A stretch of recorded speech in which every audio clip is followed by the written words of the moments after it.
The Man in the Brown Suit. By the same author. The Mysterious Affair at Styles. The Secret Adversary. The Murder on the Links. The Man in the Brown Suit by Agatha Christie. New York. Dodd, Mead and Company. Copyright 1924 by Dodd, Mead and Company, Inc. Printed in the USA by the Quinn and Bowden Company Book, Manufacturers, Rahway, New Jersey.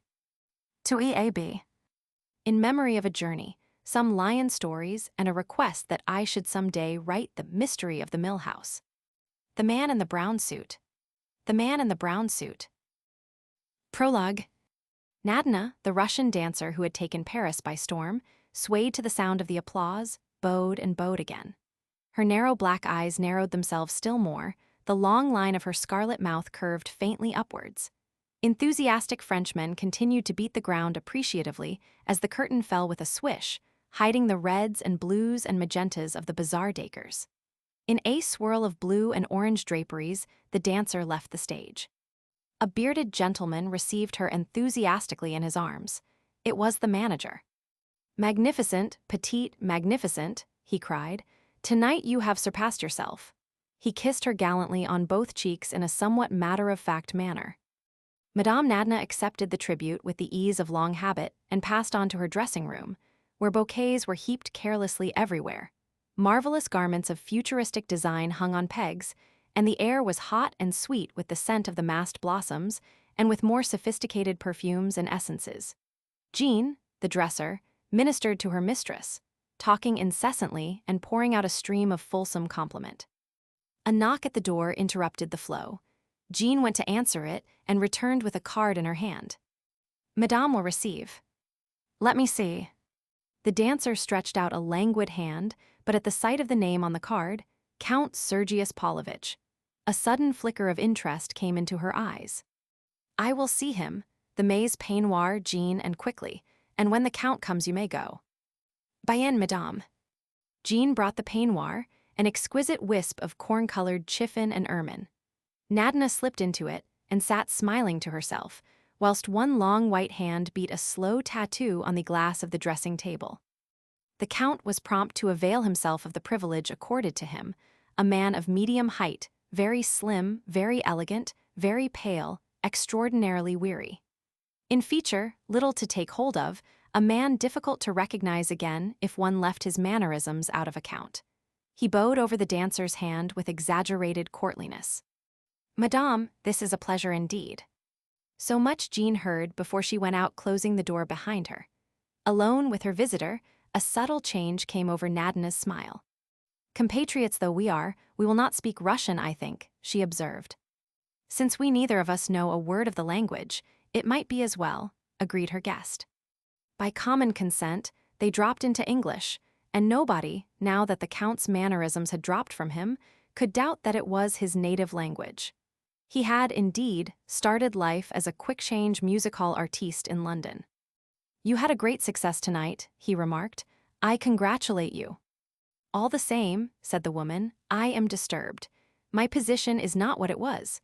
The suspicions aroused during the war have never died down. I am continually watched and spied upon. But no charge of espionage was ever brought against you. Our chief lays his plans too carefully for that." "Long life to the Colonel," said the Count, smiling.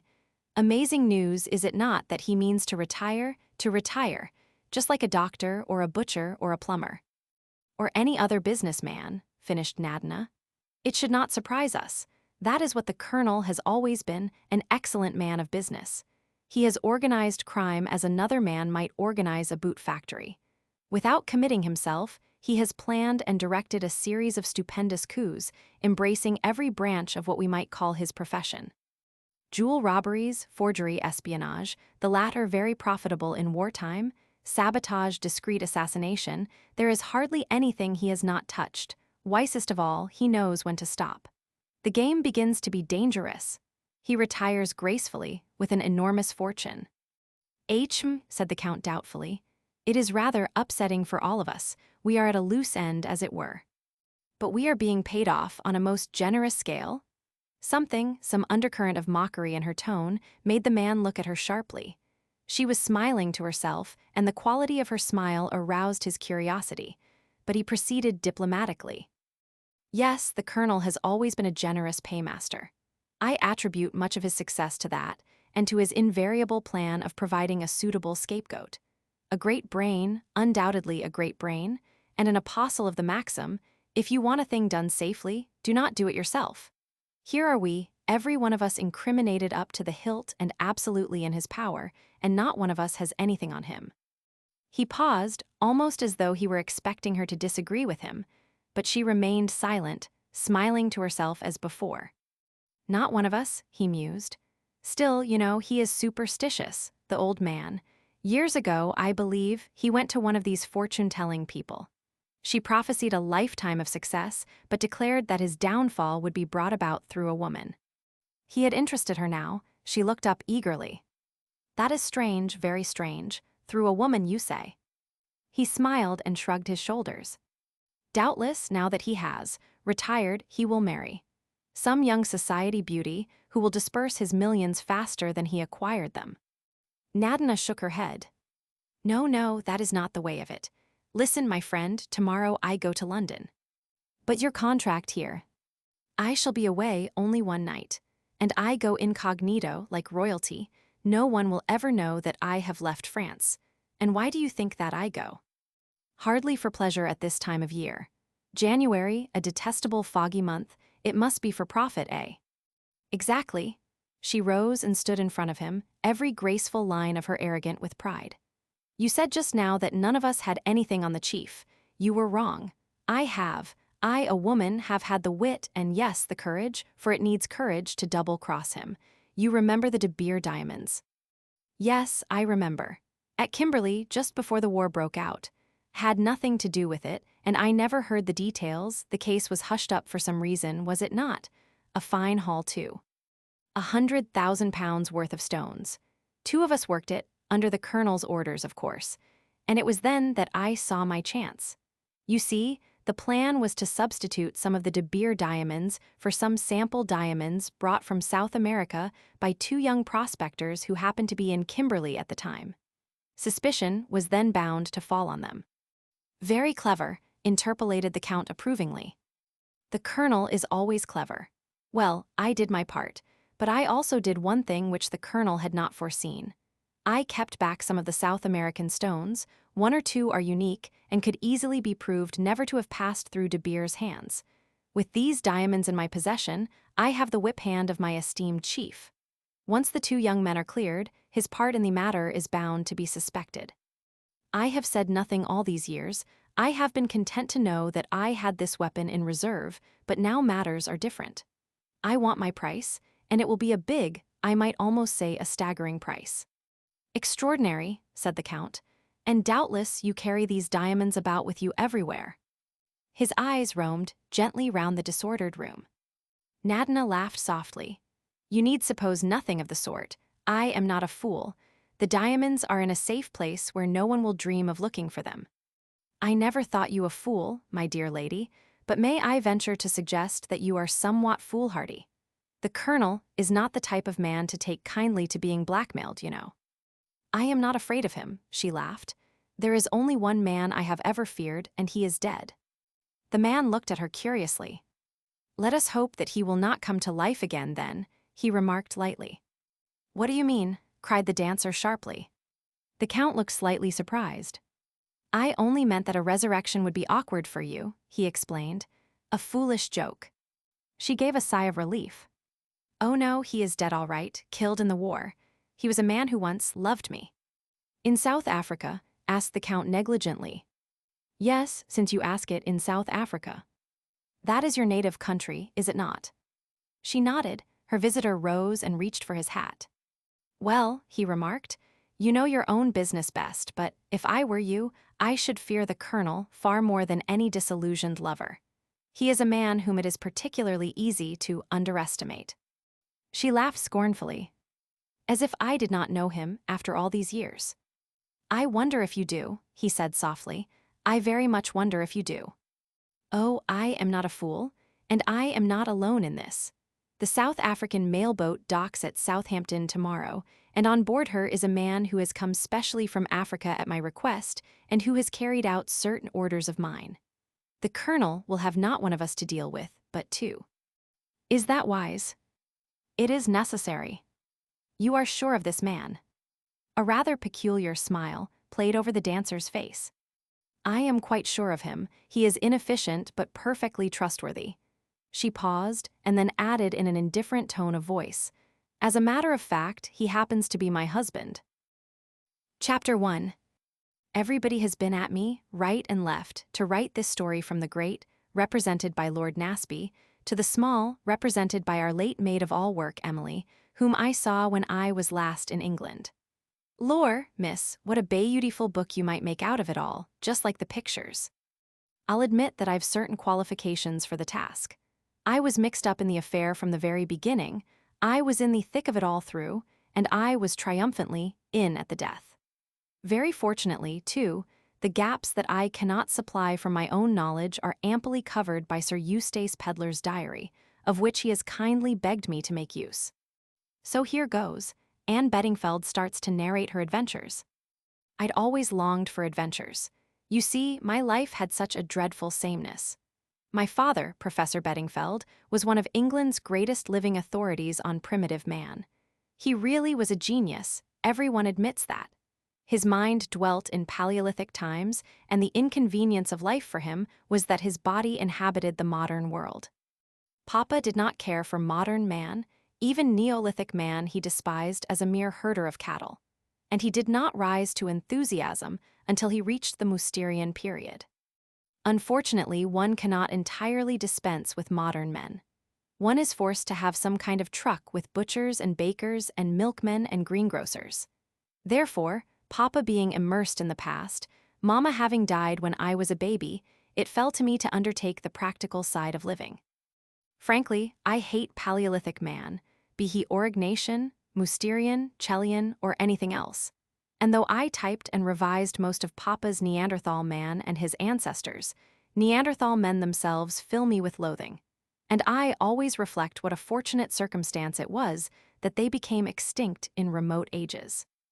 I do not know whether Papa guessed my feelings on the subject, probably not, and in any case he would not have been interested. The opinion of other people never interested him in the slightest degree. I think it was really a sign of his greatness. In the same way, he lived quite detached from the necessities of daily life. He ate what was put before him in an exemplary fashion, but seemed mildly pained when the question of paying for it arose. We never seemed to have any money. His celebrity was not of the kind that brought in a cash return.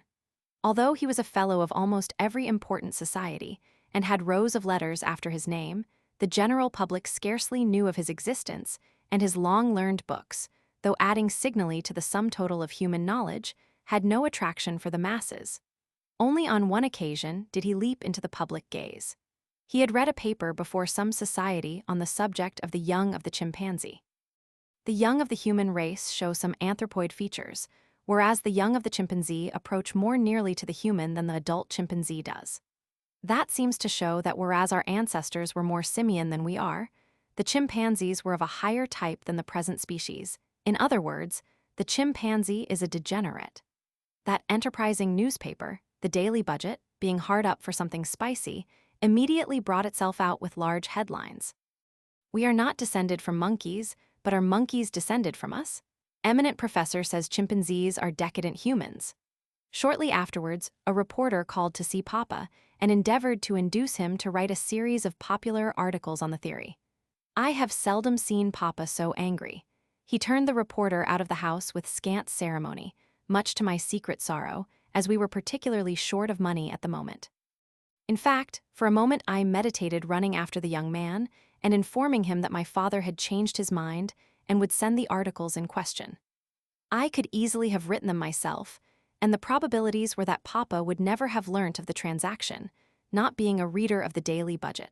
However, I rejected this course as being too risky, so I merely put on my best hat and went sadly down the village to interview our justly irate grocer. The reporter from the Daily Budget was the only young man who ever came to our house. There were times when I envied Emily, our little servant, who walked out whenever occasion offered with a large sailor to whom she was affianced. In between times, to keep her hand in as she expressed it, she walked out with the greengrocer's young man and the chemist's assistant. I reflected sadly that I had no one to keep my hand in with. All Papa's friends were aged professors, usually with long beards. It is true that Professor Peterson once clasped me affectionately and said, "Had a neat little waist," and then tried to kiss me. The phrase alone dated him hopelessly. No self-respecting female has had a neat little waist since I was in my cradle. I yearned for adventure, for love, for romance, and I seemed condemned to an existence of drab utility. The village possessed a lending library, full of tattered works of fiction, and I enjoyed perils and love-making at second hand, and went to sleep dreaming of stern, silent Rhodesians and of strong men who always felled their opponent with a single blow. There was no one in the village who even looked as though he could fell an opponent with a single blow or with several. There was the kind Matu, with a weekly episode of The Perils of Pamela. Pamela was a magnificent young woman. Nothing daunted her. She fell out of aeroplanes, adventured in submarines, climbed skyscrapers, and crept about in the underworld without turning a hair. She was not really clever. The master criminal of the underworld caught her each time. But as he seemed loath to knock her on the head in a simple way, and always doomed her to death in a sewer gas chamber, or by some new and marvelous means, the hero was always able to rescue her at the beginning of the following week's episode.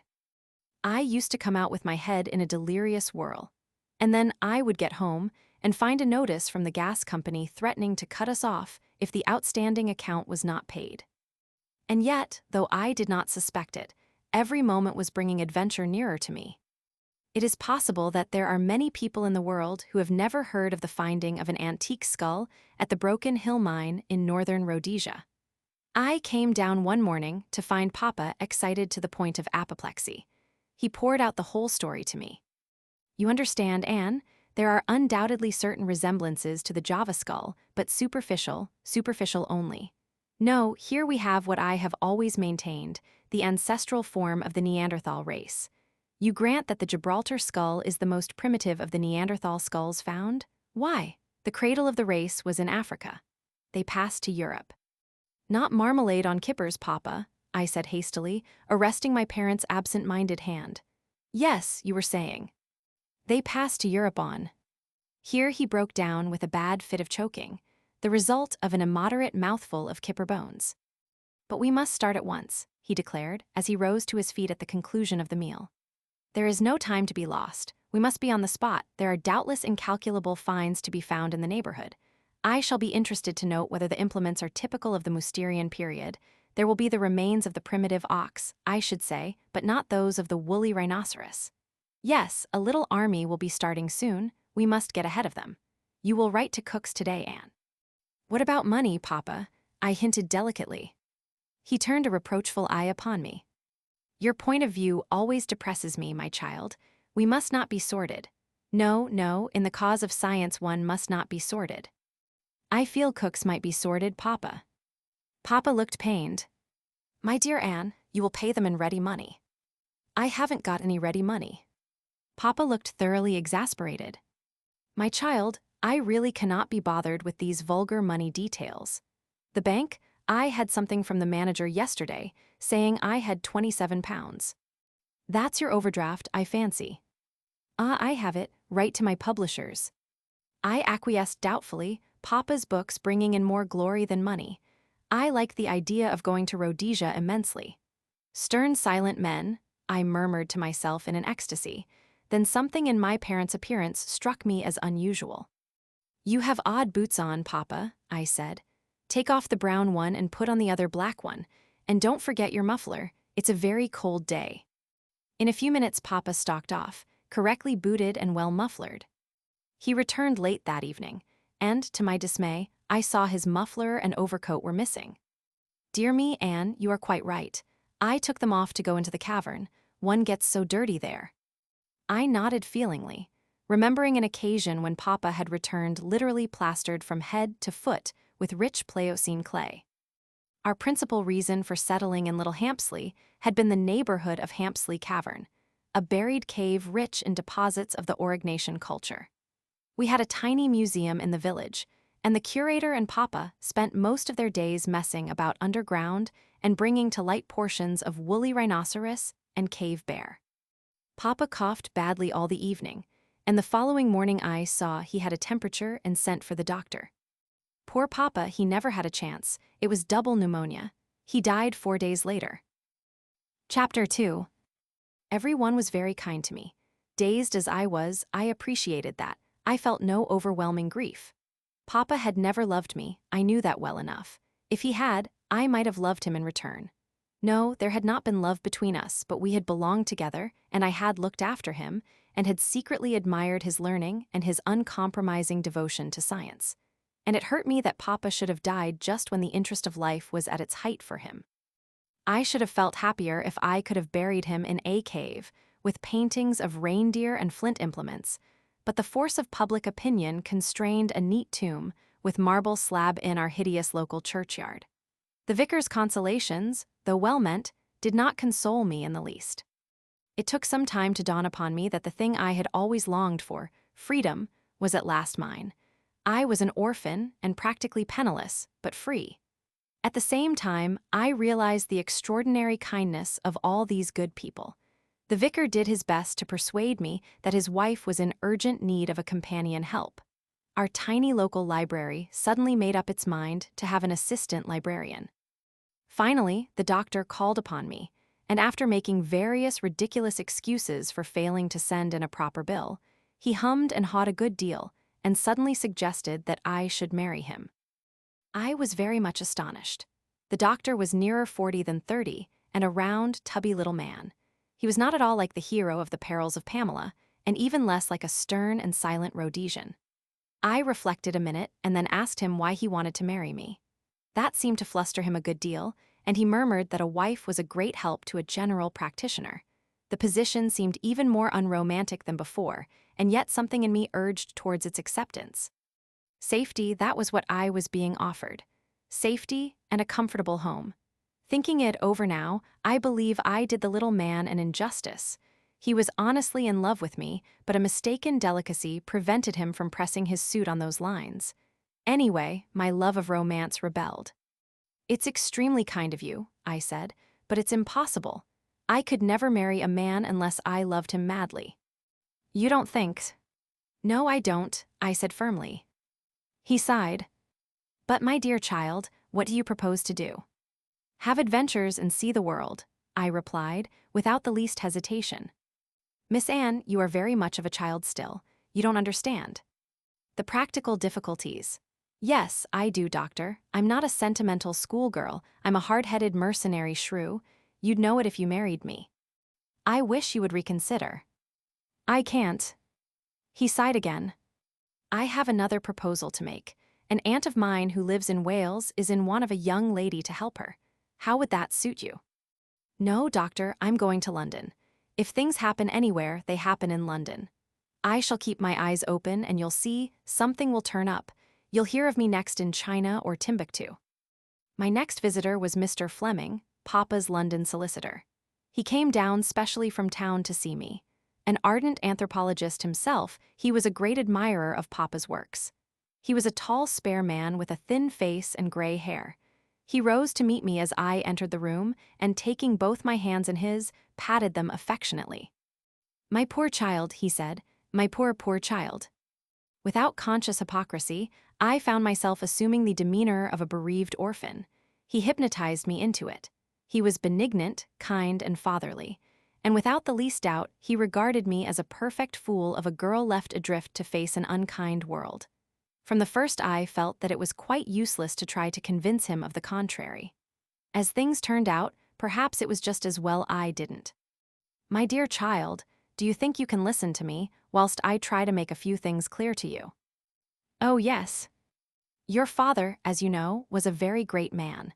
Posterity will appreciate him, but he was not a good man of business. I knew that quite as well, if not better than Mr. Fleming, but I restrained myself from saying so. He continued, "I do not suppose you understand much of these matters. I will try to explain as clearly as I can." He explained at unnecessary length. The upshot seemed to be that I was left to face life with the sum of 87 pounds, 17 poundses. 4D. It seemed a strangely unsatisfying amount. I waited in some trepidation for what was coming next. I feared that Mr. Fleming would be sure to have an aunt in Scotland who was in want of a bright young companion. Apparently, however, he hadn't. The question is, he went on, the future. I understand you have no living relatives. I'm alone in the world, I said, and was struck anew by my likeness to a film heroine. You have friends. Everyone has been very kind to me, I said gratefully. Who would not be kind to one so young and charming? Said Mr. Fleming gallantly. Well, my dear, we must see what can be done. He hesitated a minute and then said, Supposing, how would it be if you came to us for a time? I jumped at the chance. London, the place for things to happen. It's awfully kind of you, I said. Might I really? Just while I'm looking round. I must start out to earn my living, you know. Yes, my dear child, I quite understand. We will look round for something suitable. I felt instinctively that Mr. Fleming's ideas of something suitable and mine were likely to be widely divergent, but it was certainly not the moment to air my views. That is settled then. Why not return with me today? Oh, thank you, but will Mrs. Fleming? My wife will be delighted to welcome you. I wonder if husbands know as much about their wives as they think they do. If I had a husband, I should hate him to bring home orphans without consulting me first. We will send her a wire from the station, continued the lawyer. My few personal belongings were soon packed. I contemplated my hat sadly before putting it on. It had originally been what I call a merry hat, meaning by that the kind of hat a housemaid ought to wear on her day out, but does, a limp thing of black straw with a suitably depressed brim. With the inspiration of genius, I had kicked it once, punched it twice, dented in the crown, and affixed to it a thing like a cubist's dream of a jazz carrot. The result had been distinctly chic. The carrot I had already removed, of course, and now I proceeded to undo the rest of my handiwork. The merry hat resumed its former status with an additional battered appearance which made it even more depressing than formerly. I might as well look as much like the popular conception of an orphan as possible. I was just a shade nervous of Mrs. Fleming's reception, but hoped my appearance might have a sufficiently disarming effect. Mr. Fleming was nervous too. I realized that as we went up the stairs of the tall house in a quiet Kensington Square. Mrs. Fleming greeted me pleasantly enough. She was a stout, placid woman of the good wife and mother type. She took me up to a spotless chintz-hung bedroom, hoped I had everything I wanted, informed me that tea would be ready in about a quarter of an hour, and left me to my own devices. I heard her voice, slightly raised, as she entered the drawing room below on the first floor. Well, Henry, why on earth? I lost the rest, but the acerbity of the tone was evident. And a few minutes later another phrase floated up to me in an even more acid voice. I agree with you, she is certainly very good-looking. It is really a very hard life. Men will not be nice to you if you are not good-looking, and women will not be nice to you if you are. With a deep sigh, I proceeded to do things to my hair. I have nice hair. It is black, a real black, not dark brown, and it grows well back from my forehead and down over the ears. With a ruthless hand, I dragged it upwards. As ears, my ears are quite all right, but there is no doubt about it. Ears are dame-a-day nowadays. They are like the Queen of Spain's legs in Professor Peterson's young day. When I had finished, I looked almost unbelievably like the kind of orphan that walks out in a queue with a little bonnet and a red cloak. I noticed when I went down that Mrs. Fleming's eyes rested on my exposed ears with quite a kindly glance. Mr. Fleming seemed puzzled. I had no doubt that he was saying to himself, "What has the child done to herself?" On the whole, the rest of the day passed off well. It was settled that I was to start at once to look for something to do. When I went to bed, I stared earnestly at my face in the glass. Was I really good-looking? Honestly, I couldn't say I thought so. I hadn't got a straight Grecian nose, or a rosebud mouth, or any of the things you ought to have. It is true that a curate once told me that my eyes were like imprisoned sunshine in a dark, dark wood, but curates always know so many quotations and fire them off at random. I'd much prefer to have Irish blue eyes than dark green ones with yellow flecks. Still, green is a good color for adventuresses. I wound a black garment tightly round me, leaving my arms and shoulders bare. Then I brushed back my hair and pulled it well down over my ears again. I put a lot of powder on my face so that the skin seemed even whiter than usual. I fished about until I found some old lip salve, and I put oceans of it on my lips. Then I did under my eyes with burnt cork. Finally, I draped a red ribbon over my bare shoulder, stuck a scarlet feather in my hair, and placed a cigarette in one corner of my mouth. The whole effect pleased me very much. "Anna the Adventuress," I said aloud, nodding at my reflection. "Anna the Adventuress, Episode I, The House in Kensington. Girls are foolish things." Chapter 3. In the succeeding weeks, I was a good deal bored. Mrs. Fleming and her friends seemed to me to be supremely uninteresting. They talked for hours of themselves and their children, and of the difficulties of getting good milk for the children, and of what they said to the dairy when the milk wasn't good. Then they would go on to servants, and the difficulties of getting good servants, and of what they had said to the woman at the registry office, and of what the woman at the registry office had said to them. They never seemed to read the papers or to care about what went on in the world. They disliked traveling, everything was so different to England. The Riviera was all right, of course, because one met all one's friends there. I listened and contained myself with difficulty. Most of these women were rich. The whole wide, beautiful world was theirs to wander in, and they deliberately stayed in dirty, dull London and talked about milkmen and servants. I think now, looking back, that I was perhaps a shade intolerant. But they were stupid even at their chosen job. Most of them kept the most extraordinarily inadequate and muddled housekeeping accounts. My affairs did not progress very fast. The house and furniture had been sold, and the amount realized had just covered our debts. As yet, I had not been successful in finding a post. Not that I really wanted one. I had the firm conviction that, if I went about looking for adventure, adventure would meet me halfway. It is a theory of mine that one always gets what one wants. My theory was about to be proved in practice. It was early in January, the 8th, to be exact. I was returning from an unsuccessful interview with a lady who said she wanted a secretary companion, but really seemed to require a strong charwoman who would work 12 hours a day for £25 a year. Having parted with mutual veiled impolitenesses, I walked down Edgware Road. The interview had taken place in a house in St. John's Wood, and across Hyde Park to St. George's Hospital. There I entered Hyde Park Corner Tube Station and took a ticket to Gloucester Road. Once on the platform, I walked to the extreme end of it. My inquiring mind wished to satisfy itself as to whether there really were points and an opening between the two tunnels just beyond the station in the direction of Down Street. I was foolishly pleased to find I was right. There were not many people on the platform, and at the extreme end there was only myself and one man.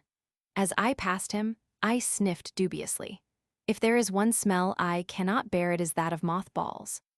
This man's heavy overcoat simply reeked of them, and yet most men begin to wear their winter overcoats before January, and consequently by this time the smell ought to have worn off. The man was beyond me, standing close to the edge of the tunnel. He seemed lost in thought, and I was able to stare at him without rudeness.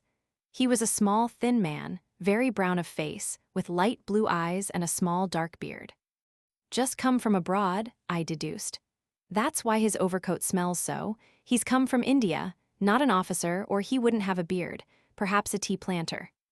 At this moment, the man turned as though to retrace his steps along the platform. He glanced at me, and then his eyes went on to something behind me, and his face changed. It was distorted by fear, almost panic. He stood a step backwards as though involuntarily recoiling from some danger, forgetting that he was standing on the extreme edge of the platform, and went down and over. There was a vivid flash from the rails and a crackling sound. I shrieked. People came running up. 2 station officials seemed to materialize from nowhere and took command. I remained where I was, rooted to the spot by a sort of horrible fascination. Part of me was appalled at the sudden disaster, and another part of me was coolly and dispassionately interested in the methods employed for lifting the man off the live rail and back onto the platform. "Let me pass, please. I am a medical man." A tall man with a brown beard pressed past me and bent over the motionless body.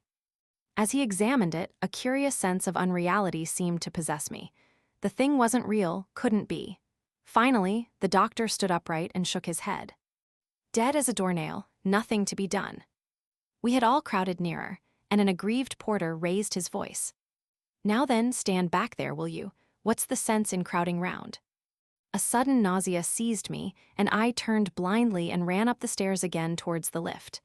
I felt that it was too horrible. I must get out into the open air. The doctor who had examined the body was just ahead of me. The lift was just about to go up, another having descended, and he broke into a run. As he did so, he dropped a piece of paper. I stopped, picked it up, and ran after him. But the lift gates clanged in my face, and I was left holding the paper in my hand. By the time the second lift reached the street level, there was no sign of my quarry. I hoped it was nothing important that he had lost, and for the first time I examined it. It was a plain half-sheet of notepaper with some figures and words scrawled upon it in pencil. This is a facsimile of it. Indistinct cursive script which appears to say something like 17122 Kilmorden Castle. On the face of it, it certainly did not appear to be of any importance. Still, I hesitated to throw it away. As I stood there holding it, I involuntarily wrinkled my nose in displeasure. Mothballs again? I held the paper gingerly to my nose. Yes, it smelt strongly of them. But then, I folded up the paper carefully and put it in my bag. I walked home slowly and did a good deal of thinking. I explained to Mrs. Fleming that I had witnessed a nasty accident in the tube and that I was rather upset and would go to my room and lie down. The kind woman insisted on my having a cup of tea. After that, I was left to my own devices, and I proceeded to carry out a plan I had formed coming home. I wanted to know what it was that had produced that curious feeling of unreality whilst I was watching the doctor examine the body. First, I lay down on the floor in the attitude of the corpse, then I laid a bolster down in my stead and proceeded to duplicate, so far as I could remember, every motion and gesture of the doctor. When I had finished, I had got what I wanted. I sat back on my heels and frowned at the opposite walls. There was a brief notice in the evening papers that a man had been killed in the tube, and a doubt was expressed whether it was suicide or accident. That seemed to me to make my duty clear, and when Mr. Fleming heard my story, he quite agreed with me. Undoubtedly, you will be wanted at the inquest. You say no one else was near enough to see what happened. I had the feeling someone was coming up behind me, but I can't be sure. And anyway, they wouldn't be as near as I was. The inquest was held. Mr. Fleming made all the arrangements and took me there with him. He seemed to fear that it would be a great ordeal to me, and I had to conceal from him my complete composure. The deceased had been identified as L.B. Carton. Nothing had been found in his pockets except a house agent's order to view a house on the river near Marlow. It was in the name of L.B. Carton, Russell Hotel. The bureau clerk from the hotel identified the man as having arrived the day before and booked a room under that name. He had registered as L.B. Carton, Kimberley, S. Africa. He had evidently come straight off the steamer. I was the only person who had seen anything of the affair. You think it was an accident? The coroner asked me. I am positive of it. Something alarmed him, and he stepped backwards blindly without thinking what he was doing. But what could have alarmed him? That I don't know, but there was something. He looked panic-stricken. A stolid juryman suggested that some men were terrified of cats. The man might have seen a cat. I didn't think his suggestion a very brilliant one, but it seemed to pass muster with the jury, who were obviously impatient to get home and only too pleased at being able to give a verdict of accident as opposed to suicide. It is extraordinary to me, said the coroner, that the doctor who first examined the body has not come forward. His name and address should have been taken at the time. It was most irregular not to do so. I smiled to myself. I had my own theory in regard to the doctor.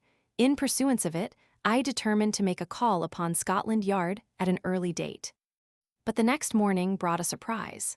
The Flemings took in the daily budget, and the daily budget was having a day after its own heart. Extraordinary sequel to tube accident. Woman found stabbed in lonely house. I read eagerly. A sensational discovery was made yesterday at the Mill House, Marlow. The Mill House, which is the property of Sir Eustace Pedlar, MP, is to be let unfurnished, and an order to view this property was found in the pocket of the man who was at first thought to have committed suicide by throwing himself on the live rail at Hyde Park Corner Tube Station. In an upper room of the mill house, the body of a beautiful young woman was discovered yesterday, strangled. She is thought to be a foreigner, but so far has not been identified. The police are reported to have a clue. Sir Eustace Pedler, the owner of the mill house, is wintering on the Riviera. Chapter 4. Nobody came forward to identify the dead woman. The inquest elicited the following facts. Shortly after 1 o'clock on January 8th, a well-dressed woman with a slight foreign accent had entered the offices of Messrs. Butler and Park, house agents in Knightsbridge. She explained that she wanted to rent or purchase a house on the Thames within easy reach of London. The particulars of several were given to her, including those of the mill house. She gave the name of Mrs. de Castina and her address as the Ritz, but there proved to be no one of that name staying there, and the hotel people failed to identify the body. Mrs. James, the wife of Sir Eustace Pedler's gardener, who acted as caretaker to the mill house and inhabited the small lodge opening on the main road, gave evidence. About 3 o'clock that afternoon, a lady came to see over the house. She produced an order from the house agents, and, as was the usual custom, Mrs. James gave her the keys of the house. It was situated at some distance from the lodge, and she was not in the habit of accompanying prospective tenants. A few minutes later, a young man arrived. Mrs. James described him as tall and broad-shouldered, with a bronzed face and light gray eyes. He was clean-shaven and was wearing a brown suit. He explained to Mrs. James that he was a friend of the lady who had come to look over the house, but had stopped at the post office to send a telegram. She directed him to the house and thought no more about the matter. 5 minutes later he reappeared, handed her back the keys, and explained that he feared the house would not suit them. Mrs. James did not see the lady, but thought that she had gone on ahead. What she did notice was that the young man seemed very much upset about something. He looked like a man who'd seen a ghost. I thought he was taken ill. On the following day, another lady and gentleman came to see the property and discovered the body lying on the floor in one of the upstairs rooms. Mrs. James identified it as that of the lady who had come the day before. The house agents also recognized it as that of Mrs. de Castina. The police surgeon gave it as his opinion that the woman had been dead about 24 hours. The Daily Budget had jumped to the conclusion that the man in the tube had murdered the woman and afterwards committed suicide. However, as the tube victim was dead at 2 o'clock, and the woman was alive and well at 3 o'clock, the only logical conclusion to come to was that the two occurrences had nothing to do with each other, and that the order to view the house at Marlow found in the dead man's pocket was merely one of those coincidences which so often occur in this life. A verdict of willful murder against some person or persons unknown was returned, and the police and the Daily Budget were left to look for the man in the brown suit. Since Mrs. James was positive that there was no one in the house when the lady entered it, and that nobody except the young man in question entered it until the following afternoon, it seemed only logical to conclude that he was the murderer of the unfortunate Mrs. de Castina. She had been strangled with a piece of stout black cord and had evidently been caught unawares with no time to cry out. The black silk handbag which she carried contained a well-filled note case and some loose change, a fine lace handkerchief, unmarked, and the return half of a first-class ticket to London. Nothing much there to go upon. Such were the details published broadcast by the Daily Budget, and "Find the man in the brown suit" was their daily war cry. On an average, about 500 people wrote daily to announce their success in the quest, and tall young men with well-tanned faces cursed the day when their tailors had persuaded them to a brown suit. The accident in the tube, dismissed as a coincidence, faded out of the public mind. Was it a coincidence? I was not so sure. No doubt I was prejudiced. The tube incident was my own pet mystery, but there certainly seemed to me to be a connection of some kind between the two fatalities. In each there was a man with a tanned face, evidently an Englishman living abroad, and there were other things. It was the consideration of these other things that finally impelled me to what I considered a dashing step. I presented myself at Scotland Yard and demanded to see whoever was in charge of the Mill House case. My request took some time to understand. As I had inadvertently selected the department for lost umbrellas, But eventually, I was ushered into a small room and presented to Detective Inspector Meadows. Inspector Meadows was a small man with a ginger head and what I considered a peculiarly irritating manner. A satellite, also in plain clothes, sat unobtrusively in a corner. "Good morning," I said nervously.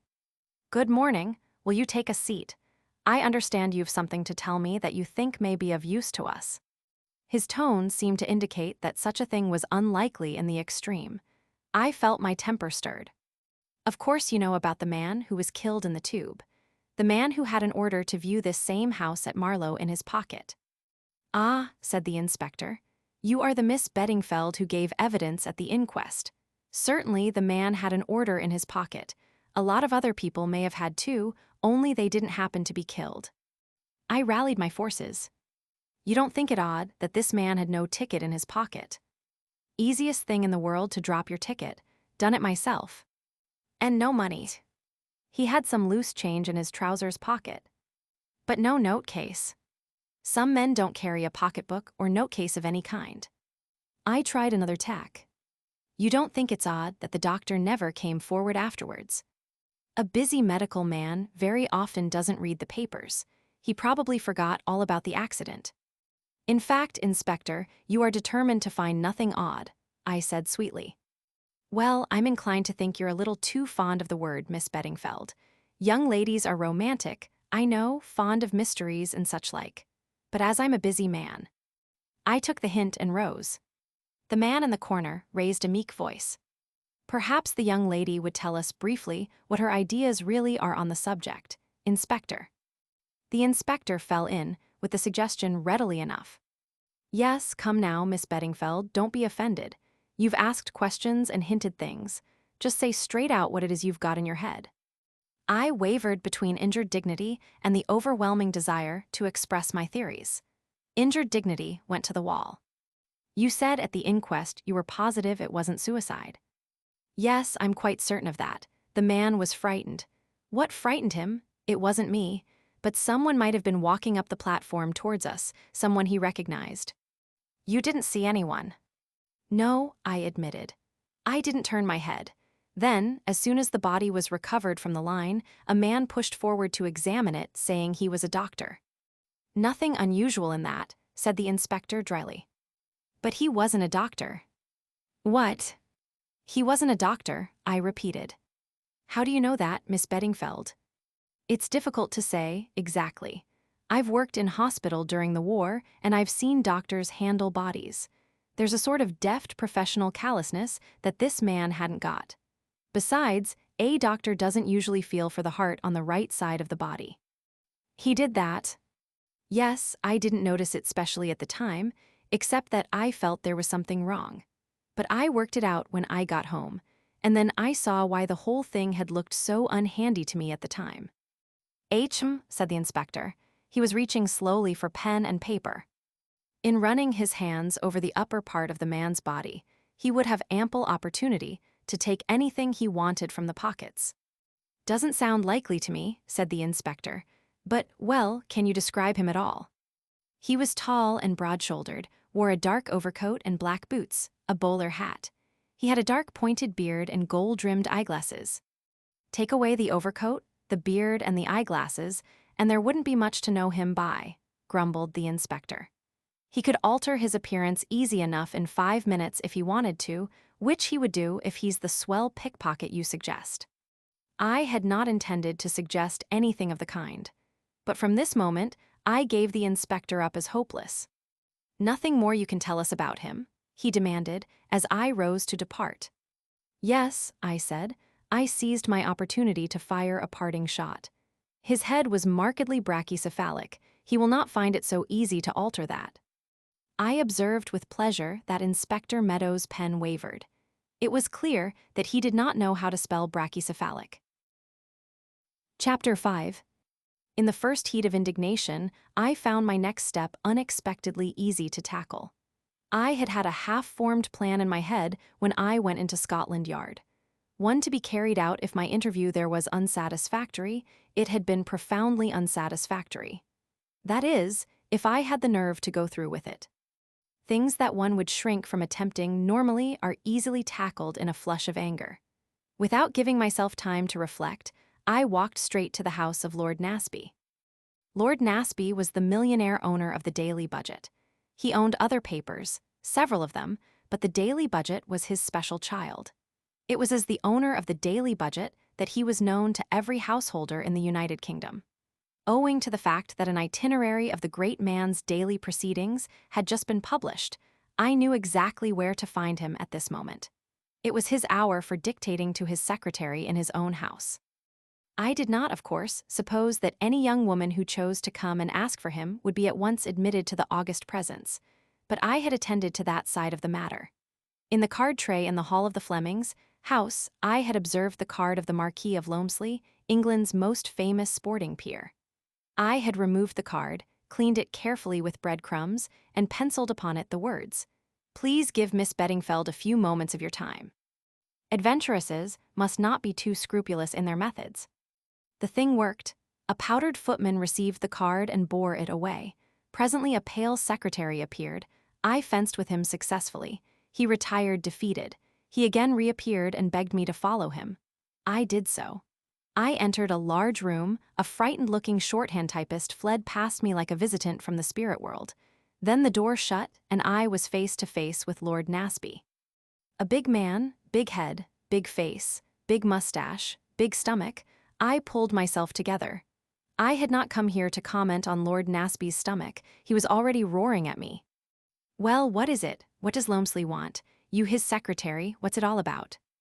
"To begin with," I said with as great an appearance of coolness as I could manage, "I don't know Lord Loamsley, and he certainly knows nothing about me. I took his card from the tray in the house of the people I'm staying with, and I wrote those words on it myself. It was important that I should see you." For a moment, it appeared to be a toss-up as to whether Lord Nasby had apoplexy or not. In the end, he swallowed twice and got over it. "I admire your coolness, young woman. Well, you see me. If you interest me, you will continue to see me for exactly 2 minutes longer." "That will be ample," I replied. "And I shall interest you. It's the Mill House mystery." "If you found the man in the brown suit, write to the editor," he interrupted hastily.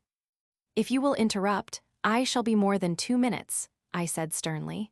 "I haven't found the man in the brown suit, but I'm quite likely to do so." In as few words as possible I put the facts of the tube accident and the conclusions I had drawn from them before him. When I had finished, he said unexpectedly, "What do you know of brachycephalic heads?" I mentioned Papa. "The monkey man, eh? Well, you seem to have a head of some kind upon your own shoulders, young woman, but it's all pretty thin, you know, not much to go upon, and no use to us as it stands." "I'm perfectly aware of that."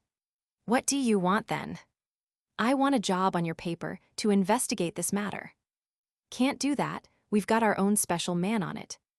"And I've got my own special knowledge." "What you've just told me, eh?" "Oh no, Lord Nasby, I've still got something up my sleeve." "Oh, you have you? You seem a bright sort of girl. Well, what is it?" When this so-called doctor got into the lift, he dropped a piece of paper. I picked it up. It smelt of mothballs. So did the dead man. The doctor didn't. So I saw at once that the doctor must have taken it off the body. It had 2 words written on it and some figures. "Let's see it." Lord Nasby stretched out a careless hand. "I think not," I said, smiling. "It's my find, you see." "I'm right, you are a bright girl. Quite right to hang on to it.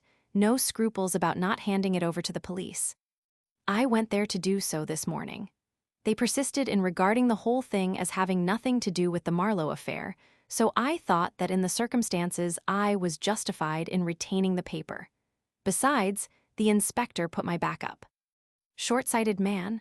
Well, my dear girl, here's all I can do for you. Go on working on this line of yours. If you get anything that's publishable, send it along and you shall have your chance. There's always room for real talent on the Daily Budget, but you've got to make good first. See." I thanked him and apologized for my methods. "Don't mention it. I rather like cheek from a pretty girl. By the way, you said 2 minutes and you've been 3, allowing for interruptions. For a woman, that's quite remarkable. Must be your scientific training." I was in the street again, breathing hard as though I had been running. I found Lord Nasby rather wearing as a new acquaintance. Chapter 6. I went home with a feeling of exultation. My scheme had succeeded far better than I could possibly have hoped. Lord Nasby had been positively genial. It only now remained for me to make good, as he expressed it. Once locked in my own room, I took out my precious piece of paper and studied it attentively. Here was the clue to the mystery. To begin with, what did the figures represent? There were 5 of them and a dot after the first 2. 17, 122, I murmured. That did not seem to lead to anything. Next I added them up. That is often done in works of fiction and leads to surprising deductions. 1 and 7 make 8, and 1 is 9, and 2 are 11, and 2 are 13. 13, fateful number. Was this a warning to me to leave the whole thing alone? Very possibly.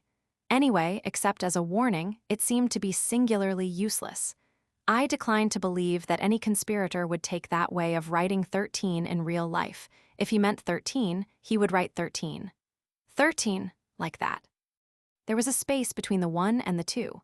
I accordingly subtracted 22 from 171. The result was 159.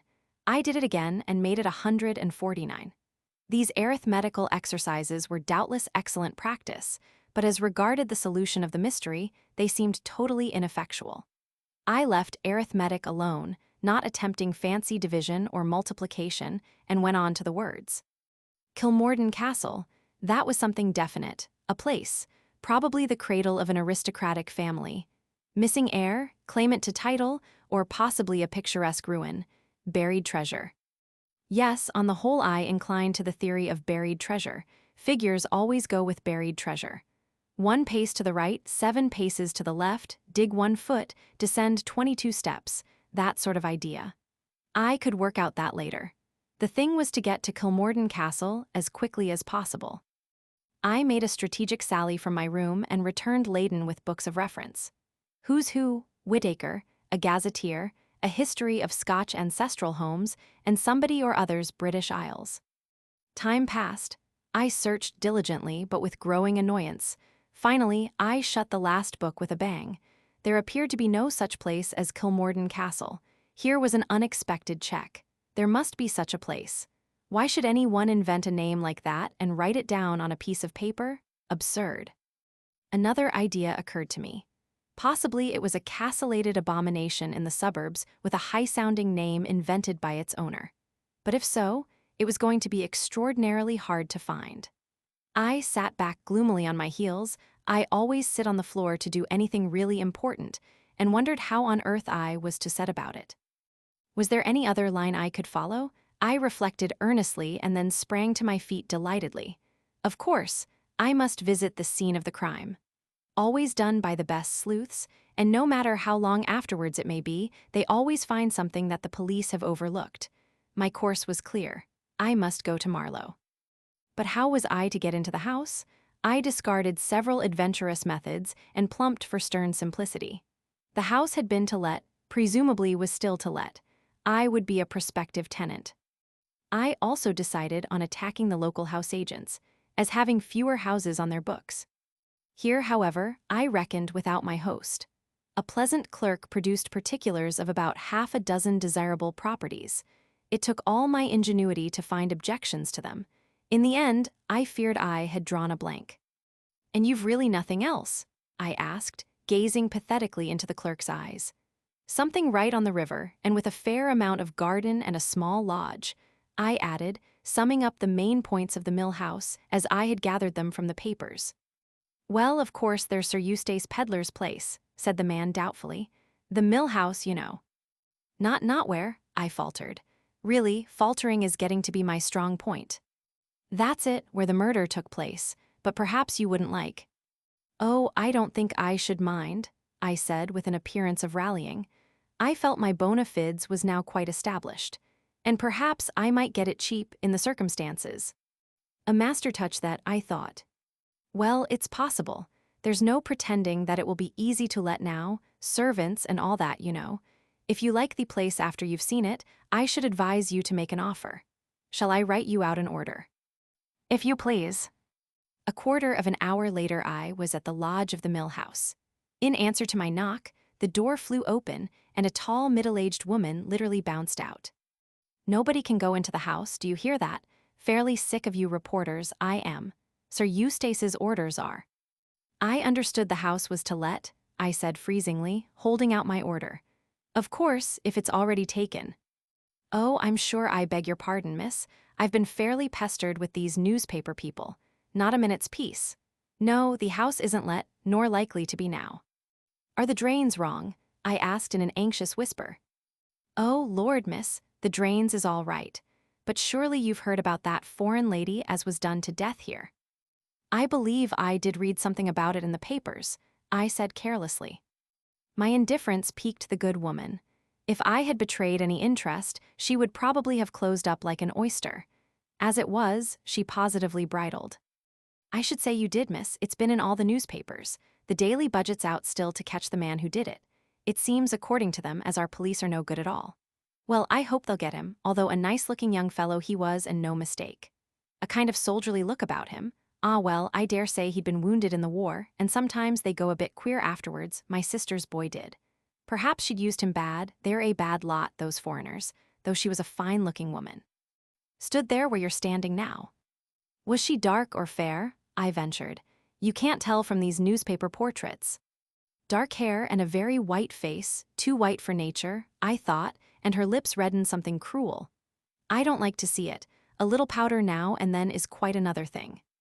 We were conversing like old friends now. I put another question. "Did she seem nervous or upset at all?" "Not a bit. She was smiling to herself, quiet-like, as though she was amused at something. That's why you could have knocked me down with a feather when, the next afternoon, those people came running out calling for the police and saying there'd been murder done. I shall never get over it, and as for setting foot in that house after dark, I wouldn't do it, not if it was ever so. Why, I wouldn't even stay here at the lodge if Sir Eustace hadn't been down on his bended knees to me." "I thought Sir Eustace Pedlar was at Cannes." "So he was, miss. He come back to England when he heard the news, and as to the bended knees, that was a figure of speech, his secretary, Mr. Paget, having offered us double pay to stay on, and, as my John says, money is money nowadays." I concurred heartily with John's, by no means original remarks. "The young man now," said Mrs. James, reverting suddenly to a former point in the conversation. "He was upset. His eyes, light eyes they were, I noticed them particular, was all shining. Excited, I thought, but I never dreamt of anything being wrong, not even when he came out again looking all queer." "How long was he in the house?" "Oh, not long, a matter of 5 minutes maybe." "How tall was he, do you think? About 6 foot?" "I should say so, maybe." "He was clean-shaven, you say?"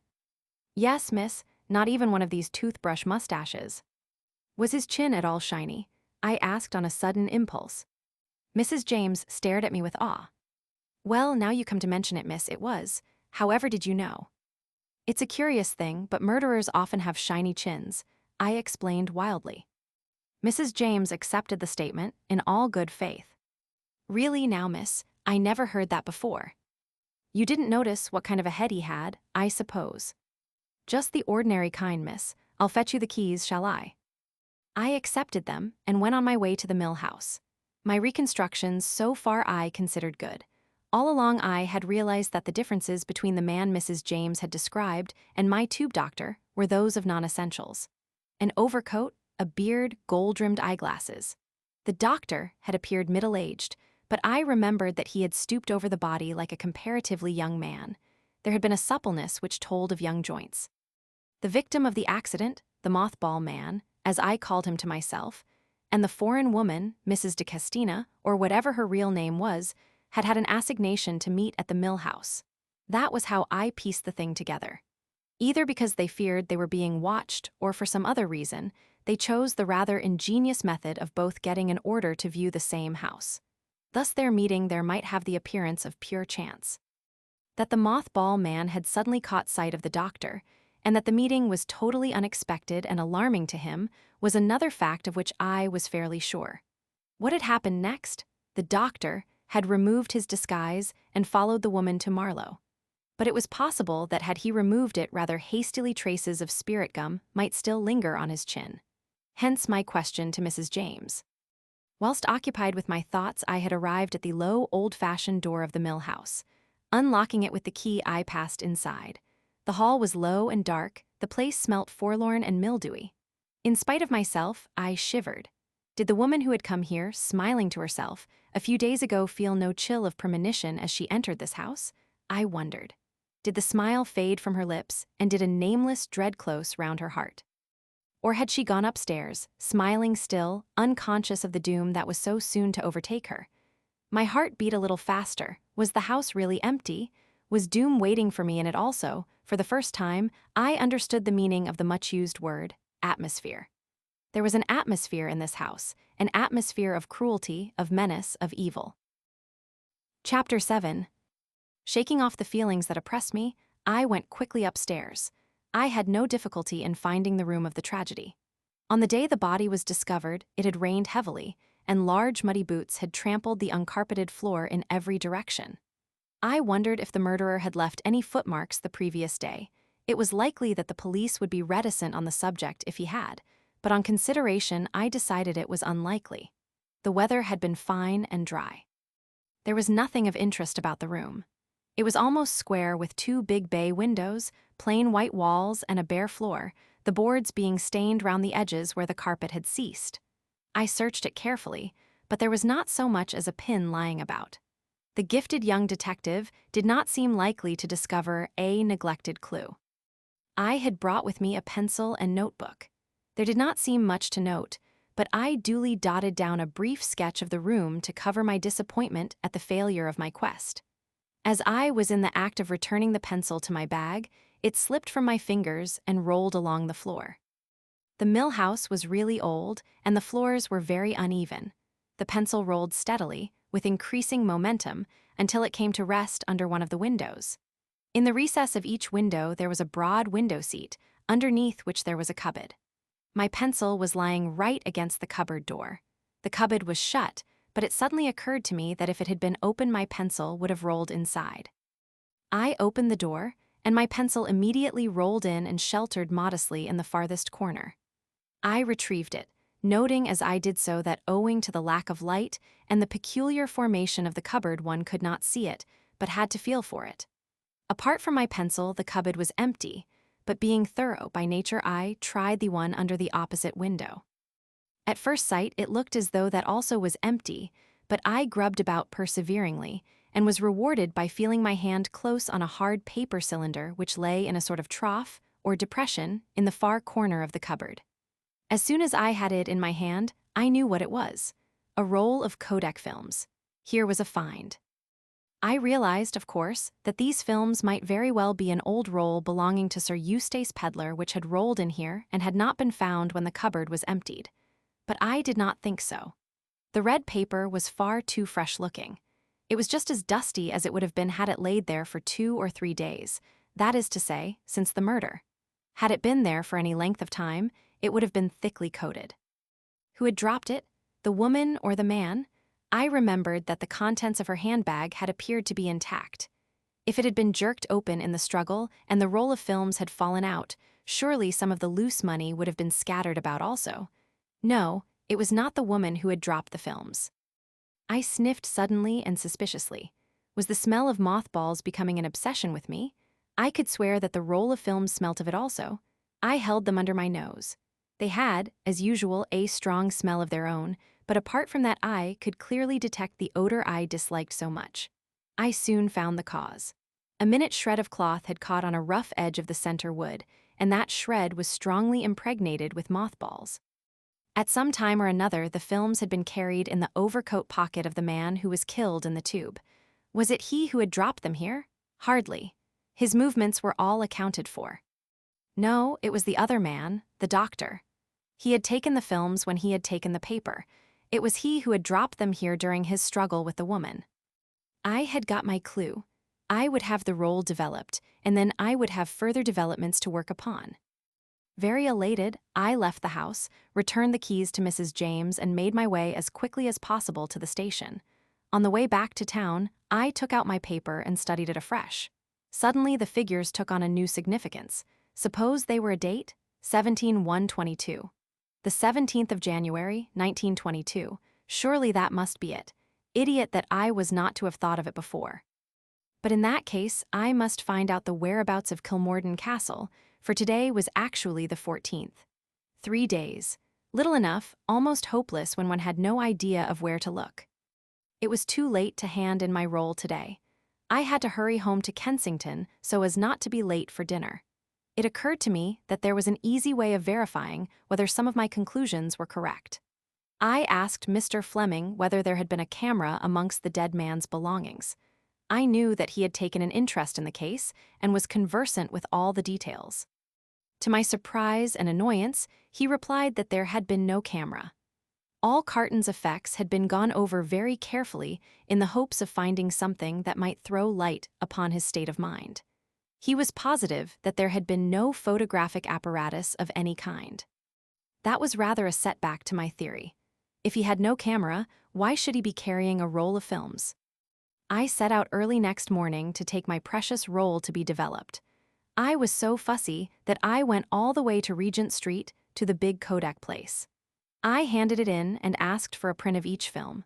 The man finished stacking together a heap of films packed in yellow tin cylinders for the tropics and picked up my roll. He looked at me. "You've made a mistake, I think," he said, smiling. "Oh no," I said, "I'm sure I haven't. You've given me the wrong roll. This is an unexposed one." I walked out with what dignity I could muster. I dare say it is good for one now and again to realize what an idiot one can be, but nobody relishes the process. And then, just as I was passing one of the big shipping offices, I came to a sudden halt. In the window was a beautiful model of one of the company's boats, and it was labeled Kenilworth Castle. A wild idea shot through my brain. I pushed the door open and went in. I went up to the counter and in faltering voice, genuine this time, I murmured, "Kilmorden Castle. On the 17th from Southampton, Cape Town, first or second class. How much is it?" "First class, £87. I interrupted him. The coincidence was too much for me. Exactly the amount of my legacy. I would put all my eggs in one basket. "First class," I said. I was now definitely committed to the adventure. Chapter 8. Extracts from the Diary of Sir Eustace Pedlar, MP. It is an extraordinary thing that I never seem to get any peace. I am a man who likes a quiet life. I like my club, my rubber of bridge, a well-cooked meal, a sound wine. I like England in the summer and the Riviera in the winter. I have no desire to participate in sensational happenings. Sometimes, in front of a good fire, I do not object to reading about them in the newspaper, but that is as far as I am willing to go. My object in life is to be thoroughly comfortable. I have devoted a certain amount of thought and a considerable amount of money to further that end, but I cannot say that I always succeed. If things do not actually happen to me, they happen round me, and frequently, in spite of myself, I become involved. I hate being involved. All this because Guy Paget came into my bedroom this morning with a telegram in his hand, and a face as long as a mute at a funeral. Guy Paget is my secretary, a zealous, painstaking, hard-working fellow, admirable in every respect. I know no one who annoys me more. For a long time I have been racking my brains as to how to get rid of him. But you cannot very well dismiss a secretary because he prefers work to play, likes getting up early in the morning, and has positively no vices. The only amusing thing about the fellow is his face. He has the face of a 14th century poisoner, the sort of man the Borgias got to do their odd jobs for them. I wouldn't mind so much if Paget didn't make me work too. My idea of work is something that should be undertaken lightly and airily, trifled with, in fact. I doubt if Guy Paget has ever trifled with anything in his life. He takes everything seriously. That is what makes him so difficult to live with. Last week I had the brilliant idea of sending him off to Florence. He talked about Florence and how much he wanted to go there. "My dear fellow," I cried, "you shall go tomorrow. I will pay all your expenses." January isn't the usual time for going to Florence, but it would be all one to Paget. I could imagine him going about, guidebook in hand, religiously doing all the picture galleries, and a week's freedom was cheap to me at the price. It has been a delightful week. I have done everything I wanted to, and nothing that I did not want to do. But when I blinked my eyes open and perceived Paget standing between me and the light at the unearthly hour of 9 a.m. this morning, I realized that freedom was over. "My dear fellow," I said, "has the funeral already taken place, or is it for later in the morning?" Paget does not appreciate dry humor. He merely stared. "So you know Sir Eustace." "Know what?" I said crossly. "From the expression of your face, I inferred that one of your near and dear relatives was to be interred this morning." Paget ignored the sally as far as possible. "I thought you couldn't know about this." He tapped the telegram. "I know you dislike being aroused early, but it is 9 o'clock. Paget insists on regarding 9 a.m. as practically the middle of the day, and I thought that under the circumstances—" He tapped the telegram again. "What is that thing?" I asked. "It's a telegram from the police at Marlow. A woman has been murdered in your house." That aroused me in earnest. "What colossal cheek!" I exclaimed. "Why in my house? Who murdered her?" "They don't say. I suppose we shall go back to England at once, Sir Eustace." "You need suppose nothing of the kind. Why should we go back?" "The police." "What on earth have I to do with the police?" "Well, it was your house." "That," I said, "appears to be more my misfortune than my fault." Guy Paget shook his head gloomily. "It will have a very unfortunate effect upon the constituency," he remarked lugubriously. "I don't see why it should have, and yet I have a feeling that in such matters Paget's instincts are always right. On the face of it, a member of Parliament will be none the less efficient because a stray young woman comes and gets herself murdered in an empty house that belongs to him. But there is no accounting for the view the respectable British public takes of a matter." "She's a foreigner too, and that makes it worse," continued Paget gloomily. "Again, I believe he is right. If it is disreputable to have a woman murdered in your house, it becomes more disreputable if the woman is a foreigner." Another idea struck me. "Good heavens," I exclaimed, "I hope this won't upset Caroline." "Caroline is the lady who cooks for me. Incidentally, she is the wife of my gardener. What kind of a wife she makes I do not know, but she is an excellent cook. James, on the other hand, is not a good gardener, but I support him in idleness and give him the lodge to live in solely on account of Caroline's cooking." "I don't suppose she'll stay after this," said Paget. "You always were a cheerful fellow," I said. "I expect I shall have to go back to England. Paget clearly intends that I shall, and there is Caroline to pacify." 3 days later. It is incredible to me that anyone who can get away from England in winter does not do so. It is an abominable climate. All this trouble is very annoying. The house agents say it will be next to impossible to let the Mill House after all the publicity. Caroline has been pacified with double pay. We could have sent her a cable to that effect from Cannes. In fact, as I have said all along, there was no earthly purpose to serve by our coming over. I shall go back tomorrow. 1 day later. Several very surprising things have occurred. To begin with, I met Augustus Milray, the most perfect example of an old ass the present government has produced. His manner oozed diplomatic secrecy as he drew me aside in the club into a quiet corner. He talked a good deal about South Africa and the industrial situation there, about the growing rumors of a strike on the Rand, of the secret causes actuating that strike. I listened as patiently as I could. Finally, he dropped his voice to a whisper and explained that certain documents had come to light which ought to be placed in the hands of General Smuts. "I've no doubt you're quite right," I said, stifling a yawn. "But how are we to get them to him? Our position in the matter is delicate, very delicate." "What's wrong with the post?" I said cheerfully. "Put a 2-penny stamp on and drop 'em in the nearest letterbox." He seemed quite shocked at the suggestion. "My dear peddler, the common post. It has always been a mystery to me why governments employ kings, messengers, and draw such attention to their confidential documents. If you don't like the post, send one of your young Foreign Office fellows. He'll enjoy the trip." "Impossible," said Milray, wagging his head in a senile fashion. "There are reasons, my dear peddler, I assure you there are reasons." "Well," I said, rising, "all this is very interesting, but I must be off." "1 minute, my dear peddler, 1 minute, I beg of you. Now tell me in confidence, is it not true that you intend visiting South Africa shortly yourself?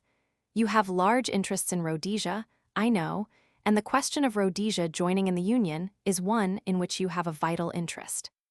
Well, I had thought of going out in about a month's time. You couldn't possibly make it sooner, this month, this week in fact.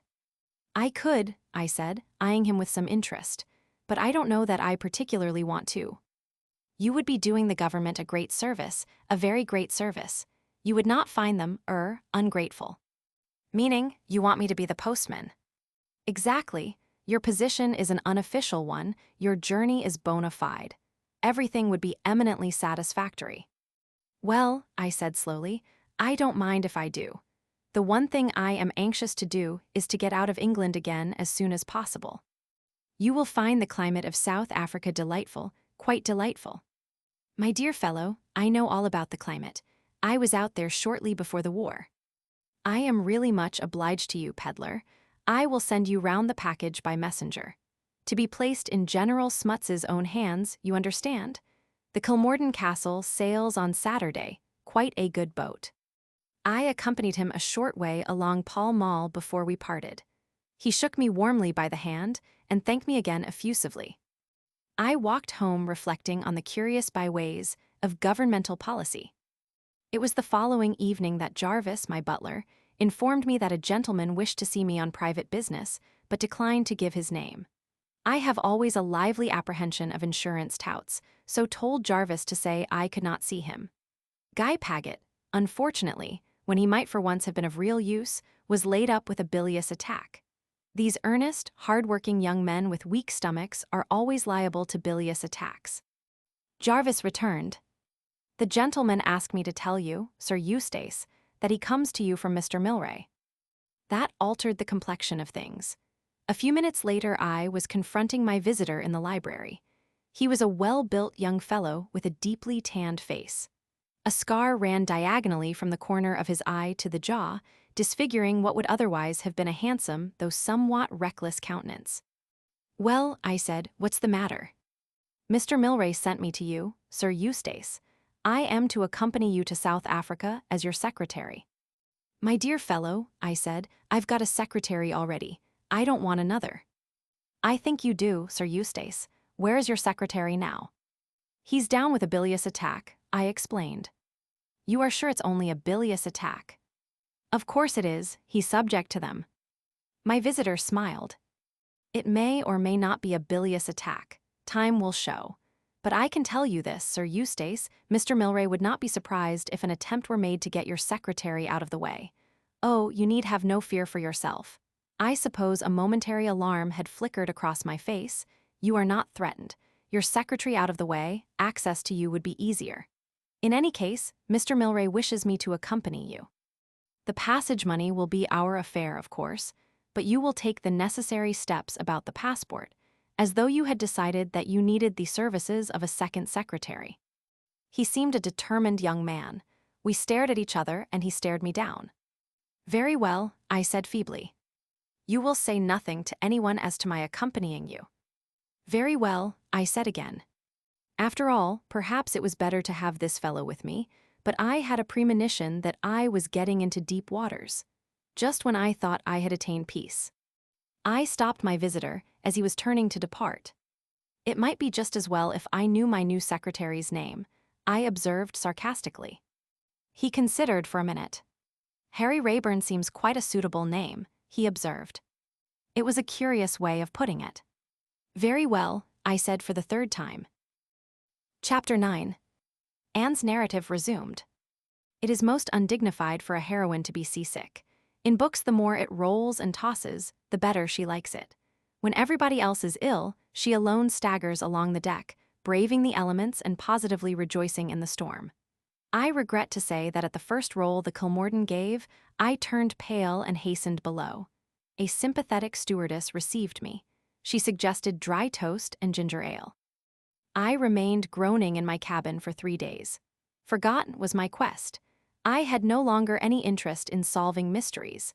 I was a totally different Anne to the one who had rushed back to the South Kensington Square so jubilantly from the shipping office. I smile now as I remember my abrupt entry into the drawing room. Mrs. Fleming was alone there. She turned her head as I entered. Is that you, Anne, my dear? There is something I want to talk over with you." "Yes," I said, curbing my impatience. "Miss Emery is leaving me." Miss Emery was the governess. "As you have not yet succeeded in finding anything, I wondered if you would care. It would be so nice if you remained with us altogether." I was touched. She didn't want me, I knew. It was sheer Christian charity that prompted the offer. I felt remorseful for my secret criticism of her. Getting up, I ran impulsively across the room and flung my arms round her neck. "You're a dear," I said. "A dear, a dear, a dear, and thank you ever so much. But it's all right, I'm off to South Africa on Saturday." My abrupt onslaught had startled the good lady. She was not used to sudden demonstrations of affection. My words startled her still more. "To South Africa? My dear Anne, we would have to look into anything of that kind very carefully." That was the last thing I wanted. I explained that I had already taken my passage, and that upon arrival I proposed to take up the duties of a parlor maid. It was the only thing I could think of on the spur of the moment. There was, I said, a great demand for parlor maids in South Africa. I assured her that I was equal to taking care of myself, and in the end, with a sigh of relief at getting me off her hands, she accepted the project without further query. At parting, she slipped an envelope into my hand. Inside it I found 5 new crisp 5-pound notes and the words, "I hope you will not be offended and will accept this with my love." She was a very good, kind woman. I could not have continued to live in the same house with her, but I did recognize her intrinsic worth. So here I was, with 25 pounds in my pocket, facing the world and pursuing my adventure. It was on the 4th day that the stewardess finally urged me up on deck. Under the impression that I should die quicker below, I had steadfastly refused to leave my bunk. She now tempted me with the advent of Madeira. Hope rose in my breast. I could leave the boat and go ashore and be a parlor maid there. Anything for dry land. Muffled in coats and rugs and weak as a kitten on my legs, I was hauled up and deposited, an inert mass, on a deck chair. I lay there with my eyes closed, hating life. The purser, a fair-haired young man with a round, boyish face, came and sat down beside me. "Hullo, feeling rather sorry for yourself, eh?" "Yes," I replied, hating him. "Ah, you won't know yourself in another day or two. We've had rather a nasty dusting in the bay, but there's smooth weather ahead. I'll be taking you on at quoits tomorrow." I did not reply. "Think you'll never recover, eh? But I've seen people much worse than you, and 2 days later they were the life and soul of the ship. You'll be the same." I did not feel sufficiently pugnacious to tell him outright that he was a liar. I endeavored to convey it by a glance. He chatted pleasantly for a few minutes more, then he mercifully departed. People passed and repassed, brisk couples exercising, curveting children, laughing young people. A few other pallid sufferers lay, like myself, in deck chairs. The air was pleasant, crisp, not too cold, and the sun was shining brightly. Insensibly, I felt a little cheered. I began to watch the people. One woman in particular attracted me. She was about 30, of medium height and very fair, with a round, dimpled face and very blue eyes. Her clothes, though perfectly plain, had that indefinable air of cut about them which spoke of Paris. Also, in a pleasant but self-possessed way, she seemed to own the ship. Deck stewards ran to and fro obeying her commands. She had a special deck chair and an apparently inexhaustible supply of cushions. She changed her mind 3 times as to where she would like it placed. Throughout everything, she remained attractive and charming. She appeared to be one of those rare people in the world who know what they want, see that they get it, and manage to do so without being offensive. I decided that if I ever recovered, but of course I shouldn't, it would amuse me to talk to her. We reached Madeira about midday. I was still too inert to move, but I enjoyed the picturesque-looking merchants who came on board and spread their merchandise about the decks. There were flowers, too. I buried my nose in an enormous bunch of sweet, wet violets and felt distinctly better. In fact, I thought I might just possibly last out the end of the voyage. When my stewardess spoke of the attractions of a little chicken broth, I only protested feebly. When it came, I enjoyed it. My attractive woman had been ashore. She came back escorted by a tall, soldierly-looking man with dark hair and a bronzed face whom I had noticed striding up and down the deck earlier in the day. I put him down at once as one of the strong, silent men of Rhodesia. He was about 40, with a touch of graying hair at either temple, and was easily the best-looking man on board. When the stewardess brought me up an extra rug, I asked her if she knew who my attractive woman was. That's a well-known society lady, the Hun. Mrs. Clarence Blair. You must have read about her in the papers. I nodded, looking at her with renewed interest. Mrs. Blair was very well known indeed as one of the smartest women of the day. I observed, with some amusement, that she was the center of a good deal of attention. Several people essayed to scrape acquaintance with the pleasant informality that a boat allows. I admired the polite way that Mrs. Blair snubbed them. She appeared to have adopted the strong, silent man as her special cavalier, and he seemed duly sensible of the privilege accorded him. The following morning, to my surprise, after taking a few turns round the deck with her attentive companion, Mrs. Blair came to a halt by my chair. Feeling better this morning? I thanked her and said I felt slightly more like a human being. You did look ill yesterday. Colonel Race and I decided that we should have the excitement of a funeral at sea, but you've disappointed us. I laughed. Being up in the air has done me good. Nothing like fresh air, said Colonel Race, smiling. Being shut up in those stuffy cabins would kill anyone, declared Mrs. Blair, dropping into a seat by my side and dismissing her companion with a little nod. You've got an outside one, I hope. I shook my head. My dear girl, why don't you change? There's plenty of room. A lot of people got off at Madeira and the boat's very empty. Talk to the purser about it. He's a nice little boy. He changed me into a beautiful cabin because I didn't care for the one I'd got. You talk to him at lunchtime when you go down. I shuddered. I couldn't move. Don't be silly, come and take a walk now with me. She dimpled at me encouragingly. I felt very weak on my legs at first, but as we walked briskly up and down, I began to feel a brighter and better being. After a turn or two, Colonel Race joined us again. You can see the grand peak of Tenerife from the other side. Can I get a photograph of it, do you think? No, but that won't deter you from snapping off at it. Mrs. Blair laughed. You are unkind. Some of my photographs are very good. About 3% effective, I should say. We all went round to the other side of the deck. Their glimmering white and snowy, enveloped in a delicate rose-colored mist, rose the glistening pinnacle. I uttered an exclamation of delight. Mrs. Blair ran for her camera. Undeterred by Colonel Race's sardonic comments, she snapped vigorously. There, that's the end of the roll. Oh, her tone changed to one of chagrin. I've had the thing at bulb all the time. I always like to see a child with a new toy, murmured the colonel. How horrid you are, but I've got another roll. She produced it in triumph from the pocket of her sweater. A sudden roll of the boat upset her balance, and as she caught at the rail to steady herself, the roll of films flashed over the side.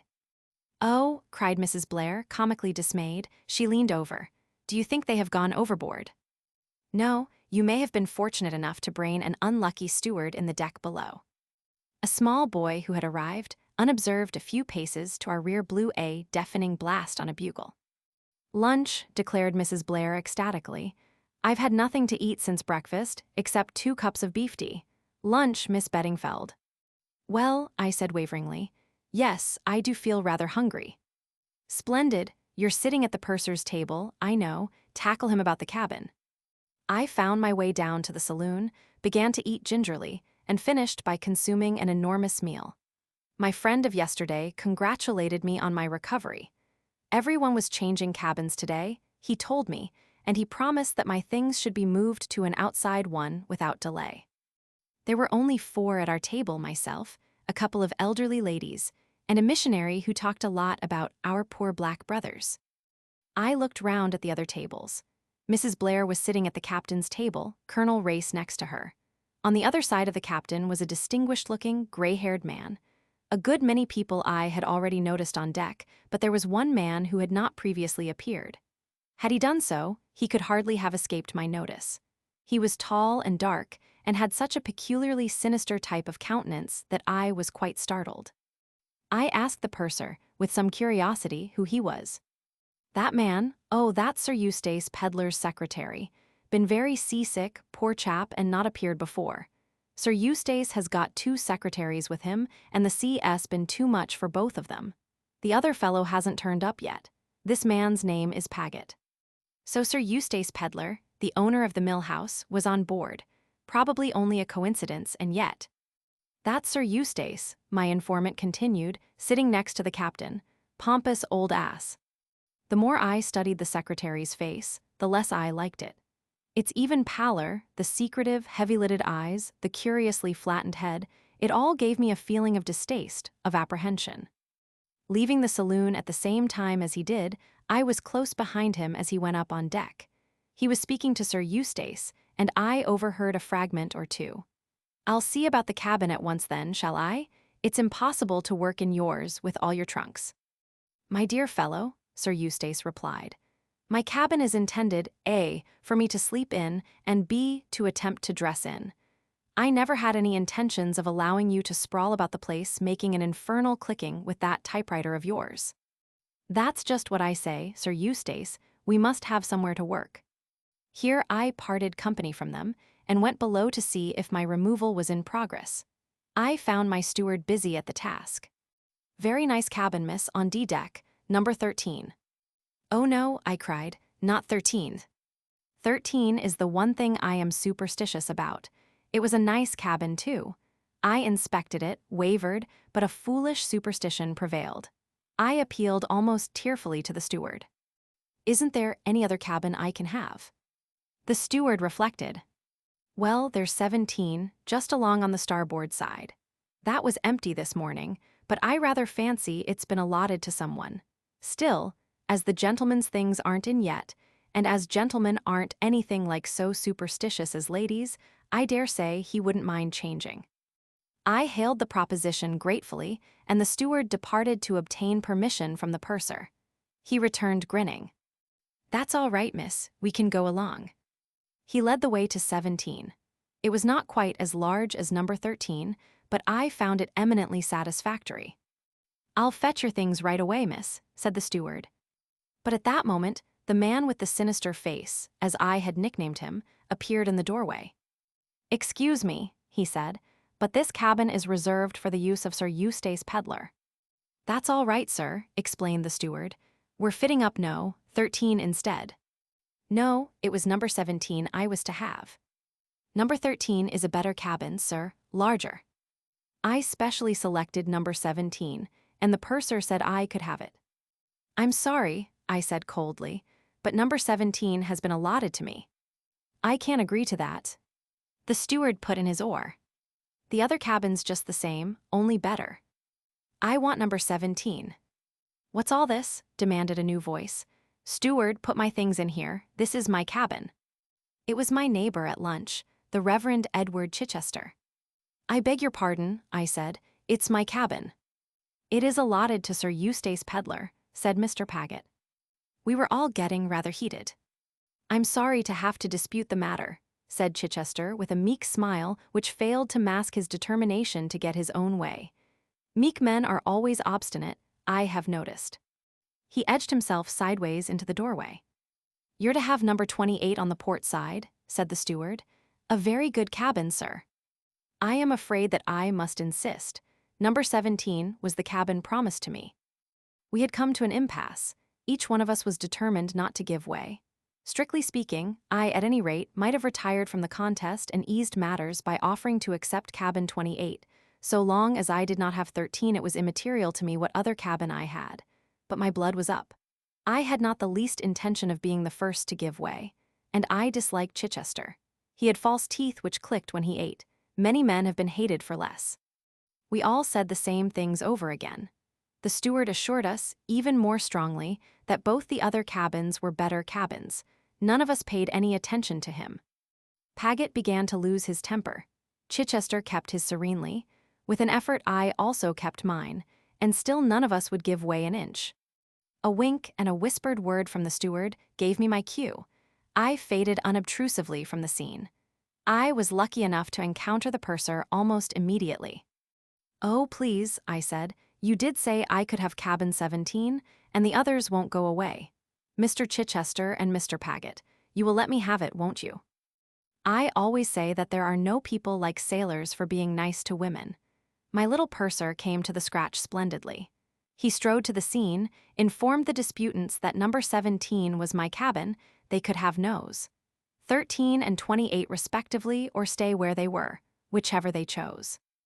I permitted my eyes to tell him what a hero he was and then installed myself in my new domain. The encounter had done me worlds of good.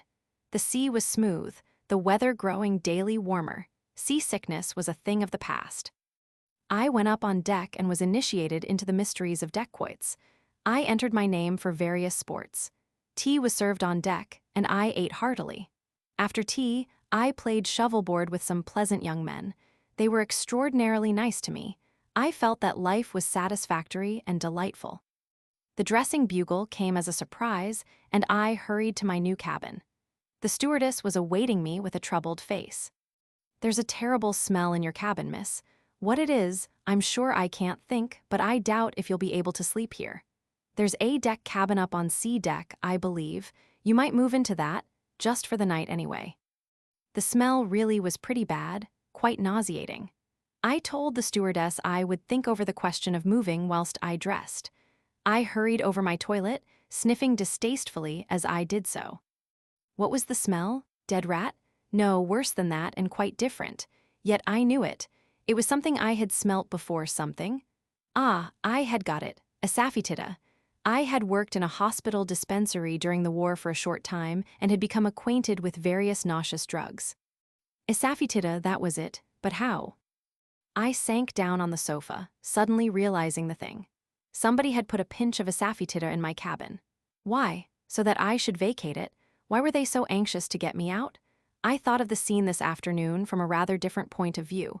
What was there about cabin 17 that made so many people anxious to get hold of it? The other two cabins were better cabins. Why had both men insisted on sticking to 17? 17? How the number persisted. It was on the 17th I had sailed from Southampton. It was a 17. I stopped with a sudden gasp. Quickly, I unlocked my suitcase and took my precious paper from its place of concealment in some rolled stockings. 17-122, I had taken that for a date, the date of departure of the Kilmorden Castle. Supposing I was wrong. When I came to think of it, would anyone, writing down a date, think it necessary to put the year as well as the month? Supposing 17 meant cabin 17, and 1? The time, 1 o'clock. Then 22 must be the date. I looked up at my little almanac. Tomorrow was the 22nd. Chapter 10. I was violently excited. I was sure that I had hit on the right trail at last. One thing was clear, I must not move out of the cabin. The asafoetida had got to be born. I examined my facts again. Tomorrow was the 22nd, and at 1 a.m. or 1 p.m. something would happen. I plumped for 1 a.m. It was now 7 o'clock. In 6 hours, I should know. I don't know how I got through the evening. I retired to my cabin fairly early. I had told the stewardess that I had a cold in the head and didn't mind smells. She still seemed distressed, but I was firm. The evening seemed interminable. I duly retired to bed, but in view of emergencies, I swathed myself in a thick flannel dressing gown and encased my feet in slippers. Thus attired, I felt that I could spring up and take an active part in anything that happened. What did I expect to happen? I hardly knew. Vague fancies, most of them wildly improbable, flitted through my brain. But one thing I was firmly convinced of: at 1 o'clock something would happen. At various times, I heard my fellow passengers coming to bed. Fragments of conversation, laughing good nights, floated in through the open transom. Then, silence. Most of the lights went out. There was still one in the passage outside, and there was therefore a certain amount of light in my cabin. I heard 8 bells go. The hour that followed seemed the longest I had ever known. I consulted my watch surreptitiously to be sure I had not overshot the time. If my deductions were wrong, if nothing happened at 1 o'clock, I should have made a fool of myself and spent all the money I had in the world on a mare's nest. My heart beat painfully. 2 bells went overhead. 1 o'clock, and nothing. Wait, what was that? I heard the quick light patter of feet running along the passage. Then, with the suddenness of a bombshell, my cabin door burst open, and a man almost fell inside. "Save me," he said hoarsely. "They're after me." It was not a moment for argument or explanation. I could hear footsteps outside. I had about 40 seconds in which to act. I had sprung to my feet and was standing facing the stranger in the middle of the cabin. A cabin does not abound in hiding places for a 6-foot man. With one arm, I pulled out my cabin trunk. He slipped down behind it under the bunk. I raised the lid. At the same time, with the other hand, I pulled down the wash basin. A deft movement, and my hair was screwed into a tiny knot on the top of my head. From the point of view of appearance, it was inartistic. From another standpoint, it was supremely artistic. A lady, with her hair screwed into an unbecoming knob, and in the act of removing a piece of soap from her trunk with which, apparently to wash her neck, could hardly be suspected of harboring a fugitive. There was a knock at the door, and without waiting for me to say, "Come in," it was pushed open. I don't know what I expected to see. I think I had vague ideas of Mr. Paget brandishing a revolver, or my missionary friend with a sandbag or some other lethal weapon. But certainly, I did not expect to see a night stewardess with an inquiring face and looking the essence of respectability. "I beg your pardon, miss, I thought you called out." "No," I said, "I didn't. I'm sorry for interrupting you." "That's all right," I said. "I couldn't sleep. I thought a wash would do me good." It sounded rather as though it were a thing I never had as a general rule. "I'm so sorry, miss," said the stewardess again. "But there's a gentleman about who's rather drunk, and we are afraid he might get into one of the ladies' cabins and frighten them." "How dreadful," I said, looking alarmed. "He won't come in here, will he?" "Oh, I don't think so, miss. Ring the bell if he does. Good night." "Good night." I opened the door and peeped down the corridor. Except for the retreating form of the stewardess, there was nobody in sight. Drunk, so that was the explanation of it. My histrionic talents had been wasted. I pulled the cabin trunk out a little farther and said, "Come out at once, please," in an acid voice.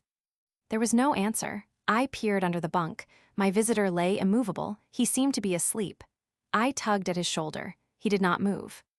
Dead drunk, I thought vexedly. What am I to do? Then I saw something that made me catch my breath, a small scarlet spot on the floor. Using all my strength, I succeeded in dragging the man out into the middle of the cabin. The dead whiteness of his face showed that he had fainted. I found the cause of his fainting easily enough. He had been stabbed under the left shoulder blade, a nasty deep wound. I got his coat off and set to work to attend to it. At the sting of the cold water he stirred, then sat up. "Keep still, please," I said. He was the kind of young man who recovers his faculties very quickly. He pulled himself to his feet and stood there swaying a little. "Thank you, I don't need anything done for me." His manner was defiant, almost aggressive. Not a word of thanks, of even common gratitude. "That is a nasty wound. You must let me dress it." "You will do nothing of the kind." He flung the words in my face as though I had been begging a favor of him. My temper, never placid, rose. "I cannot congratulate you upon your manners," I said coldly. "I can at least relieve you of my presence." He started for the door, but reeled as he did so. With an abrupt movement, I pushed him down upon the sofa. "Don't be a fool," I said unceremoniously. "You don't want to go bleeding all over the ship, do you?" He seemed to see the sense of that, for he sat quietly whilst I bandaged up the wound as best I could. "There," I said, bestowing a pat on my handiwork, "that will have to do for the present. Are you better tempered now, and do you feel inclined to tell me what it's all about? I'm sorry that I can't satisfy your very natural curiosity." "Why not?" I said, chagrined. He smiled nastily. "If you want a thing broadcasted, tell a woman. Otherwise, keep your mouth shut. Don't you think I could keep a secret?" "I don't think I know." He rose to his feet. "At any rate," I said spitefully, "I shall be able to do a little broadcasting about the events of this evening." "I've no doubt you will too," he said indifferently. "How dare you?" I cried angrily. We were facing each other, glaring at each other with the ferocity of bitter enemies. For the first time, I took in the details of his appearance, the close-cropped dark head, the lean jaw, the scar on the brown cheek, the curious light gray eyes that looked into mine with a sort of reckless mockery hard to describe. There was something dangerous about him. "You haven't thanked me yet for saving your life," I said with false sweetness. I hit him there. I saw him flinch distinctly. Intuitively, I knew that he hated above all to be reminded that he owed his life to me. I didn't care. I wanted to hurt him. I had never wanted to hurt anyone so much. "I wish to God you hadn't," he said explosively. "I'd be better dead and out of it." "I'm glad you acknowledge the debt. You can't get out of it. I saved your life, and I'm waiting for you to say thank you." If looks could have killed, I think he would have liked to kill me then. He pushed roughly past me. At the door he turned back and spoke over his shoulder. "I shall not thank you now or at any other time, but I acknowledge the debt. Some day I will pay it." He was gone, leaving me with clenched hands, and my heart beating like a mill race. Chapter 11. There were no further excitements that night. I had breakfast in bed and got up late the next morning. Mrs. Blair hailed me as I came on deck. "Good morning, gypsy girl, sit down here by me. You look as though you hadn't slept well." "Why do you call me that?" I asked as I sat down obediently. "Do you mind? It suits you somehow. I've called you that in my own mind from the beginning. It's the gypsy element in you that makes you so different from anyone else. I decided in my own mind that you and Colonel Race were the only two people on board who wouldn't bore me to death to talk to." "That's funny," I said. "I thought the same about you, only it's more understandable in your case. You're such an exquisitely finished product." "Not badly put," said Mrs. Blair, nodding her head. "Tell me all about yourself, gypsy girl. Why are you going to South Africa?" I told her something about Papa's life work. "So you're Charles Beddingfeld's daughter? I thought you weren't a mere provincial miss. Are you going to Broken Hill to grub up more skulls?" "I may," I said cautiously. "I've got other plans as well." "What a mysterious minx you are. But you do look tired this morning. Didn't you sleep well? I can't keep awake on board a boat. 10 hours, sleep for a fool, they say. I could do with 20. She yawned, looking like a sleepy kit. "An idiot of a steward woke me up in the middle of the night to return me that roll of films I dropped yesterday. He did it in the most melodramatic manner, stuck his arm through the ventilator and dropped them nearly in the middle of my tummy. I thought it was a bomb for a moment." "Here's your colonel," I said, as the tall, soldierly figure of Colonel Race appeared on the deck. "He's not my colonel particularly. In fact, he admires you very much, gypsy girl, so don't run away." "I want to tie something round my head. It will be more comfortable than a hat." I slipped quickly away. For some reason or other I was uncomfortable with Colonel Race. He was one of the few people who were capable of making me feel shy. I went down to my cabin and began looking for a broad band of ribbon, or a motor veil, with which I could restrain my rebellious locks. Now I am a tidy person, I like my things always arranged in a certain way, and I keep them so. I had no sooner opened my drawer than I realized that somebody had been disarranging my things. Everything had been turned over and scattered. I looked in the other drawers and the small hanging cupboard. They told me the same tale. It was as though someone had been making a hurried and ineffectual search for something. I sat down on the edge of the bunk with a grave face. Who had been searching my cabin, and what had they been looking for? Was it the half-sheet of paper with scribbled figures and words? I shook my head, dissatisfied. Surely that was past history now. But what else could there be? I wanted to think. The events of last night, though exciting, had not really done anything to elucidate matters. Who was the young man who had burst into my cabin so abruptly? I had not seen him on board previously, either on deck or in the saloon. Was he one of the ship's company, or was he a passenger? Who had stabbed him? Why had they stabbed him? And why, in the name of goodness, should cabin number 17 figure so prominently? It was all a mystery, but there was no doubt that some very peculiar occurrences were taking place on the Kilmorden Castle. I counted off on my fingers the people on whom it behoved me to keep a watch. Setting aside my visitor of the night before, but promising myself that I would discover him on board before another day had passed, I selected the following persons as worthy of my notice. 1. Sir Eustace Pedlar. He was the owner of the mill house, and his presence on the Kilmorden Castle seemed something of a coincidence. 2. Mr. Paget, the sinister-looking secretary, whose eagerness to obtain cabin 17 had been so very marked. And find out whether he had accompanied Sir Eustace to Cannes. 3. The Reverend Edward Chichester. All I had against him was his obstinacy over cabin 17, and that might be entirely due to his own peculiar temperament. Obstinacy can be an amazing thing. But a little conversation with Mr. Chichester would not come amiss, I decided. Hastily tying a handkerchief round my rebellious locks, I went up on deck again, full of purpose. I was in luck. My quarry was leaning against the rail, drinking beef tea. I went up to him.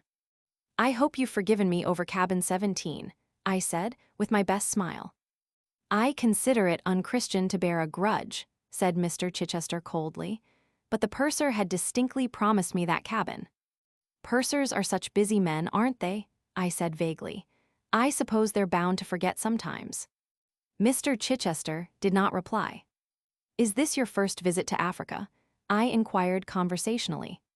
"To South Africa, yes, but I have worked for the last 2 years amongst the cannibal tribes in the interior of East Africa." "How thrilling. Have you had many narrow escapes?" "Escapes? Of being eaten, I mean." "You should not treat sacred subjects with levity, Miss Beddingfeld." "I didn't know that cannibalism was a sacred subject," I retorted, stung. As the words left my lips, another idea struck me. If Mr. Chichester had indeed spent the last 2 years in the interior of Africa, how was it that he was not more sunburnt? His skin was as pink and white as a baby's. Surely there was something fishy there, yet his manner and voice were so absolutely it. Too much so, perhaps. Was he, or was he not, just a little like a stage clergyman? I cast my mind back to the curates I had known at Little Hampsley. Some of them I had liked, some of them I had not, but certainly none of them had been quite like Mr. Chichester. They had been human, he was a glorified type. I was debating all this when Sir Eustace Pedlar passed down the deck. Just as he was abreast of Mr. Chichester, he stooped and picked up a piece of paper which he handed to him, remarking, "You've dropped something." He passed on without stopping, and so probably did not notice Mr. Chichester's agitation. I did. Whatever it was he had dropped, its recovery agitated him considerably. He turned a sickly green and crumpled up the sheet of paper into a ball. My suspicions were accentuated 100-fold. He caught my eye and hurried into explanations. A fragment of a sermon I was composing," he said with a sickly smile. "Indeed," I rejoined politely. "A fragment of a sermon, indeed. No, Mr. Chichester, too weak for words." He soon left me with a muttered excuse. I wished, oh, how I wished, that I had been the one to pick up that paper and not Sir Eustace Pedlar. One thing was clear, Mr. Chichester could not be exempted from my list of suspects.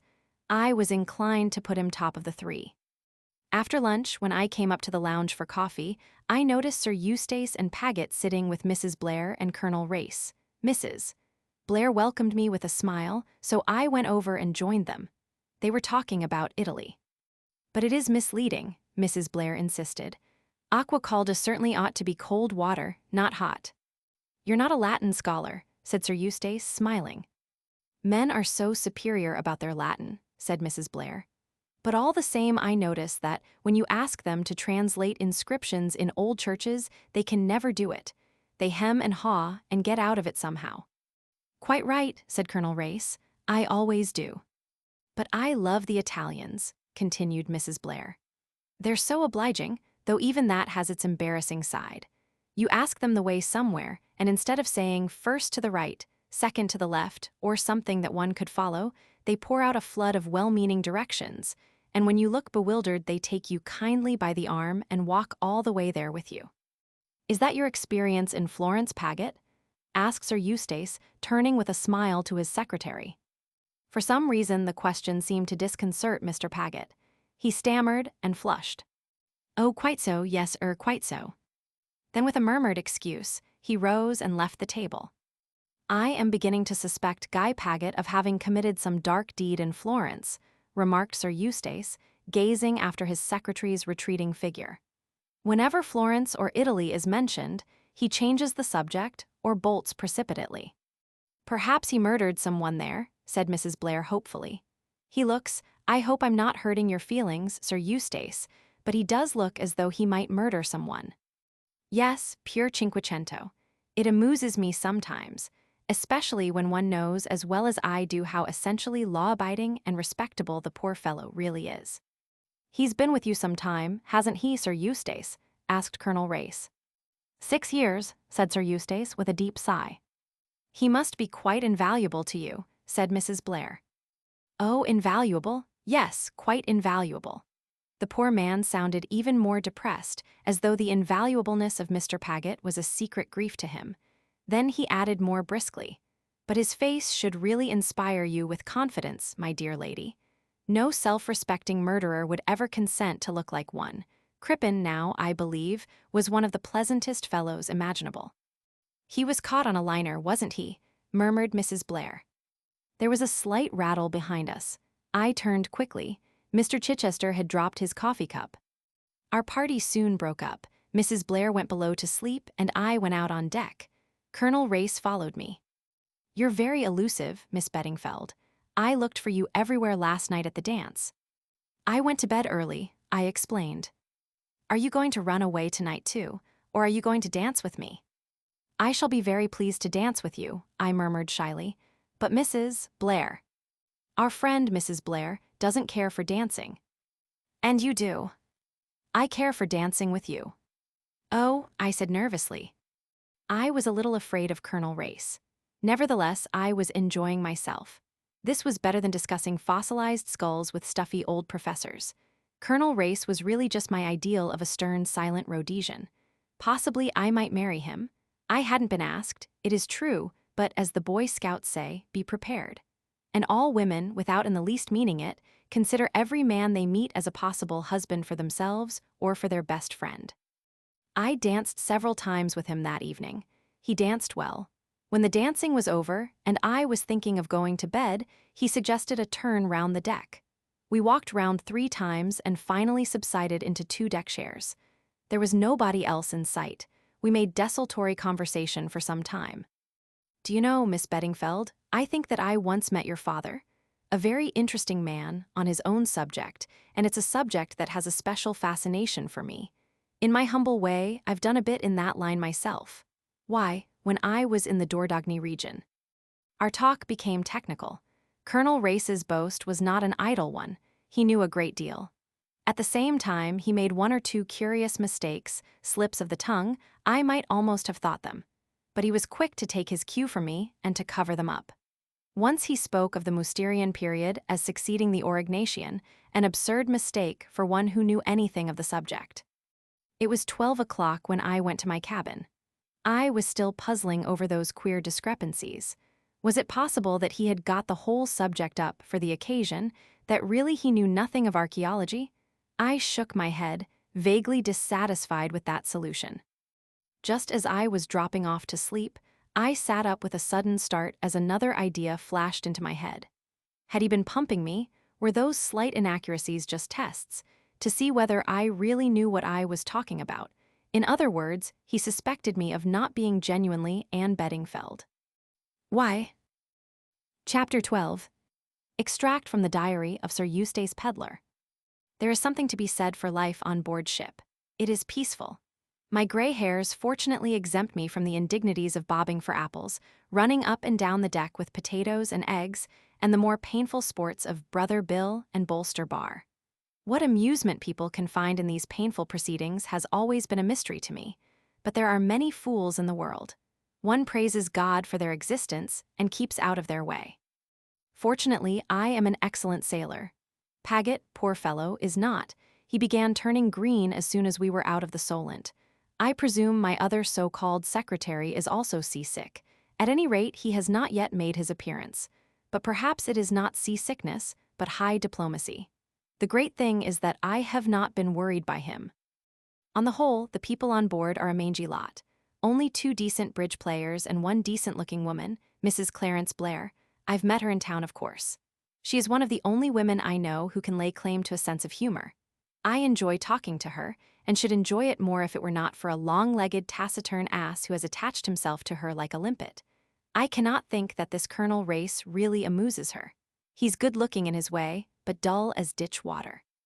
One of these strong, silent men that lady novelists and young girls always rave over. Guy Paget struggled up on deck after we left Madeira and began babbling in a hollow voice about work. What the devil does anyone want to work for on board ship?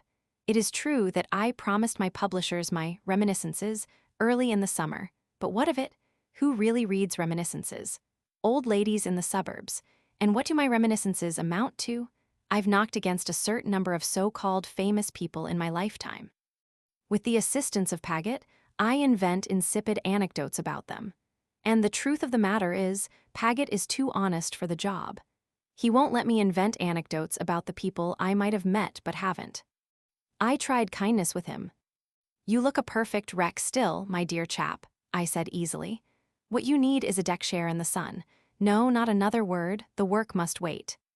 The next thing I knew, he was worrying about an extra cabin. "There's no room to work in your cabin, Sir Eustace. It's full of trunks."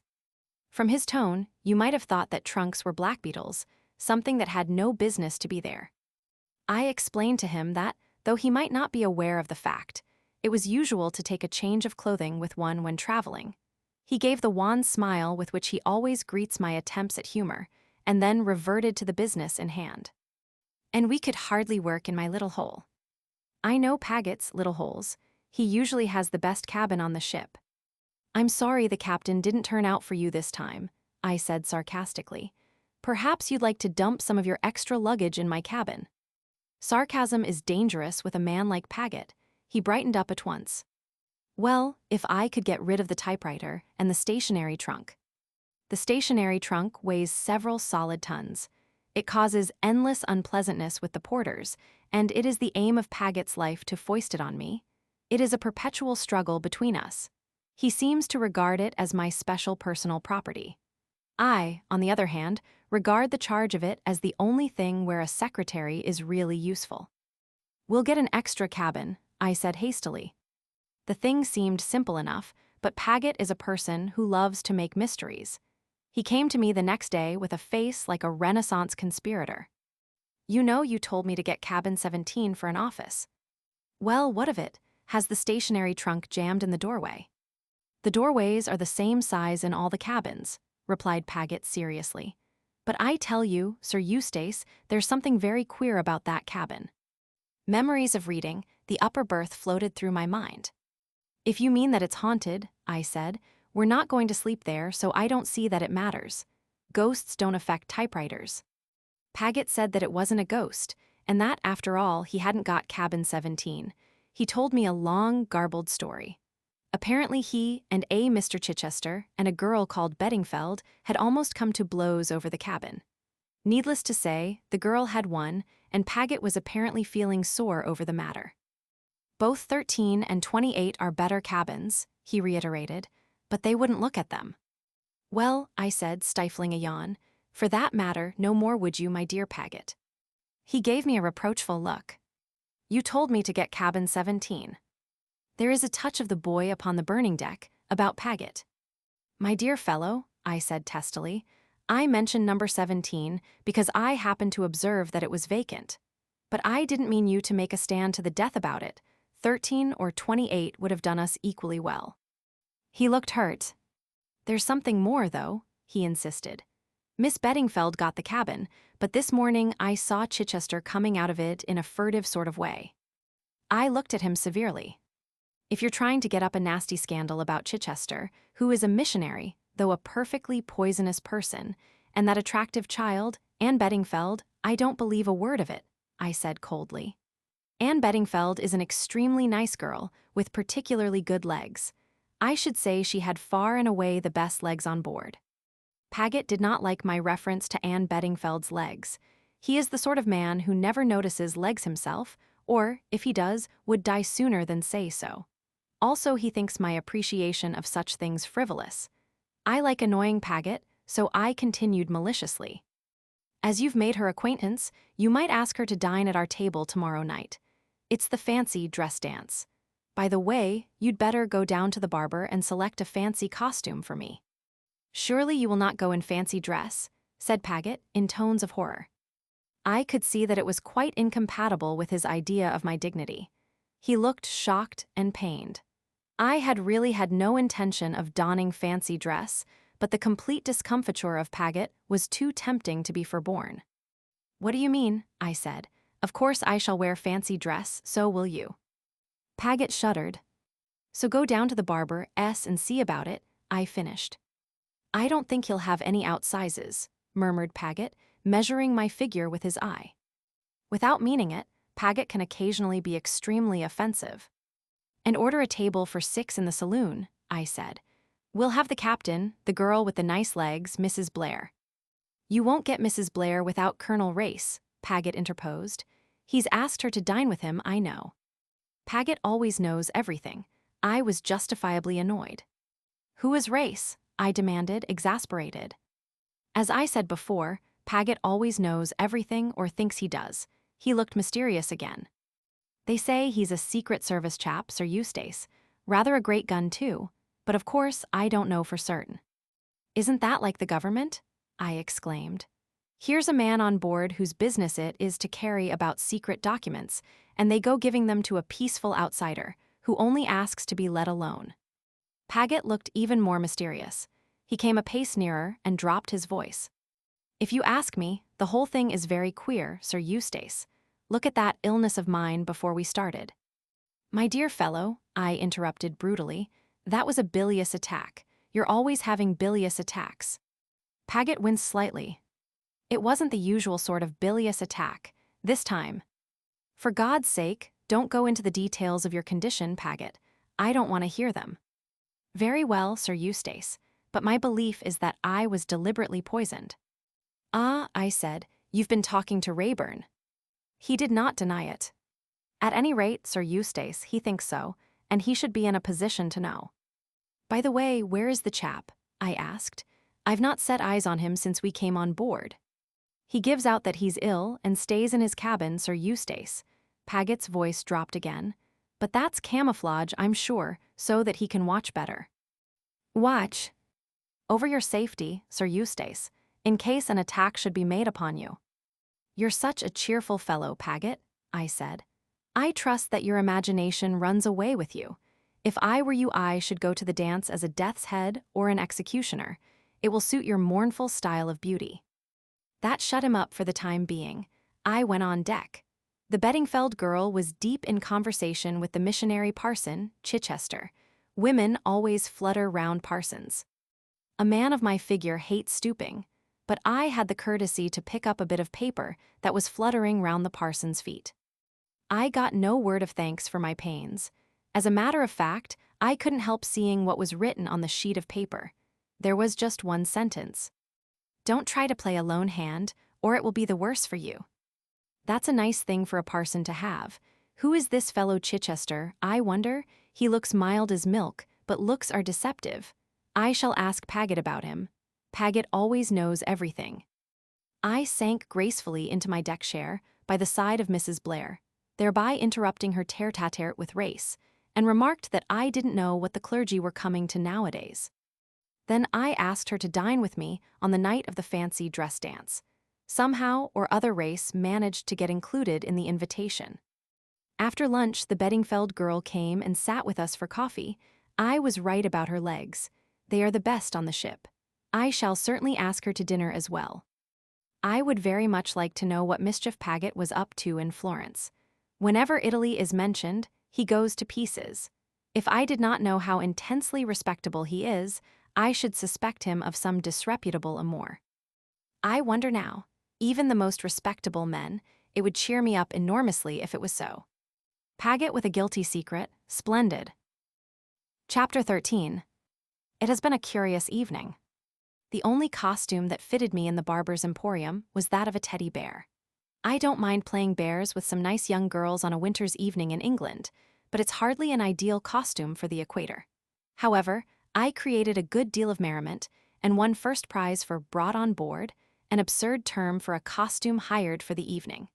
Still, as nobody seemed to have the least idea whether they were made or brought, it didn't matter. Mrs. Blair refused to dress up. Apparently she is at one with Paget on the matter. Colonel Race followed her example. Anne Beddingfeld had concocted a gypsy costume for herself and looked extraordinarily well. Paget said he had a headache and didn't appear. To replace him, I asked a quaint little fellow called Reeves. He's a prominent member of the South African Labour Party. Horrible little man, but I want to keep in with him as he gives me information that I need. I want to understand this Rand business from both sides. Dancing was a hot affair. I danced twice with Anne Beddingfeld, and she had to pretend she liked it. I danced once with Mrs. Blair, who didn't trouble to pretend, and I victimized various other damsels whose appearance struck me favorably. Then we went down to supper. I had ordered champagne. The steward suggested Cliquot 1911 as being the best they had on the boat, and I fell in with his suggestion. I seemed to have hit on the one thing that would loosen Colonel Race's tongue. Far from being taciturn, the man became actually talkative. For a while this amused me, then it occurred to me that Colonel Race, and not myself, was becoming the life and soul of the party. He chaffed me at length about keeping a diary. "It will reveal all your indiscretions, one of these days, peddler." "My dear Race," I said, "I venture to suggest that I am not quite the fool you think me. I may commit indiscretions, but I don't write them down in black and white. After my death, my executors will know my opinion of a great many people, but I doubt if they will find anything to add or detract from their opinion of me. A diary is useful for recording the idiosyncrasies of other people, but not one's own. There is such a thing as unconscious self-revelation, though." "In the eyes of the psychoanalyst, all things are vile," I replied sententiously. "You must have had a very interesting life, Colonel Race," said Miss Beddingfeld, gazing at him with wide, starry eyes. "That's how they do it, these girls. Othello charmed Desdemona by telling her stories, but, oh, didn't Desdemona charm Othello by the way she listened? Anyway, the girl set Race off all right. He began to tell lion stories. A man who has shot lions in large quantities has an unfair advantage over other men. It seemed to me that it was time I, too, told a lion story, one of a more sprightly character. "By the way," I remarked, "that reminds me of a rather exciting tale I heard. A friend of mine was out on a shooting trip somewhere in East Africa. One night he came out of his tent for some reason and was startled by a low growl. He turned sharply and saw a lion crouching to spring. He had left his rifle in the tent. Quick as thought, he ducked, and the lion sprang right over his head. Annoyed at having missed him, the animal growled and prepared to spring again. Again he ducked, and again the lion sprang right over him. This happened a third time, but by now he was close to the entrance of the tent, and he darted in and seized his rifle. When he emerged, rifle in hand, the lion had disappeared. That puzzled him greatly. He crept round the back of the tent, where there was a little clearing. There, sure enough, was the lion, busily practicing low jumps. This was received with a roar of applause. I drank some champagne. On another occasion, I remarked, this friend of mine had a second curious experience. He was trekking across country, and being anxious to arrive at his destination before the heat of the day, he ordered his boys to inspan whilst it was still dark. They had some trouble in doing so, as the mules were very restive, but at last they managed it, and a start was made. The mules raced along like the wind, and when daylight came they saw why. In the darkness, the boys had inspanned a lion as the near wheeler. This, too, was well received, a ripple of merriment going round the table. But I am not sure that the greatest tribute did not come from my friend, the labor member, who remained pale and serious. "My God," he said anxiously, "who unharnessed them?" "I must go to Rhodesia," said Mrs. Blair. "After what you have told us, Colonel Race, I simply must. It's a horrible journey, though, 5 days in the train." "You must join me on my private car," I said gallantly. "Oh, Sir Eustace, how sweet of you, do you really mean it?" "Do I mean it?" I exclaimed reproachfully, and drank another glass of champagne. "Just about another week, and we shall be in South Africa," sighed Mrs. Blair. "Ah, South Africa," I said sentimentally, and began to quote from a recent speech of mine at the Colonial Institute. "What has South Africa to show the world? What indeed? Her fruit and her farms, her wool and her wattles, her herds and her hides, her gold and her diamonds." I was hurrying on, because I knew that as soon as I paused Reeves would butt in and inform me that the hides were worthless, because the animals hung themselves up on barbed wire or something of that sort, would crab everything else, and end up with the hardships of the miners on the Rand. And I was not in the mood to be abused as a capitalist. However, the interruption came from another source at the magic word diamonds. "Diamonds," said Mrs. Blair ecstatically. "Diamonds," breathed Miss Beddingfeld. They both addressed Colonel Race. "I suppose you've been to Kimberley." I had been to Kimberley too, but I didn't manage to say so in time. Race was being inundated with questions. What were mines like? Was it true that the natives were kept shut up in compounds? And so on. Race answered their questions and showed a good knowledge of his subject. He described the methods of housing the natives, the searches instituted, and the various precautions that De Beers took. "Then it's practically impossible to steal any diamonds?" asked Mrs. Blair with as keen an air of disappointment as though she had been journeying there for the express purpose. "Nothing's impossible, Mrs. Blair. Thefts do occur, like the case I told you of where the Kaffir hid the stone in his wound." "Yes, but on a large scale." "Once in recent years, just before the war in fact. You must remember the case, peddler. You were in South Africa at the time." I nodded. "Tell us," cried Miss Beddingfeld. "Oh, do tell us." Race smiled. "Very well, you shall have the story. I suppose most of you have heard of Sir Lawrence Eardsley, the great South African mining magnate? His mines were gold mines, but he comes into the story through his son. You may remember that just before the war rumors were afield of a new potential, Kimberley hidden somewhere in the rocky floor of the British Guiana jungles. 2 young explorers, so it was reported, had returned from that part of South America, bringing with them a remarkable collection of rough diamonds, some of them of considerable size. Diamonds of small size had been found before in the neighborhood of the Essequibo and Mazaruni rivers, but these 2 young men, John Eardsley and his friend Lucas, claimed to have discovered beds of great carbon deposits at the common head of 2 streams. The diamonds were of every color: pink, blue, yellow, green, black, and the purest white. Eardsley and Lucas came to Kimberley where they were to submit their gems to inspection. At the same time, a sensational robbery was found to have taken place at De Beers. When sending diamonds to England, they are made up into a packet. This remains in the big safe, of which the 2 keys are held by 2 different men, whilst a 3rd man knows the combination. They are handed to the bank, and the bank send them to England. Each package is worth, roughly, about £100,000. On this occasion, the bank were struck by something a little unusual about the sealing of the packet. It was opened and found to contain knobs of sugar.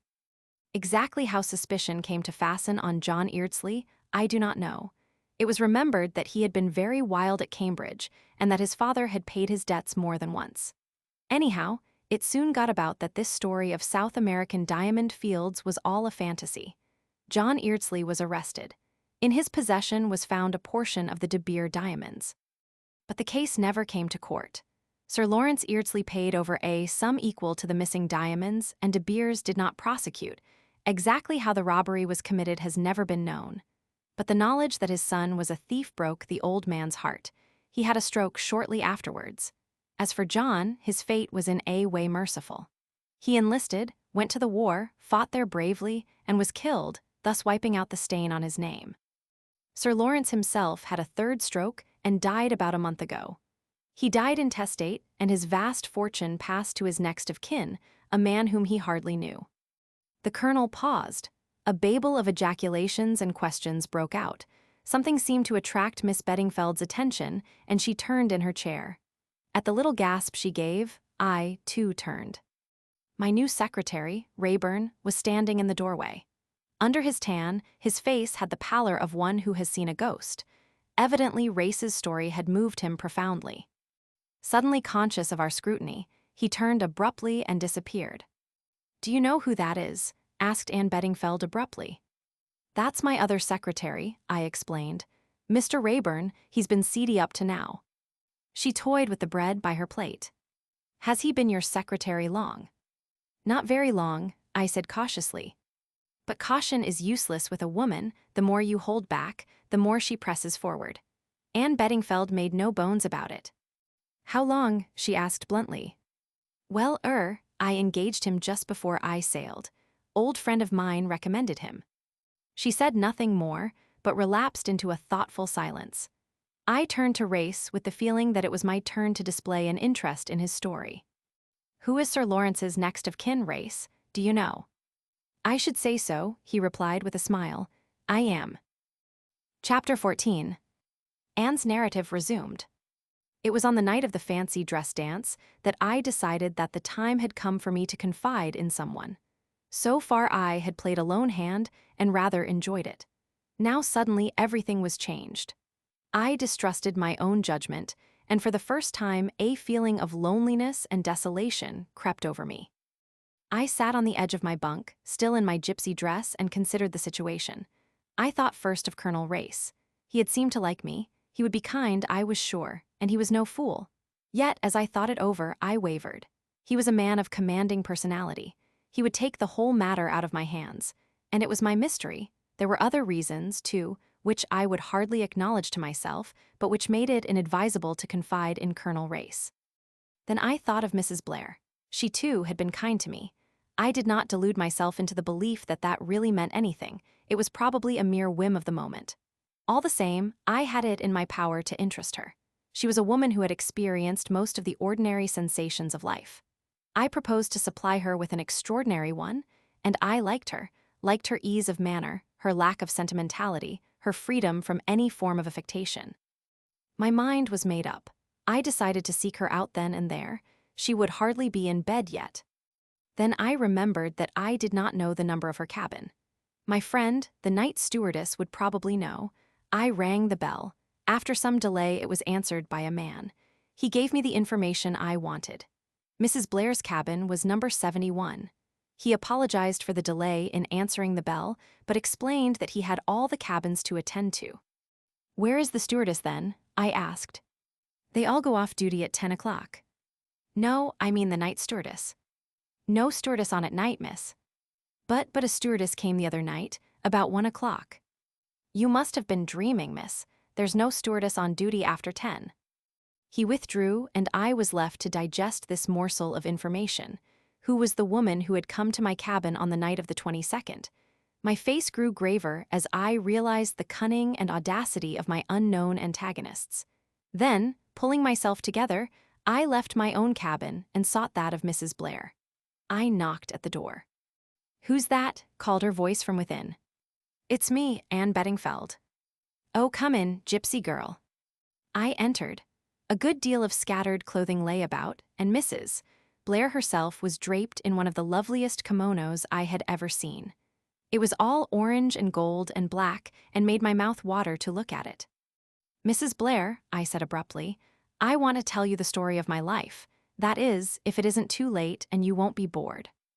"Not a bit. I always hate going to bed," said Mrs. Blair, her face crinkling into smiles in the delightful way it had. "And I should love to hear the story of your life. You're a most unusual creature, gypsy girl. Nobody else would think of bursting in on me at 1 a.m. to tell me the story of their life. Especially after snubbing my natural curiosity for weeks as you have done. I'm not accustomed to being snubbed. It's been quite a pleasing novelty. Sit down on the sofa and unburden your soul." I told her the whole story. It took some time as I was conscientious over all the details. She gave a deep sigh when I had finished, but she did not say at all what I had expected her to say. Instead, she looked at me, laughed a little, and said, "Do you know, Anne, you're a very unusual girl. Haven't you ever had qualms?" "Qualms?" I asked, puzzled. "Yes, qualms. Starting off alone with practically no money. What will you do when you find yourself in a strange country with all your money gone? It's no good bothering about that until it comes. I've got plenty of money still. The £25 that Mrs. Fleming gave me is practically intact, and then I won the sweep yesterday. That's another £15. Why, I've got lots of money. £40. "Lots of money, my God," murmured Mrs. Blair. "I couldn't do it, Anne, and I've plenty of pluck in my own way. I couldn't start off gaily with a few pounds in my pocket and no idea as to what I was doing and where I was going." "But that's the fun of it," I cried, thoroughly roused. "It gives one such a splendid feeling of adventure."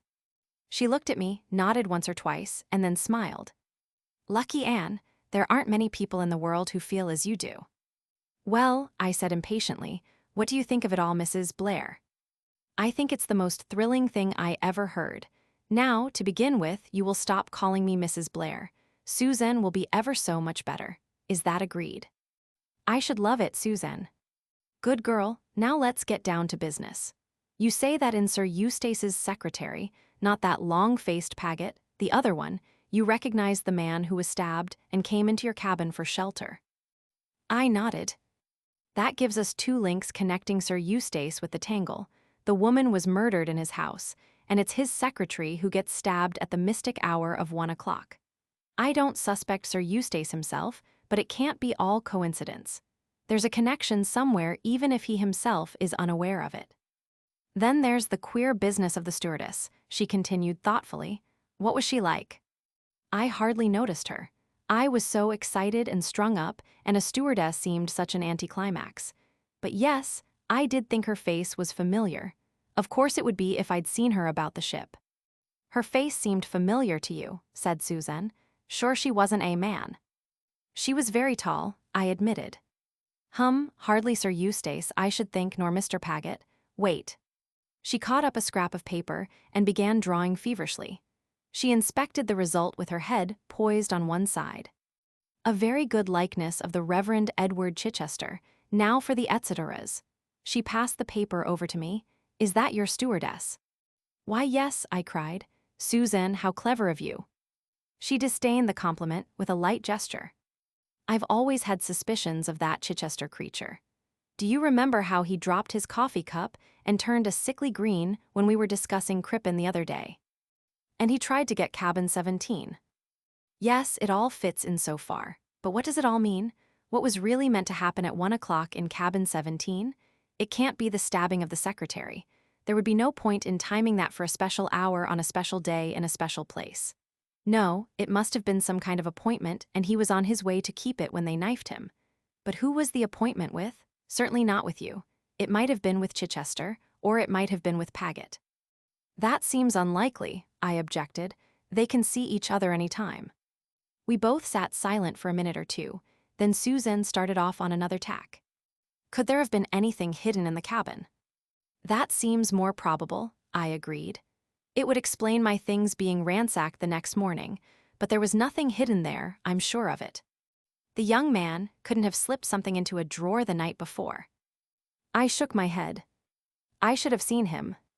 Could it have been your precious piece of paper they were looking for? It might have been, but it seems rather senseless. It was only a time and a date, and they were both passed by then.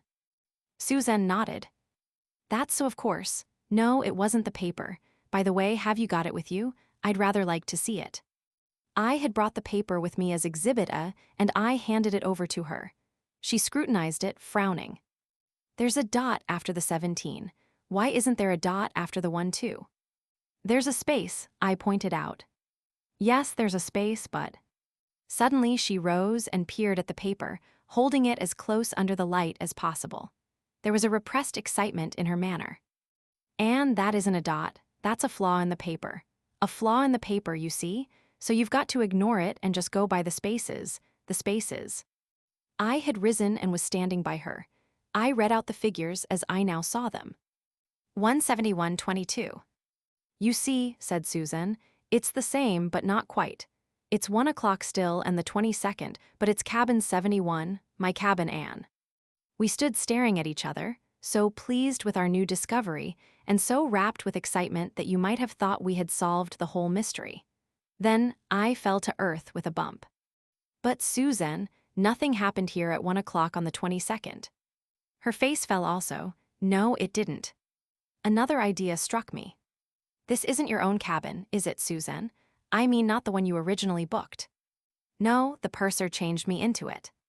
I wonder if it was booked before sailing for someone who didn't turn up. I suppose we could find out. We don't need to find out, gypsy girl, cried Susan. I know, the purser was telling me about it. The cabin was booked in the name of Mrs. Gray, but it seems that Mrs. Gray was merely a pseudonym for the famous Madame Nadina. She's a celebrated Russian dancer, you know. She's never appeared in London, but Paris has been quite mad about her. She had a terrific success there all through the war. A thoroughly bad lot, I believe, but most attractive. The purser expressed his regrets that she wasn't on board in a most heartfelt fashion when he gave me her cabin, and then Colonel Race told me a lot about her. It seems there were very queer stories afloat in Paris. She was suspected of espionage, but they couldn't prove anything. I rather fancy Colonel Race was over there simply on that account.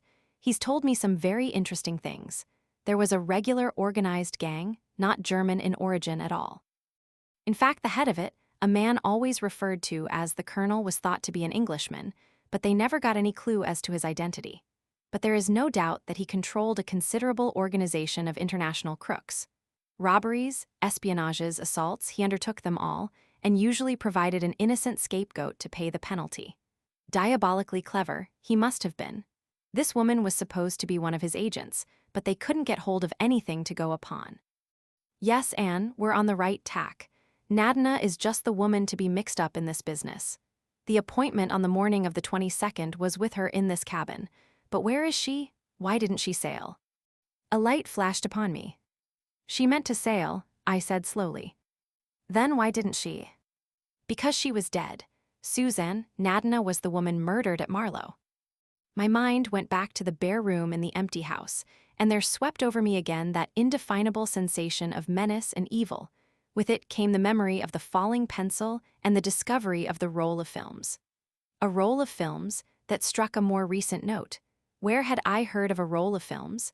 And why did I connect that thought with Mrs. Blair? Suddenly I flew at her and almost shook her in my excitement. Your films, the ones that were passed to you through the ventilator, wasn't that on the 22nd? The ones I lost. How do you know they were the same? Why would anyone return them to you that way, in the middle of the night? It's a mad idea, no. They were a message. The films had been taken out of the yellow tin case and something else put inside. Have you got it still? I may have used it. No, here it is. I remember I tossed it into the rack at the side of the bunk.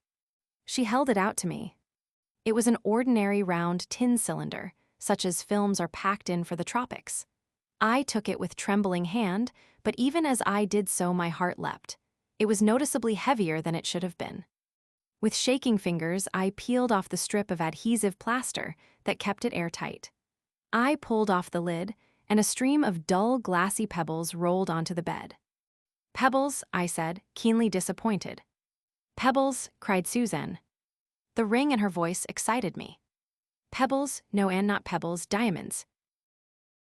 Chapter 15. Diamonds. I stared, fascinated, at the glassy heap on the bunk. I picked up one which, but for the weight, might have been a fragment of broken bottle. Are you sure, Suzanne? Oh, yes, my dear. I've seen rough diamonds too often to have any doubts. They're beauties too, Anne, and some of them are unique, I should say. There's a history behind these. The history we heard tonight, I cried. You mean? Colonel Race's story, it can't be a coincidence. He told it for a purpose.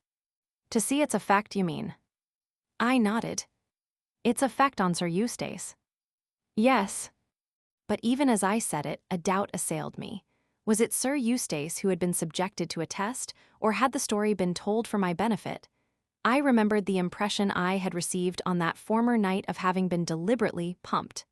For some reason or other, Colonel Race was suspicious.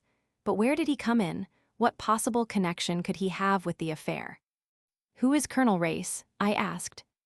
That's rather a question, said Susan. He's pretty well known as a big game hunter, and, as you heard him say tonight, he was a distant cousin of Sir Lawrence Eardsley. I've never actually met him until this trip. He journeys to and from Africa a good deal. There's a general idea that he does secret service work. I don't know whether it's true or not. He's certainly rather a mysterious creature. I suppose he came into a lot of money, as Sir Lawrence Eardsley's heir. My dear Anne, he must be rolling. You know, he'd be a splendid match for you. I can't have a good go at him with you aboard the ship, I said, laughing. Oh, these married women. We do have a pull, murmured Susan complacently. And everybody knows that I am absolutely devoted to Clarence, my husband, you know. It's so safe and pleasant to make love to a devoted wife. It must be very nice for Clarence to be married to someone like you. Well, I'm wearing to live with. Still, he can always escape to the Foreign Office where he fixes his eyeglass in his eye and goes to sleep in a big armchair.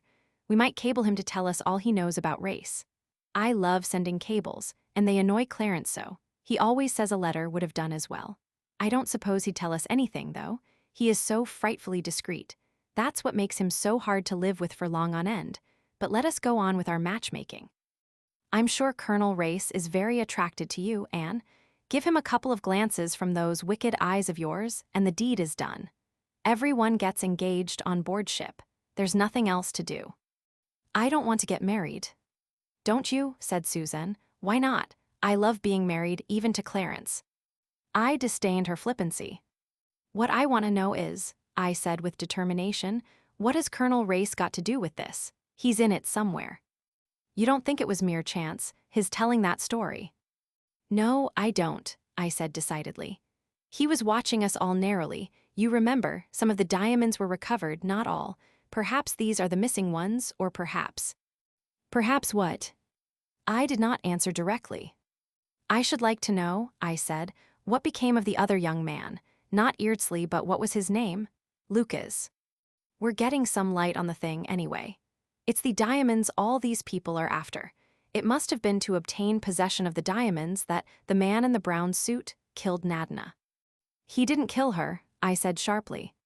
Of course he killed her. Who else could have done so? I don't know, but I'm sure he didn't kill her. He went into that house 3 minutes after her and came out as white as a sheet. Because he found her dead. But nobody else went in. Then the murderer was in the house already, or else he got in some other way. There's no need for him to pass the lodge. He could have climbed over the wall. Suzanne glanced at me sharply.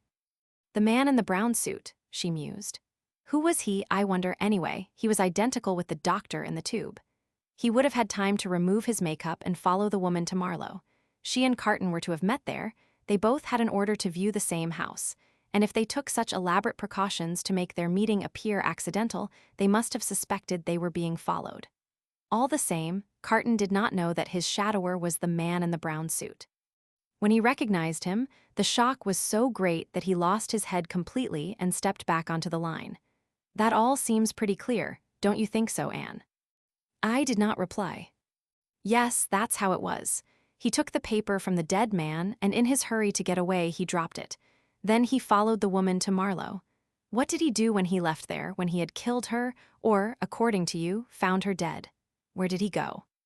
Still I said nothing. I wonder now, said Susan musingly. Is it possible that he induced Sir Eustace Pedlar to bring him on board as his secretary? It would be a unique chance of getting safely out of England and dodging the hue and cry. But how did he square Sir Eustace? It looks as though he had some hold over him. Or over Paget, I suggested in spite of myself. You don't seem to like Paget, Anne. Sir Eustace says he's a most capable and hard-working young man, and really, he may be for all we know against him. Well, to continue my surmises.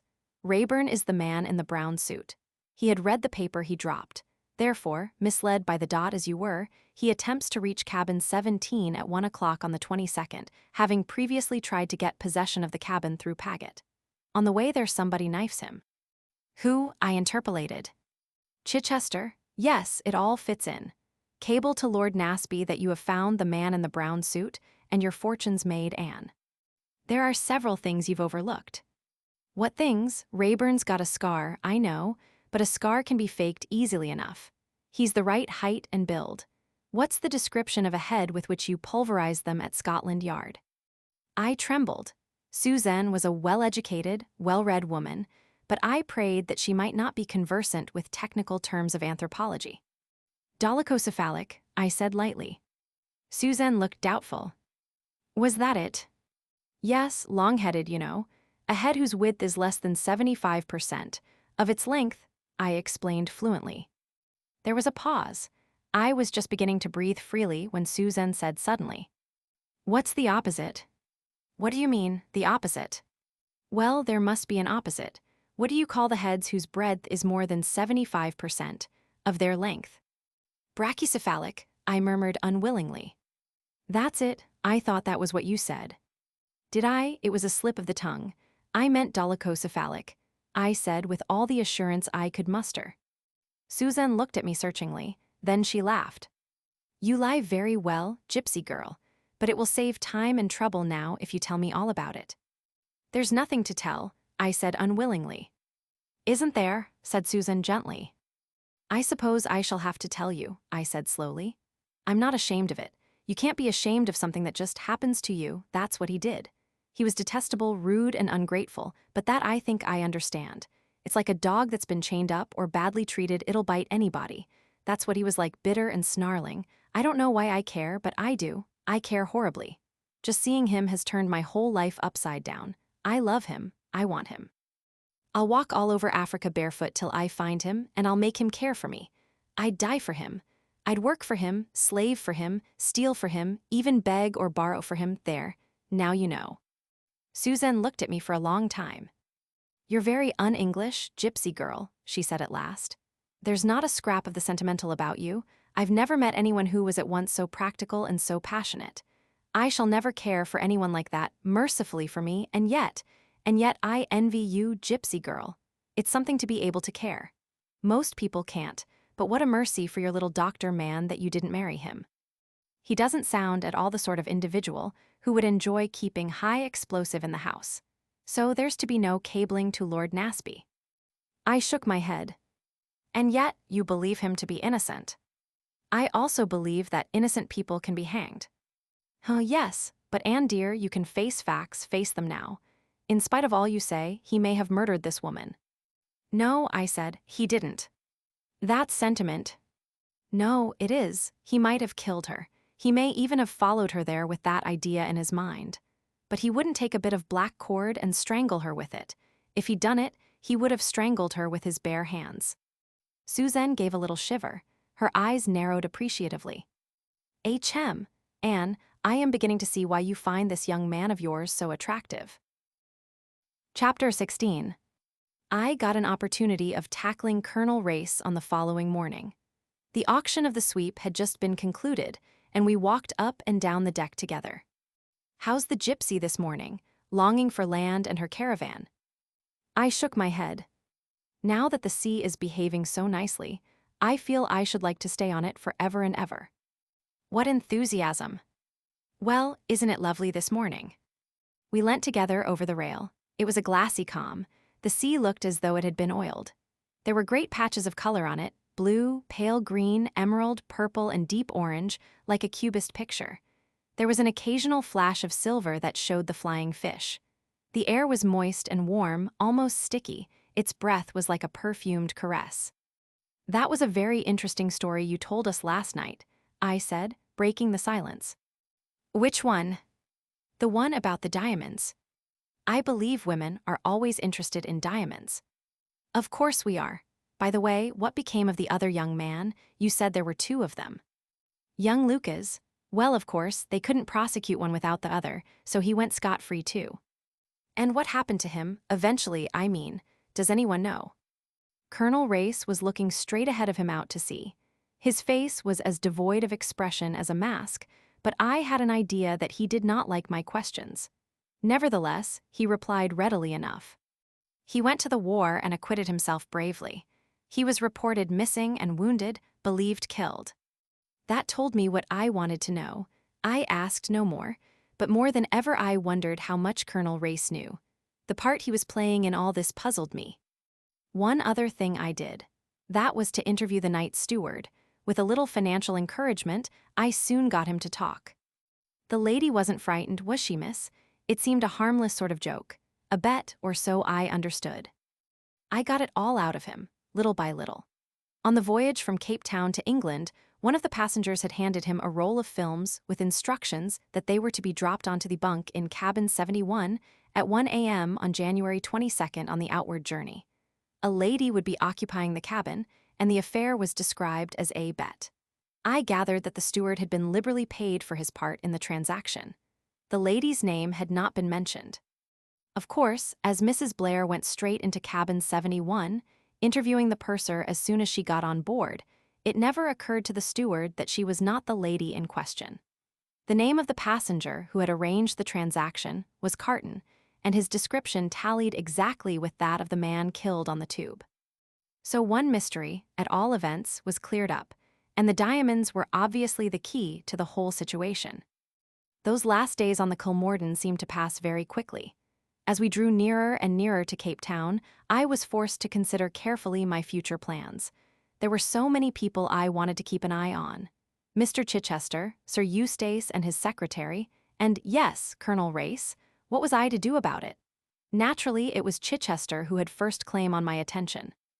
Indeed, I was on the point of reluctantly dismissing Sir Eustace and Mr. Paget from their position of suspicious characters, when a chance conversation awakened fresh doubts in my mind.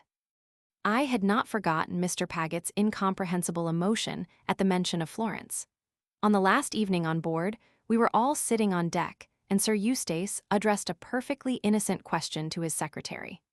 I forget exactly what it was, something to do with railway delays in Italy, but at once I noticed that Mr. Paget was displaying the same uneasiness which had caught my attention before. When Sir Eustace claimed Mrs. Blair for a dance, I quickly moved into the chair next to the secretary. I was determined to get to the bottom of the matter. "I have always longed to go to Italy," I said, "and especially to Florence. Didn't you enjoy it very much there?" "Indeed I did, Miss Beddingfeld. If you will excuse me, there is some correspondence of Sir Eustace's that—" I took hold of him firmly by his coat sleeve. "Oh, you mustn't run away," I cried with the skittish accent of an elderly dowager. "I'm sure Sir Eustace wouldn't like you to leave me alone with no one to talk to. You never seem to want to talk about Florence. Oh, Mr. Paget, I believe you have a guilty secret." I still had my hand on his arm, and I could feel the sudden start he gave. "Not at all, Miss Beddingfeld, not at all," he said earnestly. "I should be only too delighted to tell you all about it, but there really are some cables." "Oh, Mr. Paget, what a thin pretense. I shall tell Sir Eustace." I got no further. He gave another jump. The man's nerves seemed in a shocking state. "What is it you want to know?" The resigned martyrdom of his tone made me smile inwardly. "Oh, everything, the pictures, the olive trees." I paused, rather at a loss myself. "I suppose you speak Italian," I resumed. "Not a word, unfortunately, but of course, with hall porters and guides." "Exactly," I hastened to reply. "And which was your favorite picture?" "Oh, the Madonna, Raphael's, you know." "Dear old Florence," I murmured sentimentally. "So picturesque on the banks of the Arno, a beautiful river, and the Duomo, you remember the Duomo?" Of course, of course." "Another beautiful river, is it not?" I hazarded. "Almost more beautiful than the Arno." "Decidedly so, I should say." Emboldened by the success of my little trap, I proceeded further, but there was little room for doubt. Mr. Paget delivered himself into my hands with every word he uttered. The man had never been in Florence in his life. But if not in Florence, where had he been? In England? Actually in England at the time of the Mill House mystery. I decided on a bold step. "The curious thing is," I said, "that I fancied I had seen you before somewhere, but I must be mistaken, since you were in Florence at the time. And yet—" I studied him frankly. There was a hunted look in his eyes. He passed his tongue over his dry lips. Where? "Did I think I had seen you?" I finished for him. "At Marlow, you know Marlow? Why, of course, how stupid of me, Sir Eustace has a house there." But with an incoherent muttered excuse, my victim rose and fled. That night I invaded Suzanne's cabin, alight with excitement. "You see, Suzanne," I urged, as I finished my tale, "he was in England in Marlow at the time of the murder. Are you so sure now that the man in the brown suit is guilty?" "I'm sure of one thing," said Suzanne, twinkling unexpectedly. "What's that?" "That the man in the brown suit is better looking than poor Mr. Paget. No, Anne, don't get cross. I was only teasing. Sit down here. Joking apart, I think you've made a very important discovery. Up till now, we've considered Paget as having an alibi. Now we know he hasn't." "Exactly," I said. "We must keep an eye on him." "As well as everybody else," she said ruefully. "Well, that's one of the things I wanted to talk to you about. That and finance. No, don't stick your nose in the air. I know you are absurdly proud and independent, but you've got to listen to horse sense over this. We're partners. I wouldn't offer you a penny because I liked you or because you're a friendless girl. What I want is a thrill, and I'm prepared to pay for it. We're going into this together regardless of expense. To begin with, you'll come with me to the Mount Nelson Hotel at my expense, and we'll plan out our campaign." We argued the point. In the end, I gave in, but I didn't like it. I wanted to do the thing on my own. "That's settled," said Susan at last, getting up and stretching herself with a big yawn. "I'm exhausted with my own eloquence. Now then, let us discuss our victims. Mr. Chichester is going on to Durban. Sir Eustace is going to the Mount Nelson Hotel in Cape Town and then up to Rhodesia. He's going to have a private car on the railway, and in a moment of expansion, after his fourth glass of champagne the other night, he offered me a place in it. I dare say he didn't really mean it, but all the same, he can't very well back out if I hold him to it." "Good," I approved. "You keep an eye on Sir Eustace and Paget, and I take on Chichester. But what about Colonel Race?" Suzanne looked at me queerly. Anne, you can't possibly suspect. I do. I suspect everybody. I'm in the mood when one looks round for the most unlikely person. Colonel Race is going to Rhodesia too, said Susan thoughtfully. If we could arrange for Sir Eustace to invite him also. You can manage it. You can manage anything. I love butter, purred Susan. We parted on the understanding that Susan should employ her talents to the best advantage. I felt too excited to go to bed immediately. It was my last night on board. Early tomorrow morning, we should be in Table Bay. I slipped up on deck. The breeze was fresh and cool. The boat was rolling a little in the choppy sea. The decks were dark and deserted. It was after midnight. I leaned over the rail, watching the phosphorescent trail of foam. Ahead of us lay Africa. We were rushing towards it through the dark water. I felt alone in a wonderful world. Wrapped in a strange peace, I stood there, taking no heed of time, lost in a dream. And suddenly I had a curious, intimate premonition of danger. I had heard nothing, but I swung round instinctively. A shadowy form had crept up behind me. As I turned, it sprang. One hand gripped my throat, stifling any cry I might have uttered. I fought desperately, but I had no chance. I was half choking from the grip on my throat, but I bit and clung and scratched in the most approved feminine fashion. The man was handicapped by having to keep me from crying out. If he had succeeded in reaching me unawares, it would have been easy enough for him to sling me overboard with a sudden heave. The sharks would have taken care of the rest. Struggle as I would, I felt myself weakening. My assailant felt it too. He put out all his strength. And then, running on swift, noiseless feet, another shadow joined in. With one blow of his fist, he sent my opponent crashing headlong to the deck. Released, I fell back against the rail, sick and trembling. My rescuer turned to me with a quick movement. "You're hurt." There was something savage in his tone, a menace against the person who had dared to hurt me. Even before he spoke, I had recognized him. It was my man, the man with the scar. But that one moment in which his attention had been diverted to me had been enough for the fallen enemy. Quick as a flash, he had risen to his feet and taken to his heels down the deck. With an oath, Rayburn sprang after him. I always hate being out of things. I joined the chase, a bad third. Round the deck we went to the starboard side of the ship. There by the saloon door lay the man in a crumpled heap. Rayburn was bending over him. "Did you hit him again?" I called breathlessly. "There was no need," he replied grimly. "I found him collapsed by the door, or else he couldn't get it open and is shamming. We'll soon see about that, and we'll see who he is too." With a beating heart, I drew near. I had realized at once that my assailant was a bigger man than Chichester. Anyway, Chichester was a flabby creature who might use a knife at a pinch, but who would have little strength in his bare hands.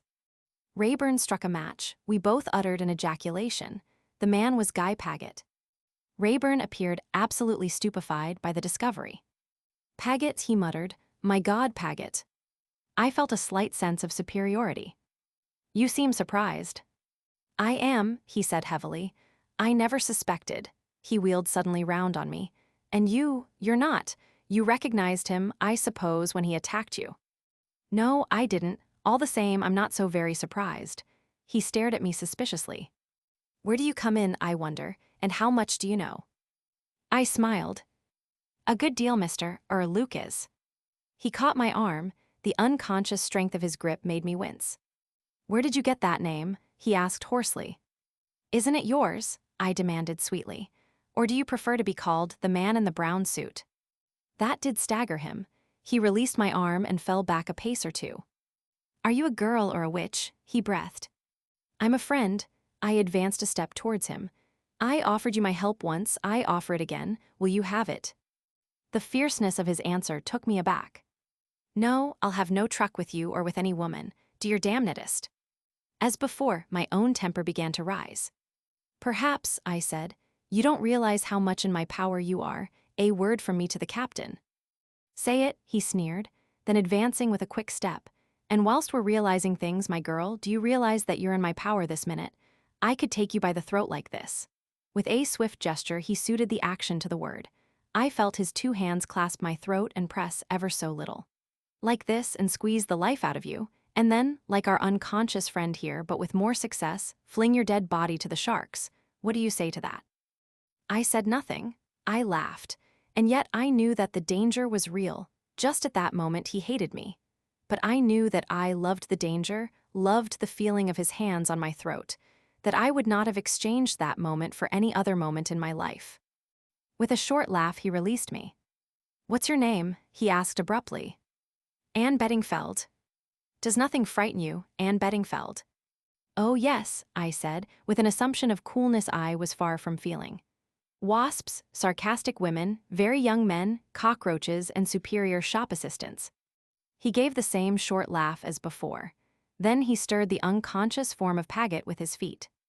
"What shall we do with this junk? Throw it overboard?" he asked carelessly. "If you like," I answered with equal calm. "I admire your wholehearted, bloodthirsty instincts, Miss Beddingfeld, but we will leave him to recover at his leisure. He is not seriously hurt." "You shrink from a second murder, I see," I said sweetly. "A second murder?" He looked genuinely puzzled. "The woman at Marlowe," I reminded him, watching the effect of my words closely. An ugly, brooding expression settled down on his face. He seemed to have forgotten my presence. "I might have killed her," he said. "Sometimes I believe that I meant to kill her." A wild rush of feeling, hatred of the dead woman, surged through me. I could have killed her that moment had she stood before me. For he must have loved her once. He must to have felt like that. I regained control of myself and spoke in my normal voice. "We seem to have said all there is to be said, except good night." "Good night and goodbye, Miss Beddingfeld." "Au revoir, Mr. Lucas." Again he flinched at the name. He came nearer. "Why do you say that, au revoir, I mean?" "Because I have a fancy that we shall meet again." "Not if I can help it." Emphatic as his tone was, it did not offend me. On the contrary, I hugged myself with secret satisfaction. I am not quite a fool. "All the same," I said gravely, "I think we shall." "Why?" I shook my head, unable to explain the feeling that had actuated my words. "I never wish to see you again," he said suddenly and violently. It was really a very rude thing to say, but I only laughed softly and slipped away into the darkness. I heard him start after me, and then pause, and a word floated down the deck. I think it was a witch. Chapter 17. Extract from the diary of Sir Eustace Pedlar. Mount Nelson Hotel, Cape Town. It is really the greatest relief to get off the Kilmorden. The whole time that I was on board I was conscious of being surrounded by a network of intrigue. To put the lid on everything, Guy Paget must needs engage in a drunken brawl the last night.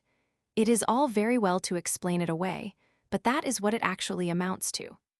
What else would you think if a man comes to you with a lump the size of an egg on the side of his head and an eye colored all the tints of the rainbow? Of course, Paget would insist on trying to be mysterious about the whole thing. According to him, you would think his black eye was the direct result of his devotion to my interests. His story was extraordinarily vague and rambling, and it was a long time before I could make head or tail of it. To begin with, it appears he caught sight of a man behaving suspiciously. Those are Paget's words. He has taken them straight from the pages of a German spy story. What he means by a man behaving suspiciously, he doesn't know himself. I said so to him. He was slinking along in a very furtive manner, and it was the middle of the night, Sir Eustace. "Well, what were you doing yourself? Why weren't you in bed and asleep like a good Christian?" I demanded irritably. "I had been coding those cables of yours, Sir Eustace, and typing the diary up to date. Trust Paget to be always in the right and a martyr over it." "Well, I just thought I would have a look around before turning in, Sir Eustace. The man was coming down the passage from your cabin. I thought at once there was something wrong by the way he looked about him. He slunk up the stairs by the saloon. I followed him." "My dear Paget," I said, "why shouldn't the poor chap go on deck without having his footsteps dogged? Lots of people even sleep on deck, very uncomfortable, I've always thought. The sailors wash you down with the rest of the deck at 5 in the morning." I shuddered at the idea. "Anyway," I continued, "if you went worrying some poor devil who was suffering from insomnia, I don't wonder he landed you one." Paget looked patient. "If you would hear me out, Sir Eustace, I was convinced the man had been prowling about near your cabin where he had no business to be. The only 2 cabins down that passage are yours and Colonel Race, S. Race, I said, lighting a cigar carefully, can look after himself without your assistance, Paget. I added as an afterthought, so can I. Paget came nearer and breathed heavily, as he always does before imparting a secret. You see, Sir Eustace, I fancied, and now indeed I am sure, it was Raeburn. Raeburn? Yes, Sir Eustace. I shook my head. Raeburn has far too much sense to attempt to wake me up in the middle of the night. Quite so, Sir Eustace. I think it was Colonel Race he went to see, a secret meeting for orders. Don't hiss at me, Paget, I said, drawing back a little, and do control your breathing. Your idea is absurd. Why should they want to have a secret meeting in the middle of the night? If they'd anything to say to each other, they could hobnob over beef tea in a perfectly casual and natural manner. I could see that Paget was not in the least convinced. Something was going on last night, Sir Eustace, he urged, or why should Raeburn assault me so brutally? You're quite sure it was Raeburn? Paget appeared to be perfectly convinced of that. It was the only part of the story that he wasn't vague about. There's something very queer about all this, he said. To begin with, where is Raeburn? It's perfectly true that we haven't seen the fellow since we came on shore. He did not come up to the hotel with us. I decline to believe that he is afraid of Paget, however. Altogether, the whole thing is very annoying. One of my secretaries has vanished into the blue, and the other looks like a disreputable prizefighter. I can't take him about with me in his present condition. I shall be the laughingstock of Cape Town. I have an appointment later in the day to deliver old Milray's billet-doux, but I shall not take Paget with me. Confound the fellow and his prowling ways. Altogether, I am decidedly out of temper. I had poisonous breakfast with poisonous people. Dutch waitresses with thick ankles who took half an hour to bring me a bad bit of fish. And this farce of getting up at 5 a.m. on arrival at the port to see a blinking doctor and hold your hands above your head simply makes me tired. Later, a very serious thing has occurred. I went to my appointment with the Prime Minister, taking Milray's sealed letter. It didn't look as though it had been tampered with, but inside was a blank sheet of paper. Now, I suppose, I'm in the devil of a mess. Why I ever let that bleeding old fool Milray embroil me in the matter, I can't think. Paget is a famous jobs comforter.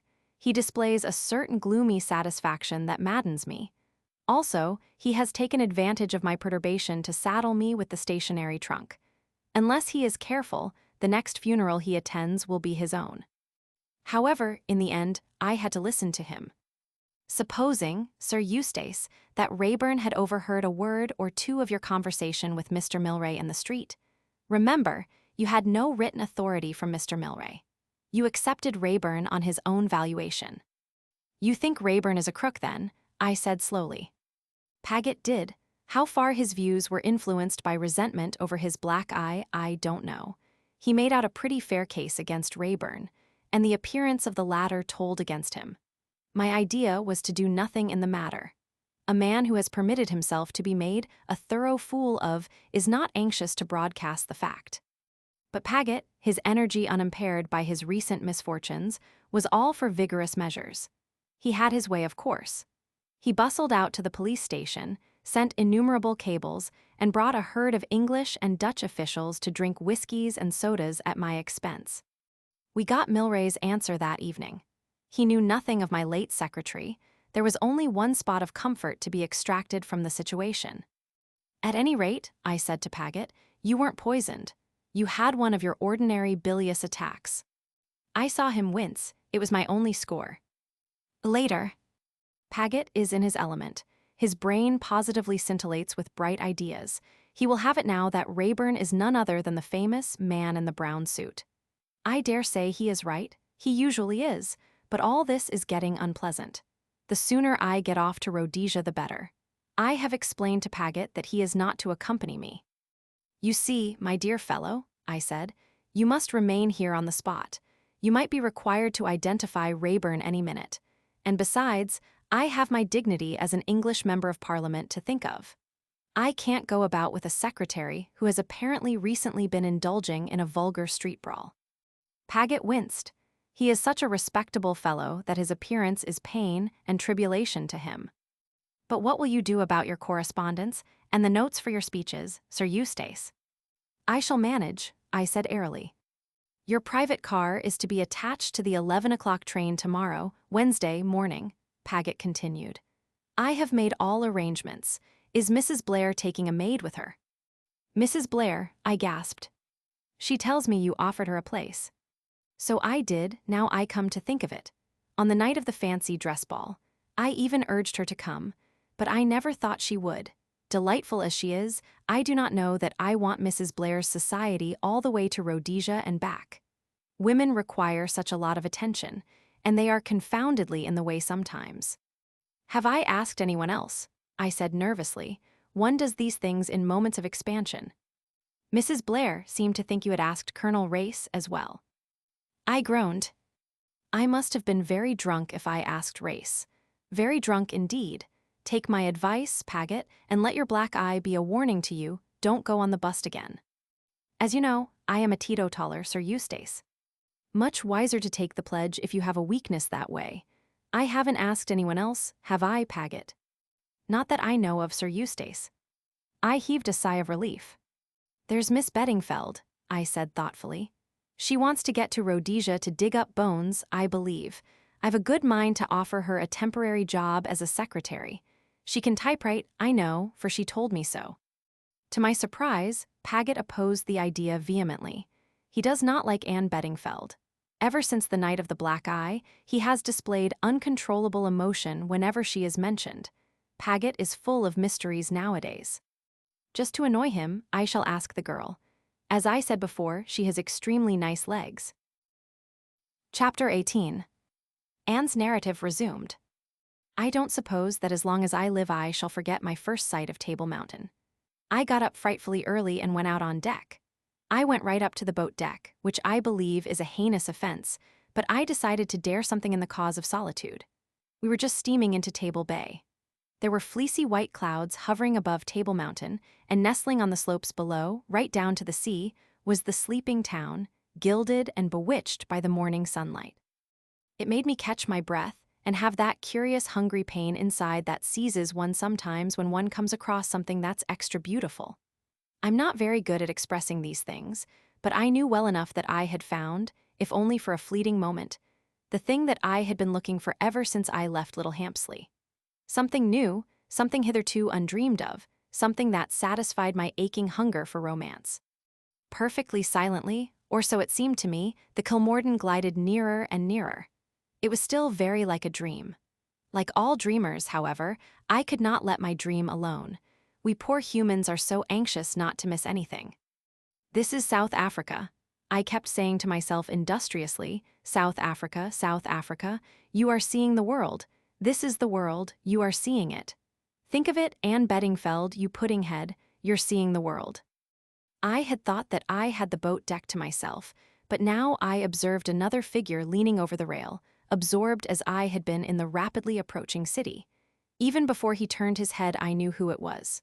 The scene of last night seemed unreal and melodramatic in the peaceful morning sunlight. What must he have thought of me? It made me hot to realize the things that I had said. And I hadn't meant them, or had I? I turned my head resolutely away and stared hard at Table Mountain. If Rayburn had come up here to be alone, I, at least, need not disturb him by advertising my presence. But to my intense surprise I heard a light footfall on the deck behind me, and then his voice, pleasant and normal. Miss Beddingfeld. Yes. I turned. I want to apologize to you. I behaved like a perfect boor last night. It was a peculiar night, I said hastily. It was not a very lucid remark, but it was absolutely the only thing I could think of. Will you forgive me? I held out my hand without a word. He took it. There's something else I want to say. His gravity deepened. Miss Beddingfeld, you may not know it, but you are mixed up in a rather dangerous business. I gathered as much, I said. No, you don't. You can't possibly know. I want to warn you. Leave the whole thing alone. It can't concern you, really. Don't let your curiosity lead you to tamper with other people's business. No, please don't get angry again. I'm not speaking of myself. You've no idea of what you might come up against. These men will stop at nothing. They are absolutely ruthless. Already you're in danger. Look at last night. They fancy you know something. Your only chance is to persuade them that they're mistaken. But be careful, always be on the lookout for danger, and look here, if at any time you should fall into their hands, don't try and be clever. Tell the whole truth, it will be your only chance. You make my flesh creep, Mr. Rayburn, I said, with some truth. Why do you take the trouble to warn me? He did not answer for some minutes, then he said in a low voice, It may be the last thing I can do for you. Once on shore, I shall be all right, but I may not get on shore. What? I cried. You see, I'm afraid you're not the only person on board who knows that I am the man in the brown suit. If you think that I told, I said hotly. He reassured me with a smile. I don't doubt you, Miss Beddingfeld. If I ever said I did, I lied. No, but there's one person on board who's known all along. He's only got to speak, and my number's up. All the same, I'm taking a sporting chance that he won't speak. Why? Because he's a man who likes playing a lone hand, and when the police have got me, I should be of no further use to him. Free, I might be. Well, an hour will show. He laughed rather mockingly, but I saw his face harden. If he had gambled with fate, he was a good gambler.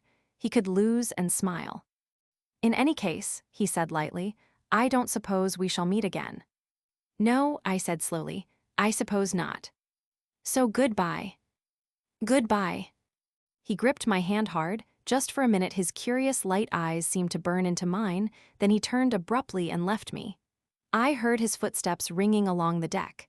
They echoed and re-echoed. I felt that I should hear them always. Footsteps going out of my life. I can admit frankly that I did not enjoy the next 2 hours. Not till I stood on the wharf, having finished with most of the ridiculous formalities that bureaucracies require, did I breathe freely once more. No arrest had been made, and I realized that it was a heavenly day and that I was extremely hungry. I joined Susan. In any case, I was staying the night with her at the hotel. The boat did not go on to Port Elizabeth and Durban until the following morning. We got into a taxi and drove to the Mount Nelson. It was all heavenly. The sun, the air, the flowers. When I thought of Little Hampsley in January, the mud knee-deep, and the sure-to-be-falling rain, I hugged myself with delight. Susan was not nearly so enthusiastic. She has traveled a great deal, of course. Besides, she is not the type that gets excited before breakfast. She snubbed me severely when I let out an enthusiastic yelp at the sight of a giant blue convolvulus. By the way, I should like to make it clear here and now that this story will not be a story of South Africa. I guarantee no genuine local color. You know the sort of thing, 6 words in italics on every page. I admire it very much, but I can't do it. In South Sea Islands, of course, you make an immediate reference to Berchtesgaden. I don't know what Berchtesgaden is, I never have known, I probably never shall know. I've guessed once or twice and guessed wrong. In South Africa, I know you at once begin to talk about a stoep. I do know what a stoep is. It's the thing round a house and you sit on it. In various other parts of the world you call it a veranda, a piazza, and a ha-ha. Then again, there are papaws. I had often read of papaws. I discovered at once what they were because I had one plumped down in front of me for breakfast. I thought at first that it was a melon gone bad. The Dutch waitress enlightened me and persuaded me to use lemon juice and sugar and try again. I was very pleased to meet a papa. I had always vaguely associated it with a hula-hula, which I believe, though I may be wrong, is a kind of straw skirt that Hawaiian girls dance in. No, I think I am wrong. That is a lava-lava. At any rate, all these things are very cheering after England.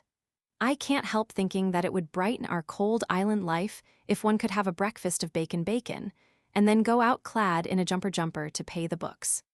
Suzanne was a little tamer after breakfast.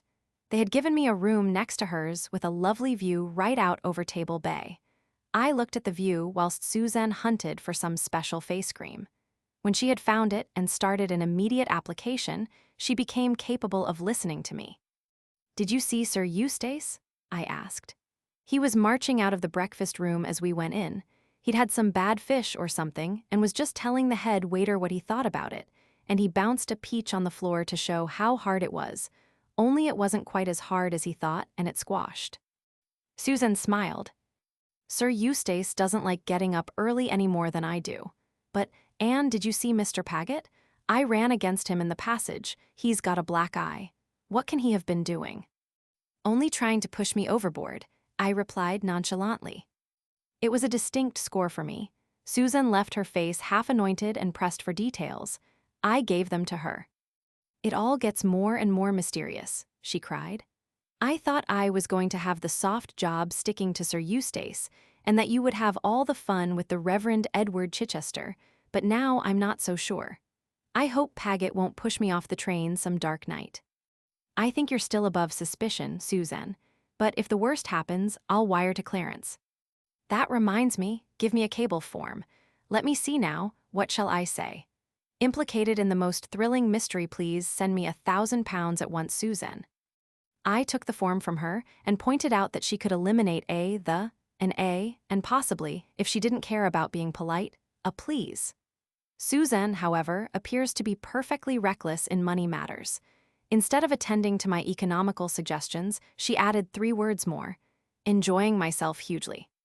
Susan was engaged to lunch with friends of hers, who came to the hotel about 11 o'clock to fetch her.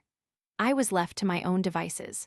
I went down through the grounds of the hotel, crossed the tram lines, and followed a cool, shady avenue right down till I came to the main street. I strolled about, seeing the sights, enjoying the sunlight and the black-faced sellers of flowers and fruits.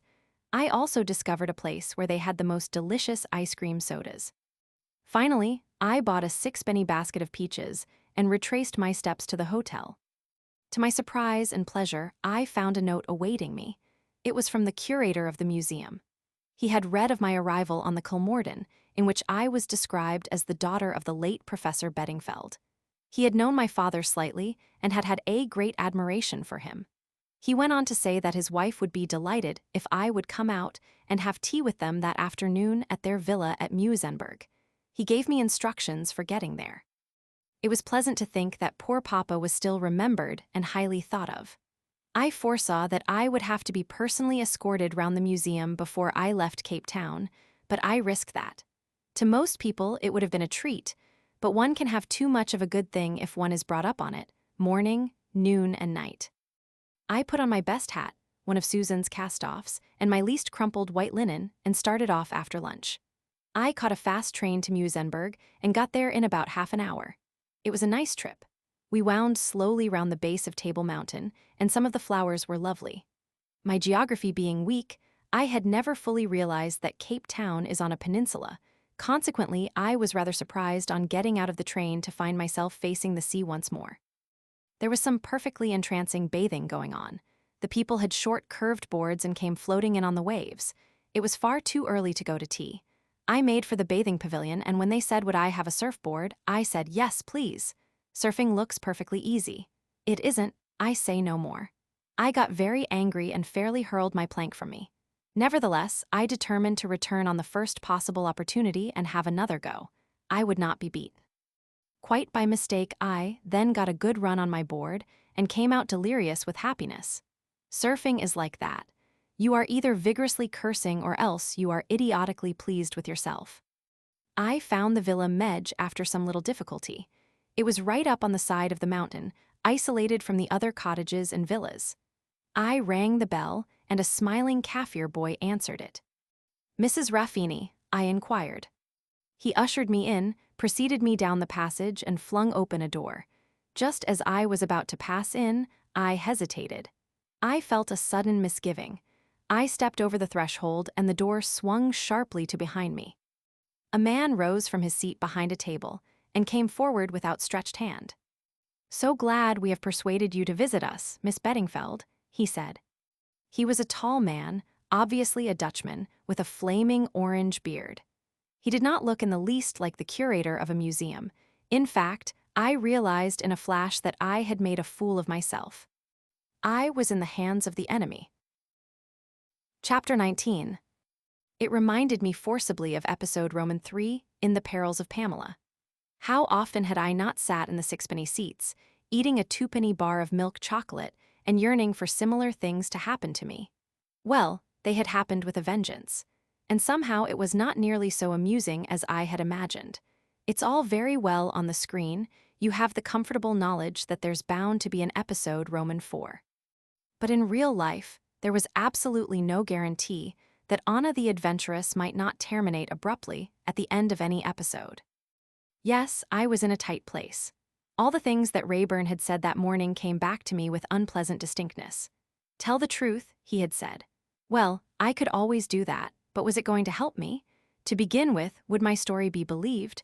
Would they consider it likely or possible that I had started off on this mad escapade simply on the strength of a scrap of paper smelling of mothballs? It sounded to me a wildly incredible tale. In that moment of cold sanity, I cursed myself for a melodramatic idiot and yearned for the peaceful boredom of little Hampsley. All this passed through my mind in less time than it takes to tell. My first instinctive movement was to step backwards and feel for the handle of the door. My captor merely grinned. "Here you are and here you stay," he remarked facetiously. I did my best to put a bold face upon the matter. I was invited to come here by the curator of the Cape Town Museum. If I have made a mistake. A mistake? Oh yes, a big mistake. He laughed coarsely. What right have you to detain me? I shall inform the police. Yap, yap, yap like a little toy dog, he laughed. I sat down on a chair. I can only conclude that you are a dangerous lunatic, I said coldly. Indeed. I should like to point out to you that my friends are perfectly well aware where I have gone, and that if I have not returned by this evening, they will come in search of me. You understand? So your friends know where you are, do they? Which of them? Thus challenged, I did a lightning calculation of chances. Should I mention Sir Eustace? He was a well-known man, and his name might carry weight. But if they were in touch with Paget, they might know I was lying. Better not risk Sir Eustace. Mrs. Blair, for one, I said lightly, a friend of mine with whom I am staying. I think not, said my captor, slyly shaking his orange head. You have not seen her since 11 this morning, and you received our note bidding you come here at lunchtime. His words showed me how closely my movements had been followed, but I was not going to give in without a fight. You are very clever, I said. Perhaps you have heard of that useful invention, the telephone? Mrs. Blair called me up on it when I was resting in my room after lunch. I told her then where I was going this afternoon. To my great satisfaction, I saw a shade of uneasiness pass over his face. Clearly, he had overlooked the possibility that Suzanne might have telephoned to me. I wished she really had done so. Enough of this, he said harshly, rising. What are you going to do with me? I asked, still endeavoring to appear composed. Put you where you can do no harm in case your friends come after you. For a moment, my blood ran cold, but his next words reassured me. Tomorrow you'll have some questions to answer, and after you've answered them, we shall know what to do with you. And I can tell you, young lady, we've more ways than one of making obstinate little fools talk. It was not cheering, but it was at least a respite. I had until tomorrow. This man was clearly an underling obeying the orders of a superior. Could that superior by any chance be Paget? He called and 2 Kaffirs appeared. I was taken upstairs. Despite my struggles, I was gagged and then bound hand and foot. The room into which they had taken me was a kind of attic right under the roof. It was dusty and showed little signs of having been occupied. The Dutchman made a mock bow and withdrew, closing the door behind him. I was quite helpless. Turn and twist as I would, I could not loosen my hands in the slightest degree, and the gag prevented me from crying out. If, by any possible chance, anyone did come to the house, I could do nothing to attract their attention. Down below I heard the sound of a door shutting. Evidently the Dutchman was going out. It was maddening not to be able to do anything. I strained again at my bonds, but the knots held. I desisted at last and either fainted or fell asleep. When I awoke, I was in pain all over. It was quite dark now, and I judged that the night must be well advanced, for the moon was high in the heavens and shining down through the dusty skylight. The gag was half choking me, and the stiffness and pain were unendurable. It was then that my eyes fell on a bit of broken glass lying in the corner. A moonbeam slanted right down on it, and its glistening had caught my attention. As I looked at it, an idea came into my head. My arms and legs were helpless, but surely I could still roll. Slowly and awkwardly, I set myself in motion. It was not easy, besides being extremely painful, since I could not guard my face with my arms. It was also exceedingly difficult to keep any particular direction. I tended to roll in every direction except the one I wanted to go. In the end, however, I came right up against my objective. It almost touched my bound hands. Even then, it was not easy. It took an infinity of time before I could wriggle the glass into such a position, wedged against the wall, that it would rub up and down on my bonds. It was a long, heart-rending process, and I almost despaired, but in the end I succeeded in sawing through the cords that bound my wrists. The rest was a matter of time. Once I had restored the circulation to my hands by rubbing the wrists vigorously, I was able to undo the gag. 1 or 2 full breaths did a lot for me. Very soon I had undone the last knot, though even then it was some time before I could stand on my feet. But at last I stood erect, swinging my arms to and fro to restore the circulation, and wishing above all things that I could get hold of something to eat. I waited about a quarter of an hour to be quite sure of my recovered strength. Then I tiptoed noiselessly to the door. As I had hoped, it was not locked, only latched. I unlatched it and peeped cautiously out. Everything was still. The moonlight came in through a window and showed me the dusty, uncarpeted staircase. Cautiously, I crept down it. Still no sound, but as I stood on the landing below, a faint murmur of voices reached me. I stopped dead and stood there for some time. A clock on the wall registered the fact that it was after midnight. I was fully aware of the risks I might run if I descended lower, but my curiosity was too much for me. With infinite precautions, I prepared to explore. I crept softly down the last flight of stairs and stood in the square hall. I looked round me and then caught my breath with a gasp. A Kaffir boy was sitting by the hall door. He had not seen me. Indeed, I soon realized by his breathing that he was fast asleep. Should I retreat or should I go on? The voices came from the room I had been shown into on arrival. One of them was that of my Dutch friend, the other I could not for the moment recognize, though it seemed vaguely familiar. In the end, I decided that it was clearly my duty to hear all I could. I must risk the Kaffir boy waking up. I crossed the hall noiselessly and knelt by the study door. For a moment or two, I could hear no better. The voices were louder, but I could not distinguish what they said. I applied my eye to the keyhole instead of my ear. As I had guessed, one of the speakers was the big Dutchman. The other man was sitting outside my circumscribed range of vision. Suddenly he rose to get himself a drink. His back, black-clad and decorous, came into view. Even before he turned round I knew who he was. Mr. Chichester. Now I began to make out the words. All the same, it is dangerous. Suppose her friends come after her. It was the big man speaking. Chichester answered him. He had dropped his clerical voice entirely. No wonder I had not recognized it. All bluff, they haven't an idea where she is. She spoke very positively. I dare say, I've looked into the matter and we've nothing to fear. Anyway, it's the Colonel's orders. You don't want to go against them, I suppose. The Dutchman ejaculated something in his own language. I judged it to be a hasty disclaimer. But why not knock her on the head? He growled.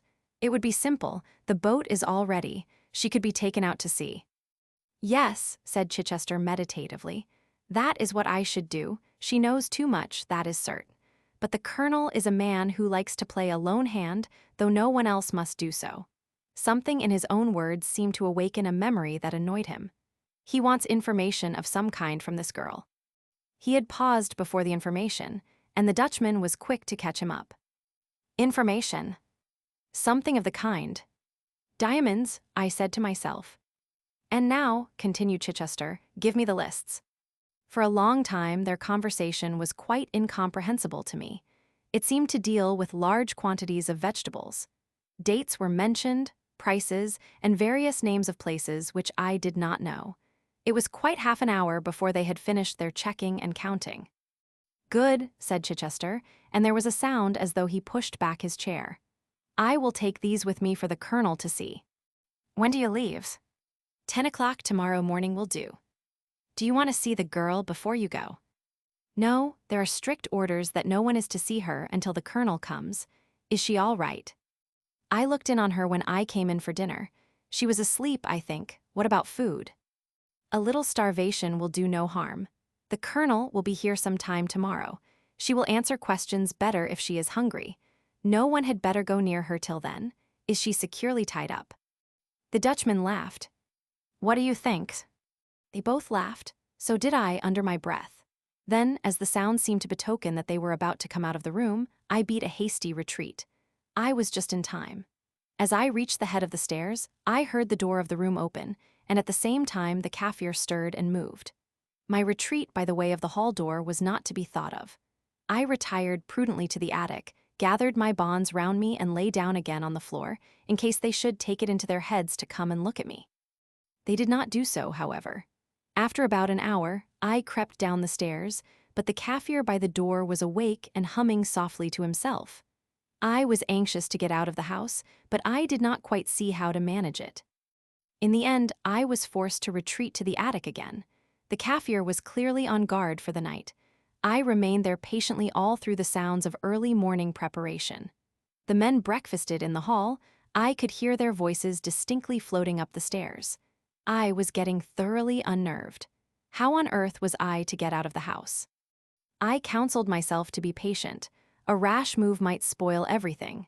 After breakfast came the sounds of Chichester departing. To my intense relief, the Dutchman accompanied him. I waited breathlessly. Breakfast was being cleared away, the work of the house was being done. At last, the various activities seemed to die down. I slipped out from my lair once more. Very carefully, I crept down the stairs. The hall was empty. Like a flash, I was across it, had unlatched the door, and was outside in the sunshine. I ran down the drive like one possessed. Once outside, I resumed a normal walk.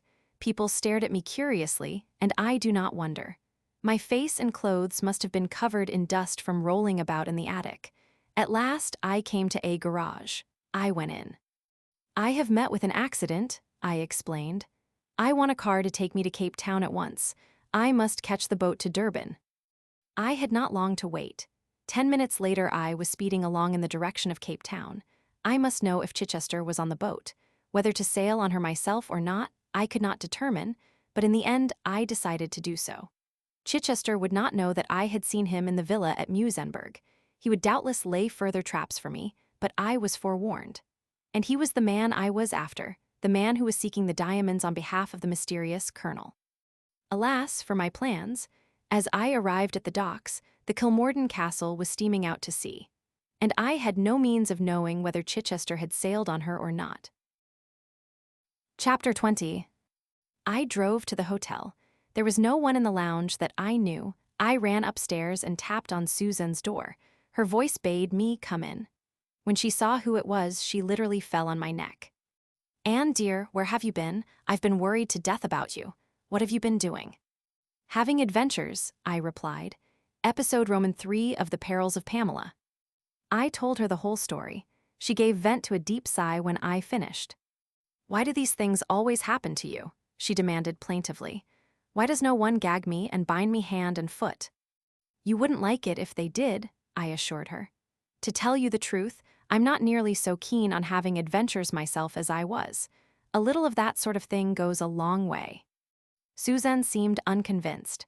An hour or two of gagging and binding would have changed her views quickly enough. Susan likes thrills, but she hates being uncomfortable. "And what are we all doing now?" she asked. "I don't quite know," I said thoughtfully. "You still go to Rhodesia, of course, to keep an eye on Paget." "And you?" That was just my difficulty. Had Chichester gone on the Kilmorden, or had he not? Did he mean to carry out his original plan of going to Durban? The hour of his leaving Musenberg seemed to point to an affirmative answer to both questions. In that case, I might go to Durban by train. I fancied that I should get there before the boat. On the other hand, if the news of my escape were wired to Chichester, and also the information that I had left Cape Town for Durban, nothing was simpler for him than to leave the boat at either Port Elizabeth or East London, and so give me the slip completely. It was rather a knotty problem. "We'll inquire about trains to Durban anyway," I said. "And it's not too late for morning tea," said Susan. "We'll have it in the lounge." The Durban train left at 8:15 that evening, so they told me at the office. For the moment, I postponed decision and joined Susan for somewhat belated 11 o'clock tea. "Do you feel that you would really recognize Chichester again, in any other disguise, I mean?" asked Susan. I shook my head ruefully. I certainly didn't recognize him as the stewardess, and never should have but for your drawing. The man's a professional actor, I'm sure of it, said Susan thoughtfully. His makeup is perfectly marvelous. He might come off the boat as a navvy or something, and you'd never spot him. You're very cheering, I said. At that minute, Colonel Race stepped in through the window and came and joined us. What is Sir Eustace doing? Asked Susan. I haven't seen him about today. Rather an odd expression passed over the Colonel's face. He's got a little trouble of his own to attend to which is keeping him busy. Tell us about it. I mustn't tell tales out of school. Tell us something, even if you have to invent it for our special benefit. Well, what would you say to the famous man in the brown suit, having made the voyage with us? What? I felt the color die out of my face and then surge back again. Fortunately, Colonel Race was not looking at me. It's a fact, I believe. Every port watched for him, and he bamboozled Pedlar into bringing him out as his secretary. Not Mr. Paget. Oh, not Paget, the other fellow. Rayburn, he called himself. Have they arrested him? Asked Susan. Under the table, she gave my hand a reassuring squeeze. I waited breathlessly for an answer. He seems to have disappeared into thin air. How does Sir Eustace take it? Regards it as a personal insult offered him by fate. An opportunity of hearing Sir Eustace's views on the matter presented itself later in the day. We were awakened from a refreshing afternoon nap by a pageboy with a note. In touching terms, it requested the pleasure of our company at tea in his sitting room. The poor man was indeed in a pitiable state. He poured out his troubles to us, encouraged by Susan's sympathetic murmurs. She does that sort of thing very well. First, a perfectly strange woman has the impertinence to get herself murdered in my house, on purpose to annoy me, I do believe. Why my house? Why, of all the houses in Great Britain, choose the Mill House? What harm had I ever done the woman that she must needs get herself murdered there? Suzanne made one of her sympathetic noises again, and Sir Eustace proceeded in a still more aggrieved tone. And if that's not enough, the fellow who murdered her has the impudence, the colossal impudence, to attach himself to me as my secretary. My secretary, if you please. I'm tired of secretaries. I won't have any more secretaries. Either they're concealed murderers or else they're drunken brawlers. Have you seen Paget's black eye? But of course you have. How can I go about with a secretary like that? And his face is such a nasty shade of yellow too, just the color that doesn't go with a black eye. I've done with secretaries, unless I have a girl. A nice girl with liquid eyes who'll hold my hand when I'm feeling cross. What about you, Miss Anne? Will you take on the job? How often shall I have to hold your hand? I asked, laughing.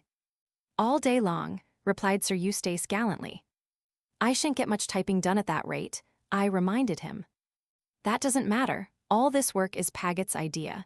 He works me to death. I'm looking forward to leaving him behind in Cape Town. He is staying behind. Yes, he'll enjoy himself thoroughly sleuthing about after Rayburn. That's the sort of thing suits Paget down to the ground. He adores intrigue. But I'm quite serious in my offer. Will you come? Mrs. Blair here is a competent chaperone, and you can have a half-holiday every now and again to dig for bones. Thank you very much, Sir Eustace, I said cautiously, but I think I'm leaving for Durban tonight. Now don't be an obstinate girl. Remember, there are lots of lions in Rhodesia. You'll like lions, all girls do. Will they be practicing low jumps? I asked, laughing. No, thank you very much, but I must go to Durban. Sir Eustace looked at me, sighed deeply, then opened the door of the adjoining room and called to Paget. If you've quite finished your afternoon sleep, my dear fellow, perhaps you'd do a little work for change. Guy Paget appeared in the doorway. He bowed to us both, starting slightly at the sight of me, and replied in a melancholy voice. I have been typing that memorandum all this afternoon, Sir Eustace. Well, stop typing it then. Go down to the Trade Commissioner's office, or the Board of Agriculture, or the Chamber of Mines, or one of these places, and ask them to lend me some kind of a woman to take to Rhodesia. She must have liquid eyes and not object to my holding her hand. Yes, Sir Eustace, I will ask for a competent shorthand typist. Paget's a malicious fellow, said Sir Eustace, after the secretary had departed. I'd be prepared to bet that he'll pick out some slab-faced creature on purpose to annoy me. She must have nice feet, too. I forgot to mention that. I clutched Susan excitedly by the hand and almost dragged her along to her room. "Now, Susan," I said, "we've got to make plans and make them quickly. Paget is staying behind here, you heard that."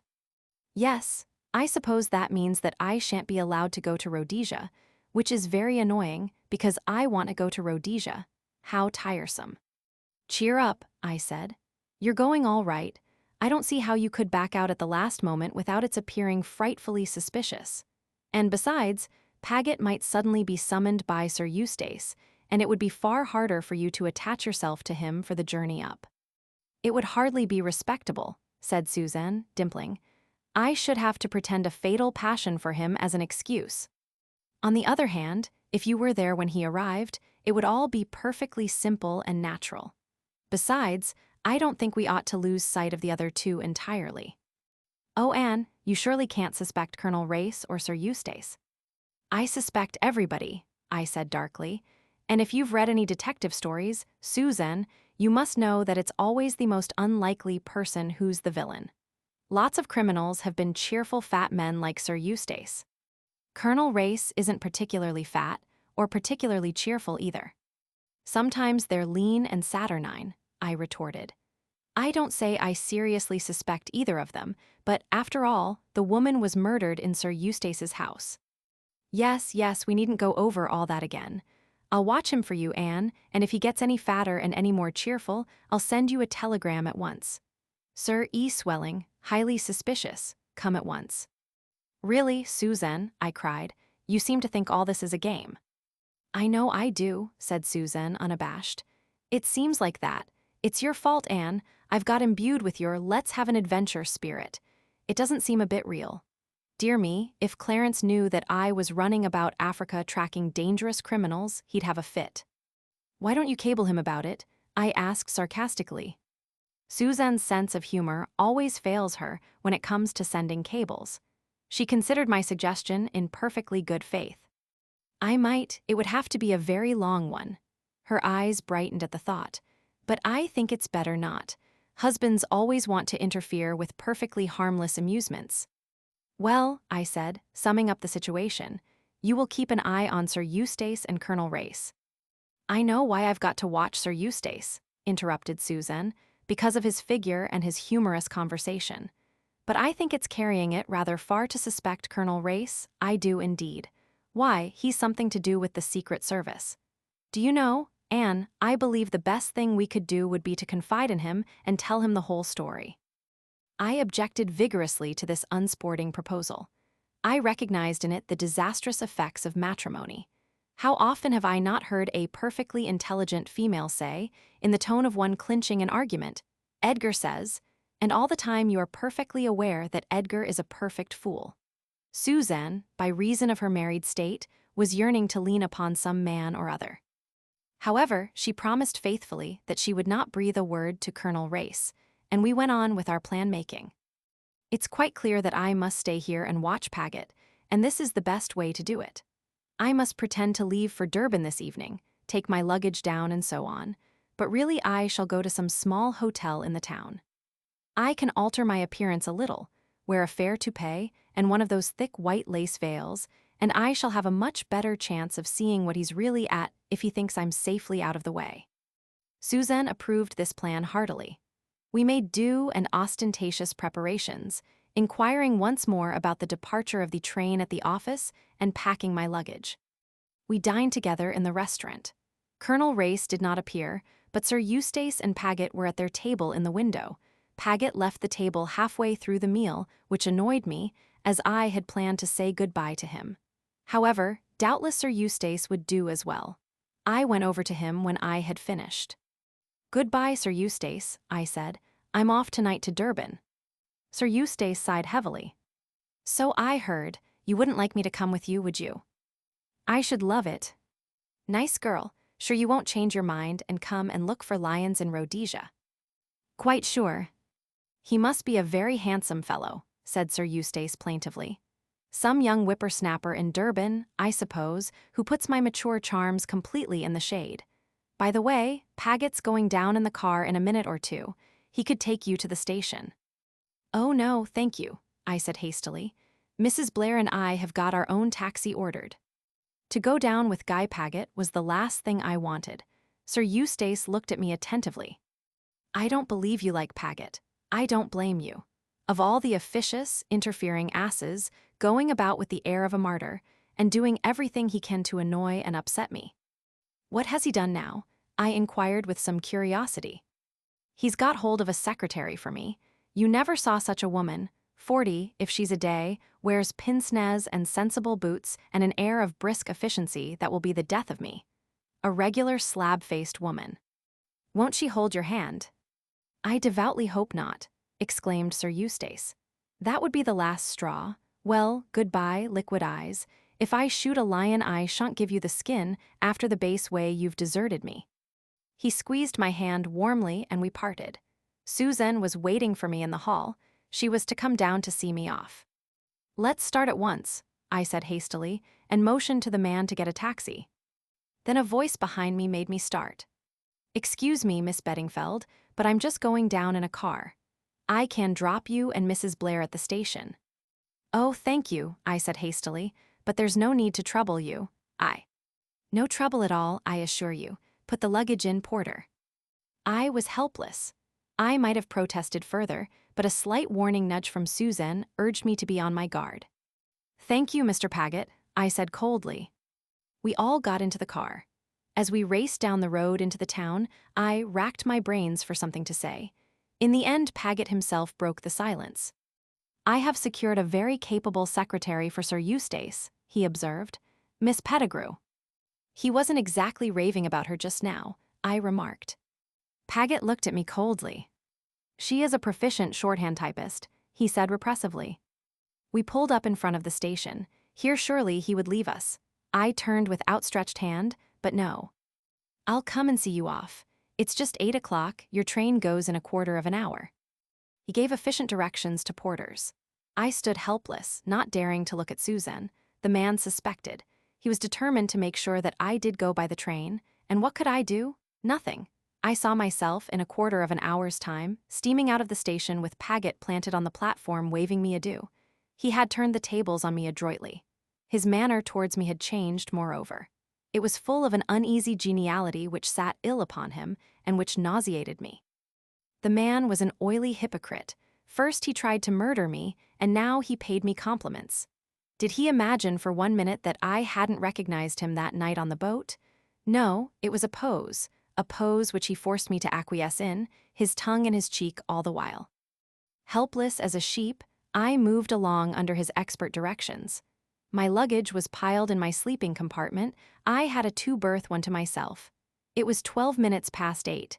In 3 minutes the train would start. But Paget had reckoned without Susan. It will be a terribly hot journey, Anne, she said suddenly. Especially going through the Karoo tomorrow. You've got some eau de cologne or lavender water with you, haven't you? My cue was plain. Oh dear, I cried. I left my eau de cologne on the dressing table at the hotel. Susan's habit of command served her well. She turned imperiously to Paget. Mr. Paget, quick, you've just time. There's a chemist almost opposite the station. Anne must have some eau de cologne.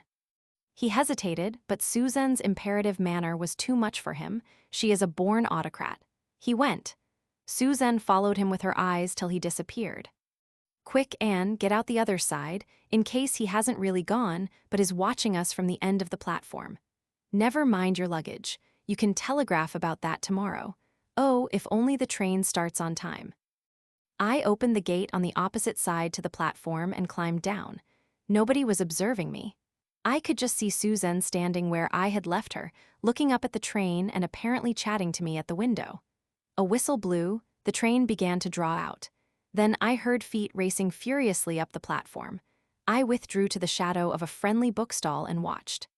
Susan turned from waving her handkerchief to the retreating train. Too late, Mr. Paget, she said cheerfully. She's gone. Is that the eau de cologne? What a pity we didn't think of it sooner. They passed not far from me on their way out of the station. Guy Paget was extremely hot. He had evidently run all the way to the chemist and back. Shall I get you a taxi, Mrs. Blair? Susan did not fail in her role. Yes, please, can't I give you a lift back? Have you much to do for Sir Eustace? Dear me, I wish Anne Beddingfeld was coming with us tomorrow. I don't like the idea of a young girl like that traveling off to Durban all by herself. But she was set upon it. Some little attraction there, I fancy. They passed out of earshot. Clever Susan, she had saved me. I allowed a minute or two to elapse, and then I too made my way out of the station, almost colliding as I did so with a man, an unpleasant-looking man with a nose disproportionately big for his face. Chapter 21. I had no further difficulty in carrying out my plans. I found a small hotel in a back street, got a room there, paid a deposit as I had no luggage with me, and went placidly to bed. On the following morning, I was up early and went out into the town to purchase a modest wardrobe. My idea was to do nothing until after the departure of the 11 o'clock train to Rhodesia with most of the party on board. Paget was not likely to indulge in any nefarious activities until he had got rid of them. Accordingly, I took a tram out of the town and proceeded to enjoy a country walk. It was comparatively cool, and I was glad to stretch my legs after the long voyage and my close confinement at Muizenberg. A lot hinges on small things. My shoelace came untied, and I stopped to do it up. The road had just turned a corner, and as I was bending over the offending shoe, a man came right round and almost walked into me. He lifted his hat, murmuring an apology, and went on. It struck me at the time that his face was vaguely familiar, but at the moment I thought no more of it. I looked at my wristwatch. The time was getting on. I turned my feet in the direction of Cape Town. There was a tram on the point of going, and I had to run for it. I heard other footsteps running behind me. I swung myself on, and so did the other runner. I recognized him at once.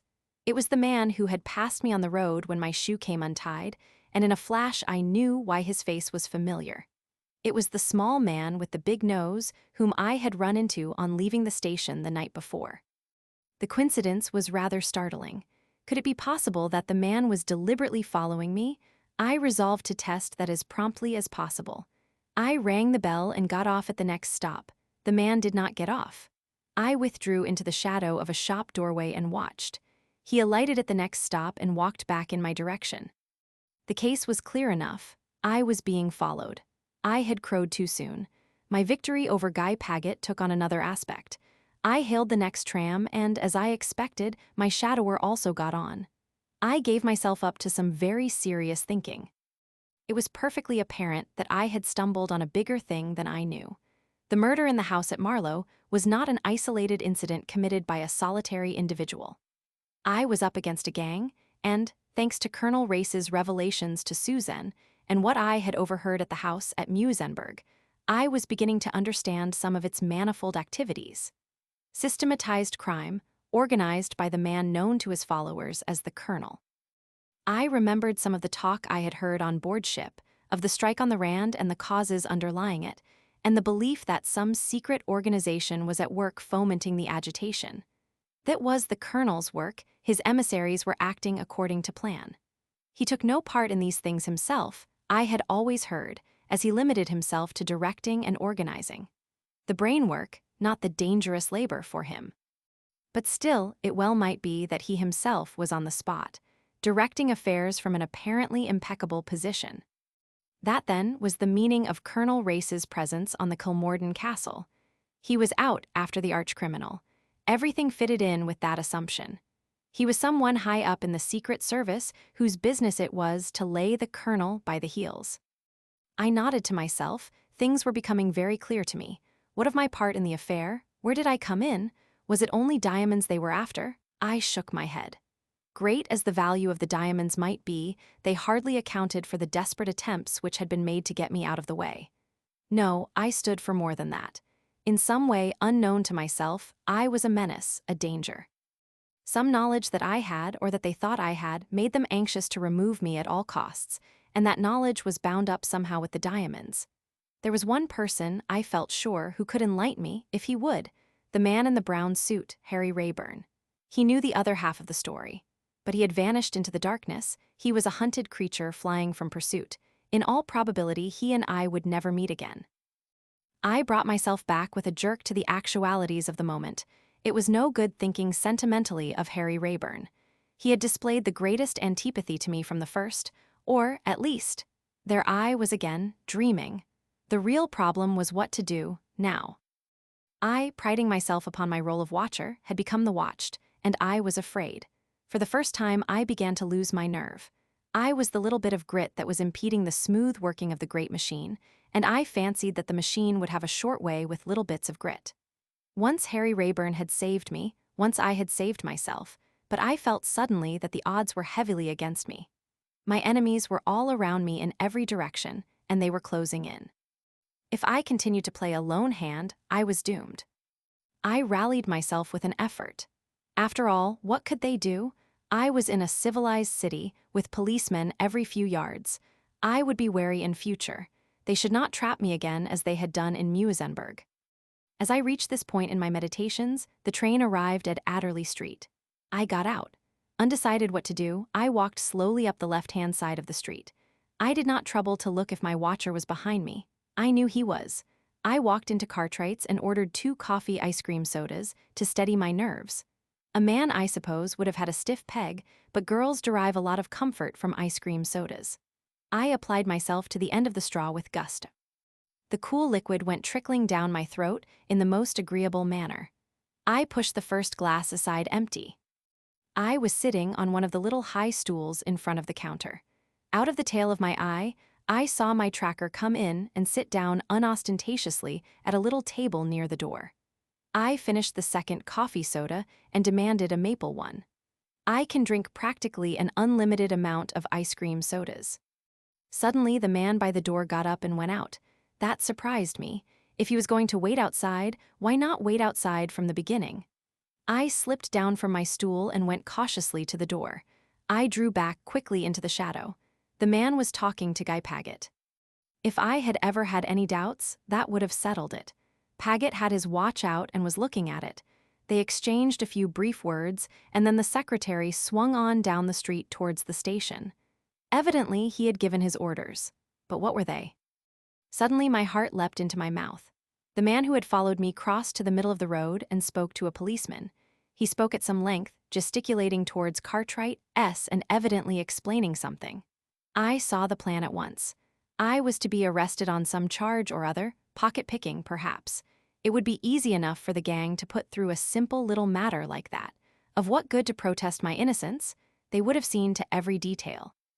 Long ago, they had brought a charge of robbing De Beers against Harry Rayburn, and he had not been able to disprove it, though I had little doubt but that he had been absolutely blameless. What chance had I against such a frame-up as the colonel could devise? I glanced up at the clock almost mechanically, and immediately another aspect of the case struck me. I saw the point of Guy Paget's looking at his watch. It was just on 11, and at 11 the mail train left for Rhodesia bearing with it the influential friends who might otherwise come to my rescue. That was the reason of my immunity up to now. From last night till 11 this morning, I had been safe, but now the net was closing in upon me. I hurriedly opened my bag and paid for my drinks, and as I did so, my heart seemed to stand still, for inside it was a man's wallet stuffed with notes. It must have been deftly introduced into my handbag as I left the tram.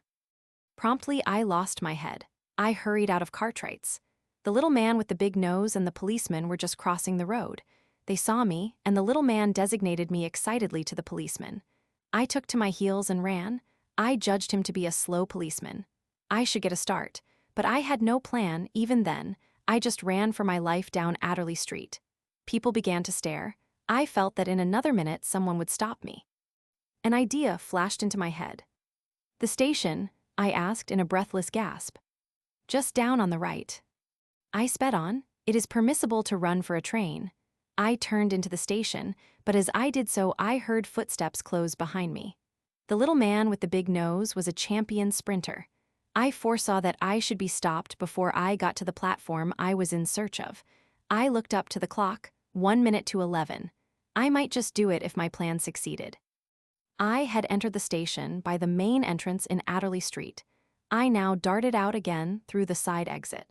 Directly opposite me was the side entrance to the post office, the main entrance to which is in Adderley Street. As I expected, my pursuer, instead of following me in, ran down the street to cut me off when I emerged by the main entrance, or to warn the policeman to do so. In an instant, I slipped across the street again and back into the station. I ran like a lunatic. It was just 11. The long train was moving as I appeared on the platform. A porter tried to stop me, but I wriggled myself out of his grasp and sprang upon the footboard. I mounted the 2 steps and opened the gate. I was safe. The train was gathering way. We passed a man standing by himself at the end of the platform. I waved to him. "Goodbye, Mr. Paget," I shouted. Never have I seen a man more taken aback.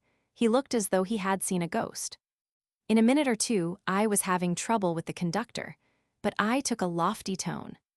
"I am Sir Eustace Pedler's secretary," I said haughtily. "Please take me to his private car." Suzanne and Colonel Race were standing on the rear observation platform. They both uttered an exclamation of utter surprise at seeing me. "Hullo, Miss Anne," cried Colonel Race. "Where have you turned up from? I thought you'd gone to Durban. What an unexpected person you are." Suzanne said nothing, but her eyes asked 100 questions. "I must report myself to my chief," I said demurely. "Where is he?" "He's in the office, middle compartment, dictating at an incredible rate to the unfortunate Miss Pettigrew." "This enthusiasm for work is something new," I commented. Said Colonel Race. "His idea is, I think, to give her sufficient work to chain her to her typewriter in her own compartment for the rest of the day." I laughed. Then, followed by the other 2, I sought out Sir Eustace. He was striding up and down the circumscribed space, hurling a flood of words at the unfortunate secretary whom I now saw for the first time. A tall, square woman in drab clothing, with pince-nez and an efficient air. I judged that she was finding it difficult to keep pace with Sir Eustace, for her pencil was flying along, and she was frowning horribly. I stepped into the compartment. "Come aboard, sir," I said saucily. Sir Eustace paused dead in the middle of a complicated sentence on the labor situation and stared at me. Miss Pettigrew must be a nervous creature, in spite of her efficient air, for she jumped as though she had been shot. "God bless my soul," ejaculated Sir Eustace. "What about the young man in Durban?" "I prefer you," I said softly. "Darling," said Sir Eustace, "you can start holding my hand at once." Miss Pettigrew coughed, and Sir Eustace hastily withdrew his hand.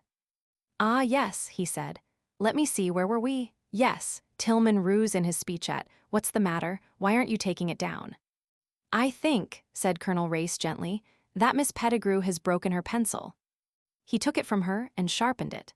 Sir Eustace stared, and so did I. There was something in Colonel Race's tone that I did not quite understand. Chapter 22. Extract from the Diary of Sir Eustace Pedler. I am inclined to abandon my reminiscences. Instead, I shall write a short article entitled Secretaries I Have Had. As regards secretaries, I seem to have fallen under a blight. At one minute I have no secretaries, at another I have too many. At the present minute I am journeying to Rhodesia with a pack of women. Race goes off with the 2 best-looking, of course, and leaves me with the dud. That is what always happens to me, and after all, this is my private car, not Race's. Also, Anne Beddingfeld is accompanying me to Rhodesia on the pretext of being my temporary secretary. But all this afternoon, she has been out on the observation platform, with Race exclaiming at the beauty of the Hex River Pass. It is true that I told her her principal duty would be to hold my hand, but she isn't even doing that. Perhaps she is afraid of Miss Pettigrew. I don't blame her if so. There is nothing attractive about Miss Pettigrew. She is a repellent female with large feet, more like a man than a woman. There is something very mysterious about Anne Beddingfeld.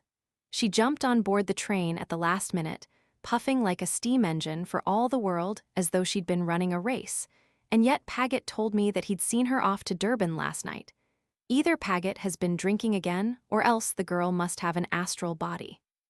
And she never explains. Nobody ever explains. Yes, secretaries I have had. Number 1, a murderer fleeing from justice. Number 2, a secret drinker who carries on disreputable intrigues in Italy. Number 3, a beautiful girl who possesses the useful faculty of being in 2 places at once. Number 4, Miss Pettigrew, who, I have no doubt, is really a particularly dangerous crook in disguise. Probably one of Paget's Italian friends that he has palmed off on me. I shouldn't wonder if the world found some day that it had been grossly deceived by Paget. On the whole, I think Rayburn was the best of the bunch. He never worried me or got in my way. Guy Paget has had the impertinence to have the stationary trunk put in here. None of us can move without falling over it. I went out on the observation platform just now, expecting my appearance to be greeted with hails of delight. Both the women were listening spellbound to one of Race's traveler's tales. I shall label this car, not Sir Eustace Pedlar and Party, but Colonel Race and Harem. Then Mrs. Blair must needs begin taking silly photographs. Every time we went round a particularly appalling curve, as we climbed higher and higher, she snapped at the engine. "You see the point," she cried delightedly. "It must be some curve if you can photograph the front part of the train from the back, and with the mountain background, it will look awfully dangerous." I pointed out to her that no one could possibly tell it had been taken from the back of the train. She looked at me pityingly. "I shall write underneath it, 'Taken from the train, engine going round a curve.'" "You could write that under any snapshot of a train," I said. "Women never think of these simple things." "I'm glad we've come up here in daylight," cried Anne Beddingfeld. "I shouldn't have seen this if I'd gone last night to Durban, should I?" "No," said Colonel Race, smiling. "You'd have waked up tomorrow morning to find yourself in the Karoo, a hot, dusty desert of stones and rocks." "I'm glad I changed my mind," said Anne, sighing contentedly and looking round. It was rather a wonderful sight. The great mountains all around, through which we turned and twisted and labored ever steadily upwards. "Is this the best train in the day to Rhodesia?" asked Anne Beddingfeld. "In the day," laughed Race. "Why, my dear Miss Anne, there are only 3 trains a week. Mondays, Wednesdays, and Saturdays. Do you realize that you don't arrive at the falls until Saturday next?" "How well we shall know each other by that time," said Mrs. Blair maliciously. "How long are you going to stay at the falls, Sir Eustace?" "That depends," I said cautiously. "On what?" "On how things go at Johannesburg. My original idea was to stay a couple of days or so at the falls, which I've never seen, though this is my 3rd visit to Africa, and then go on to Joburg and study the conditions of things on the Rand. At home, you know, I pose as being an authority on South African politics. But from all I hear, Joburg will be a particularly unpleasant place to visit in about a week's time. I don't want to study conditions in the midst of a raging revolution." Race smiled in a rather superior manner. "I think your fears are exaggerated, Sir Eustace. There will be no great danger in Joburg." The women immediately looked at him in the "what a brave hero you are" manner. It annoyed me intensely. I am every bit as brave as Race, but I lack the figure. These long, lean, brown men have it all their own way. "I suppose you'll be there," I said coldly. "Very possibly, we might travel together." "I'm not sure that I shan't stay on at the falls a bit," I answered noncommittally. "Why is Race so anxious that I should go to Joburg? He's got his eye on Anne, I believe. What are your plans, Miss Anne?" "That depends," she replied demurely, copying me. "I thought you were my secretary," I objected. "Oh, but I've been cut out. You've been holding Miss Pettigrew's hand all the afternoon." "Whatever I've been doing, I can swear I've not been doing that," I assured her. Thursday night. We have just left Kimberley. Race was made to tell the story of the diamond robbery all over again. Why are women so excited by anything to do with diamonds? At last, Anne Beddingfeld has shed her veil of mystery. It seems that she's a newspaper correspondent. She sent an immense cable from Dar this morning. To judge by the jabbering that went on nearly all night in Mrs. Blair's cabin, she must have been reading aloud all her special articles for years to come. It seems that all along she's been on the track of the man in the brown suit. Apparently she didn't spot him on the Kilmorden. In fact, she hardly had the chance, but she's now very busy cabling home how I journeyed out with the murderer and inventing highly fictitious stories of what he said to me, etc. I know how these things are done. I do them myself in my reminiscences when Paget will let me. And of course, one of Nasby's efficient staff will brighten up the details still more, so that when it appears in the daily budget, Rayburn won't recognize himself. The girl's clever, though. All on her own, apparently, she's ferreted out the identity of the woman who was killed in my house. She was a Russian dancer called Nadina. I asked Anne Beddingfeld if she was sure of this. She replied that it was merely a deduction, quite in the Sherlock Holmes manner. However, I gather that she had cabled it home to Nasby as a proved fact. Women have these intuitions. I've no doubt that Anne Beddingfeld is perfectly right in her guess, but to call it a deduction is absurd. How she ever got on the staff of the Daily Budget is more than I can imagine, but she is the kind of young woman who does these things. Impossible to withstand her. She is full of coaxing ways that mask an invincible determination. Look how she has got into my private car. I am beginning to have an inkling why. Race said something about the police suspecting that Rayburn would make for Rhodesia. He might just have got off by Monday's train. They telegraphed all along the line, I presume, and no one of his description was found, but that says little. He's an astute young man and he knows Africa.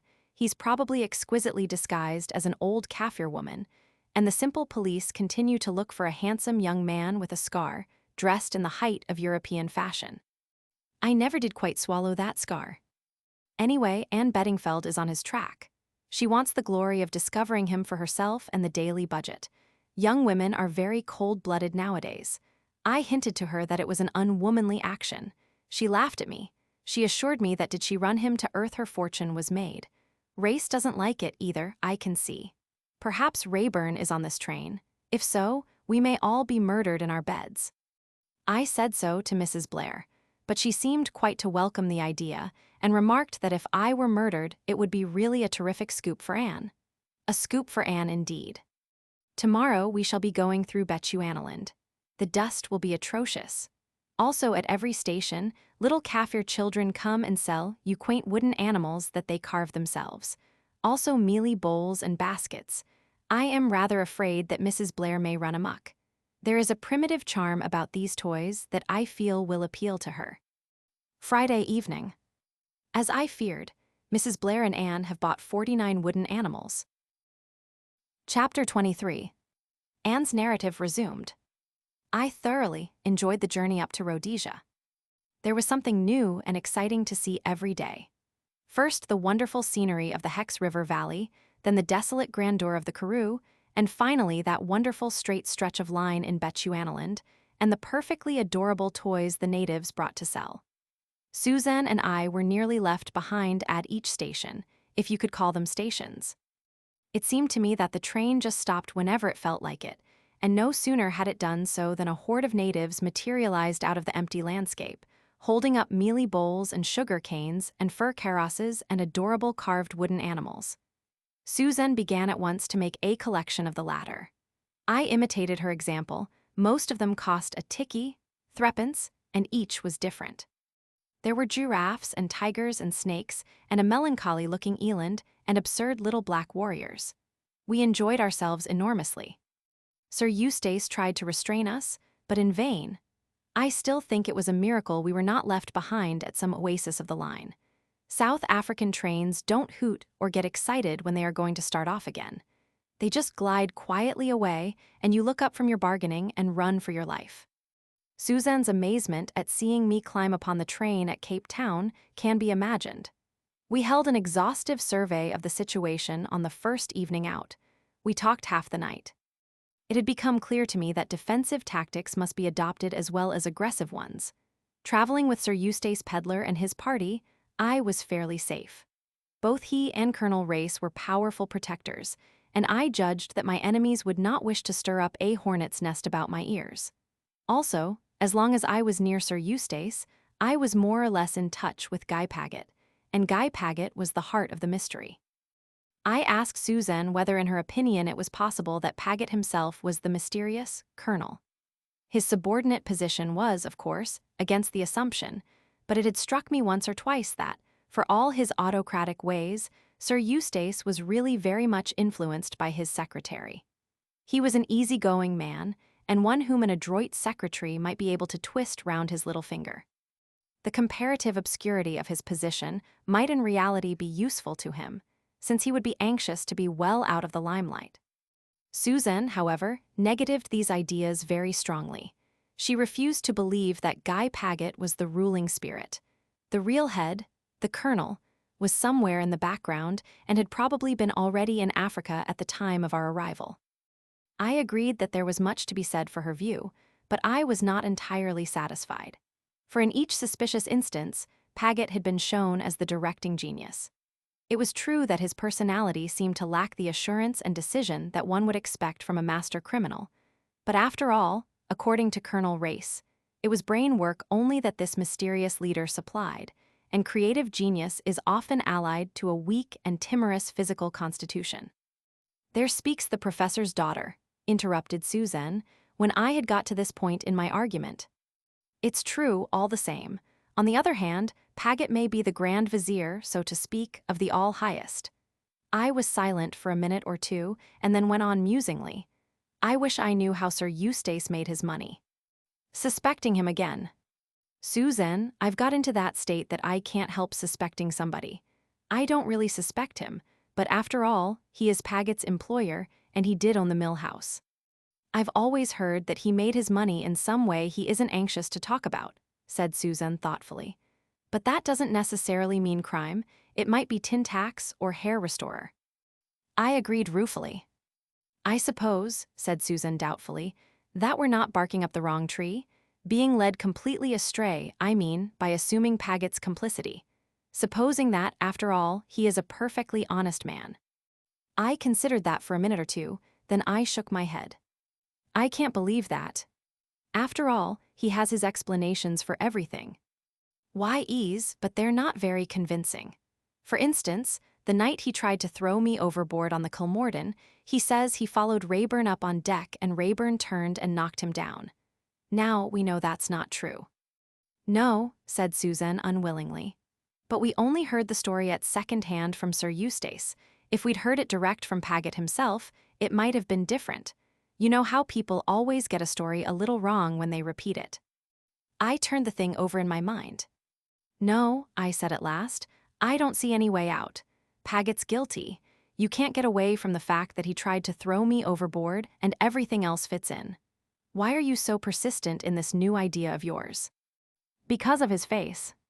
"His face, but—" "Yes, I know what you're going to say. It's a sinister face. That's just it. No man with a face like that could be really sinister. It must be a colossal joke on the part of nature." I did not believe much in Suzanne's argument. I know a lot about nature in past ages. If she's got a sense of humor, she doesn't show it much. Suzanne is just the sort of person who would clothe nature with all her own attributes. We passed on to discuss our immediate plans. It was clear to me that I must have some kind of standing. I couldn't go on avoiding explanations forever. The solution of all my difficulties lay ready to my hand, though I didn't think of it for some time. The daily budget. My silence or my speech could no longer affect Harry Rayburn. He was marked down as the man in the brown suit through no fault of mine. I could help him best by seeming to be against him. The colonel and his gang must have no suspicion that there existed any friendly feeling between me and the man they had elected to be the scapegoat of the murder at Marlow. As far as I knew, the woman killed was still unidentified. I would cable to Lord Naseby, suggesting that she was no other than the famous Russian dancer, Nadina, who had been delighting Paris for so long. It seemed incredible to me that she had not been identified already. But when I learnt more of the case long afterwards, I saw how natural it really was. Nadina had never been to England during her successful career in Paris. She was unknown to London audiences. The pictures in the papers of the Marlow victim were so blurred and unrecognizable that it is small wonder no one identified them. And on the other hand, Nadina had kept her intention of visiting England a profound secret from everyone. The day after the murder, a letter had been received by her manager purporting to be from the dancer, in which she said that she was returning to Russia on urgent private affairs and that he must deal with her broken contract as best he could. All this, of course, I only learned afterwards. With Suzanne's full approval, I sent a long cable from Dahar. It arrived at a psychological moment. This again, of course, I learnt afterwards. The daily budget was hard up for a sensation. My guess was verified and proved to be correct, and the daily budget had the scoop of its lifetime. Victim of the Mill House murder identified by our special reporter. And so on. Our reporter makes voyage with the murderer, the man in the brown suit. What he is really like. The main facts were, of course, cabled to the South African papers, but I only read my own lengthy articles at a much later date. I received approval and full instructions by cable at Bulawayo. I was on the staff of the Daily Budget, and I had a private word of congratulation from Lord Naseby himself. I was definitely accredited to hunt down the murderer, and only I, knew that the murderer was not Harry Rayburn. But let the world think that it was he best so for the present. Chapter 24. We arrived at Bulawayo early on Saturday morning.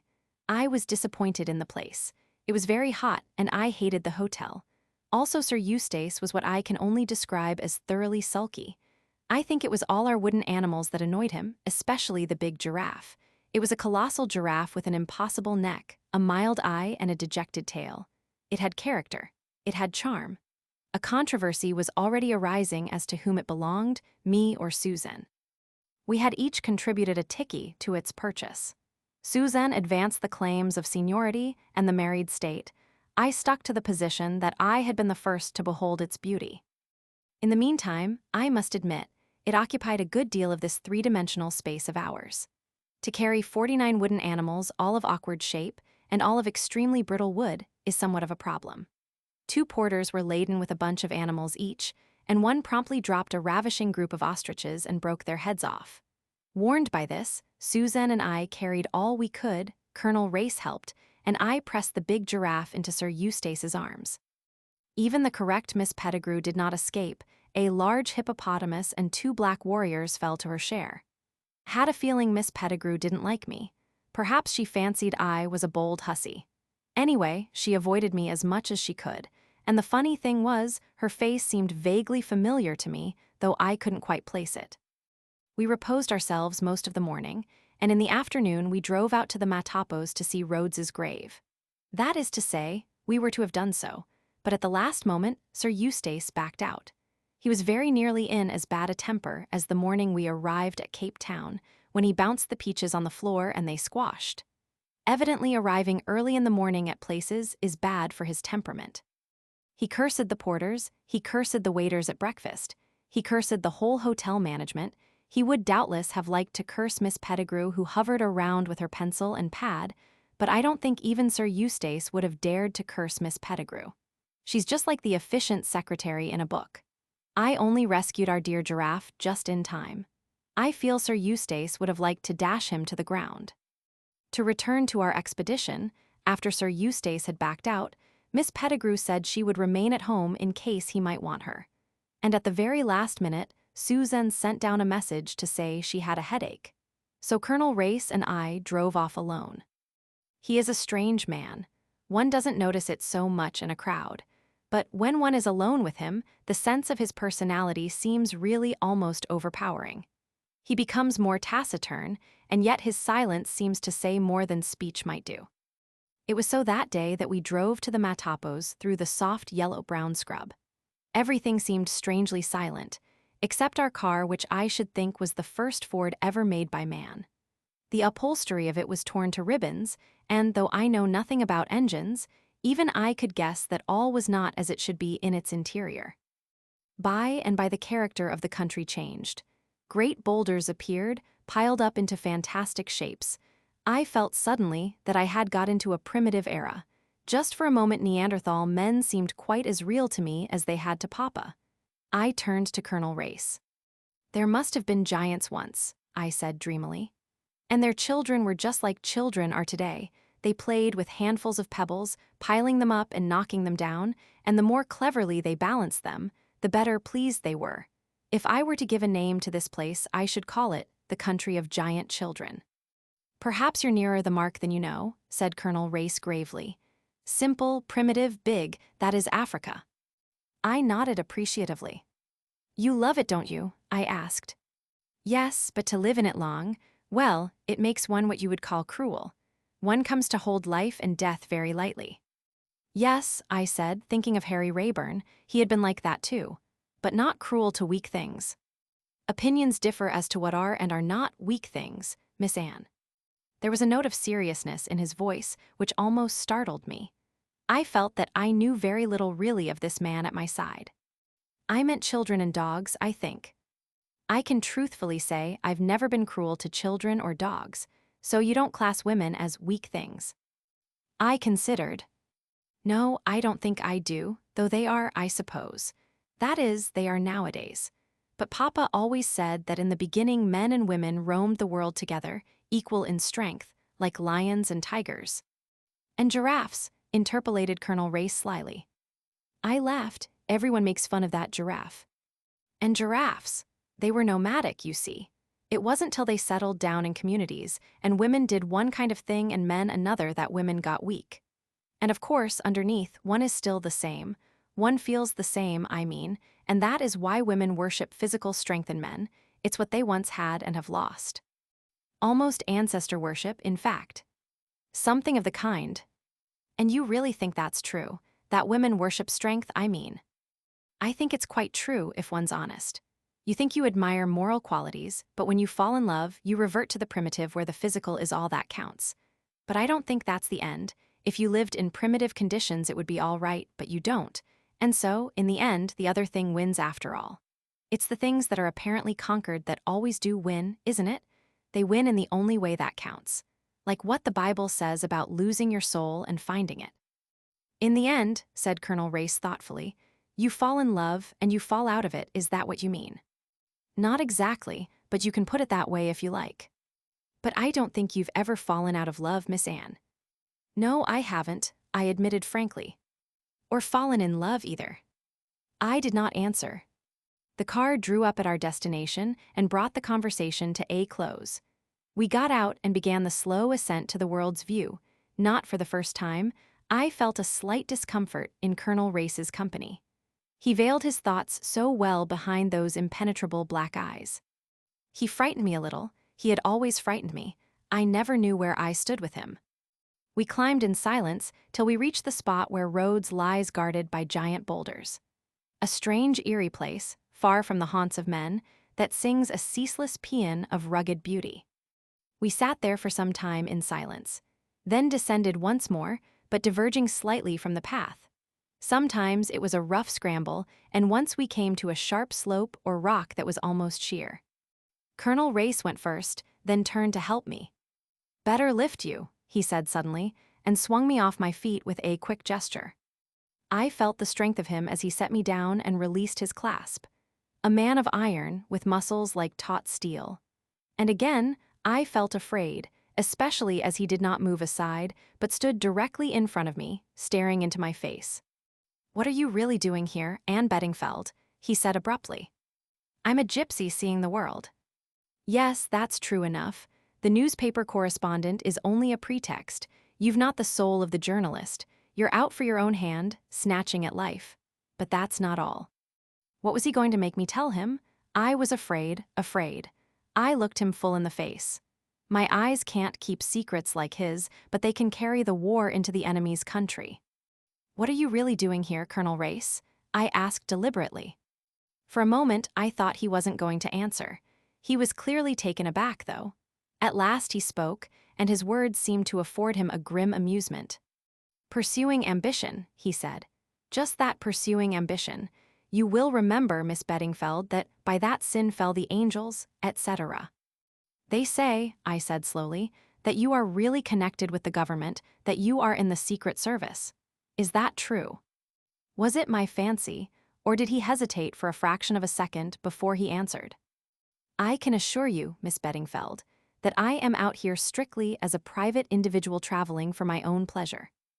Thinking the answer over later, it struck me as slightly ambiguous. Perhaps he meant it to be so. We rejoined the car in silence. Halfway back to Bulawayo, we stopped for tea at a somewhat primitive structure at the side of the road. The proprietor was digging in the garden and seemed annoyed at being disturbed, but he graciously promised to see what he could do. After an interminable wait, he brought us some stale cakes and some lukewarm tea. Then he disappeared to his garden again. No sooner had he departed than we were surrounded by cats, 6 of them all meowing piteously at once. The racket was deafening. I offered them some pieces of cake. They devoured them ravenously. I poured all the milk there was into a saucer, and they fought each other to get it. Oh, I cried indignantly. They're starved. It's wicked. Please, please, order some more milk and another plate of cake. Colonel Race departed silently to do my bidding. The cats had begun meowing again. He returned with a big jug of milk, and the cats finished it all. I got up with determination on my face. I'm going to take those cats home with us. I shan't leave them here. My dear child, don't be absurd. You can't carry 6 cats as well as 50 wooden animals round with you. Never mind the wooden animals. These cats are alive. I shall take them back with me. You will do nothing of the kind. I looked at him resentfully, but he went on. You think me cruel, but one can't go through life sentimentalizing over these things. It's no good standing out. I shan't allow you to take them. It's a primitive country, you know, and I'm stronger than you. I always know when I am beat. I went down to the car with tears in my eyes. They're probably short of food just today, he explained consolingly. That man's wife has gone into Bulawayo for stores, so it will be all right. And anyway, you know, the world's full of starving cats. Don't, I said fiercely. I'm teaching you to realize life as it is. I'm teaching you to be hard and ruthless, like I am. That's the secret of strength and the secret of success. I'd sooner be dead than hard, I said passionately. We got into the car and started off. I pulled myself together again slowly. Suddenly, to my intense astonishment, he took my hand in his. Anne, he said gently, I want you. Will you marry me? I was utterly taken aback. Oh no, I stammered. I can't. Why not? I don't care for you in that way. I've never thought of you like that. I see. Is that the only reason? I had to be honest. I owed it him. No, I said, it is not, you see. I care for someone else. I see, he said again. And was that true at the beginning, when I first saw you on the Kilmorden? No, I whispered, it was since then. I see, he said for the 3rd time, but this time there was a purposeful ring in his voice that made me turn and look at him. His face was grimmer than I had ever seen it. What do you mean? I faltered. He looked at me, inscrutable, dominating. Only that I know now what I have to do. His words sent a shiver through me. There was a determination behind them that I did not understand, and it frightened me. We neither of us said any more until we got back to the hotel. I went straight up to Susan. She was lying on her bed reading and did not look in the least as though she had a headache. Here reposes the perfect gooseberry, she remarked, alias the tactful chaperone. Why, Anne dear, what's the matter? For I had burst into a flood of tears. I told her about the cats. I felt it wasn't fair to tell her about Colonel Race. But Susan is very sharp. I think she saw that there was something more behind. You haven't caught a chill, have you, Anne? Sounds absurd even to suggest such things in this heat, but you keep on shivering. It's nothing, I said. Nerves, or someone walking over my grave. I keep feeling something dreadful's going to happen. Don't be silly, said Susan with decision. Let's talk of something interesting. Anne, about those diamonds. What about them? I'm not sure they're safe with me. It was all right before. No one could think they'd be amongst my things. But now that everyone knows we're such friends, you and I'll be under suspicion too. Nobody knows they're in a roll of films, though, I argued. It's a splendid hiding place, and I really don't think we could better it. She agreed doubtfully, but said we would discuss it again when we got to the falls. Our train went at 9 o'clock. Sir Eustace's temper was still far from good, and Miss Pettigrew looked subdued. Colonel Race was completely himself. I felt that I had dreamed the whole conversation on the way back. I slept heavily that night on my hard bunk, struggling with ill-defined, menacing dreams. I awoke with a headache and went out on the observation platform of the car. It was fresh and lovely, and everywhere, as far as one could see, were the undulating wooded hills. I loved it more than any place I had ever seen. I wished then that I could have a little hut somewhere in the heart of the scrub and live there always, always.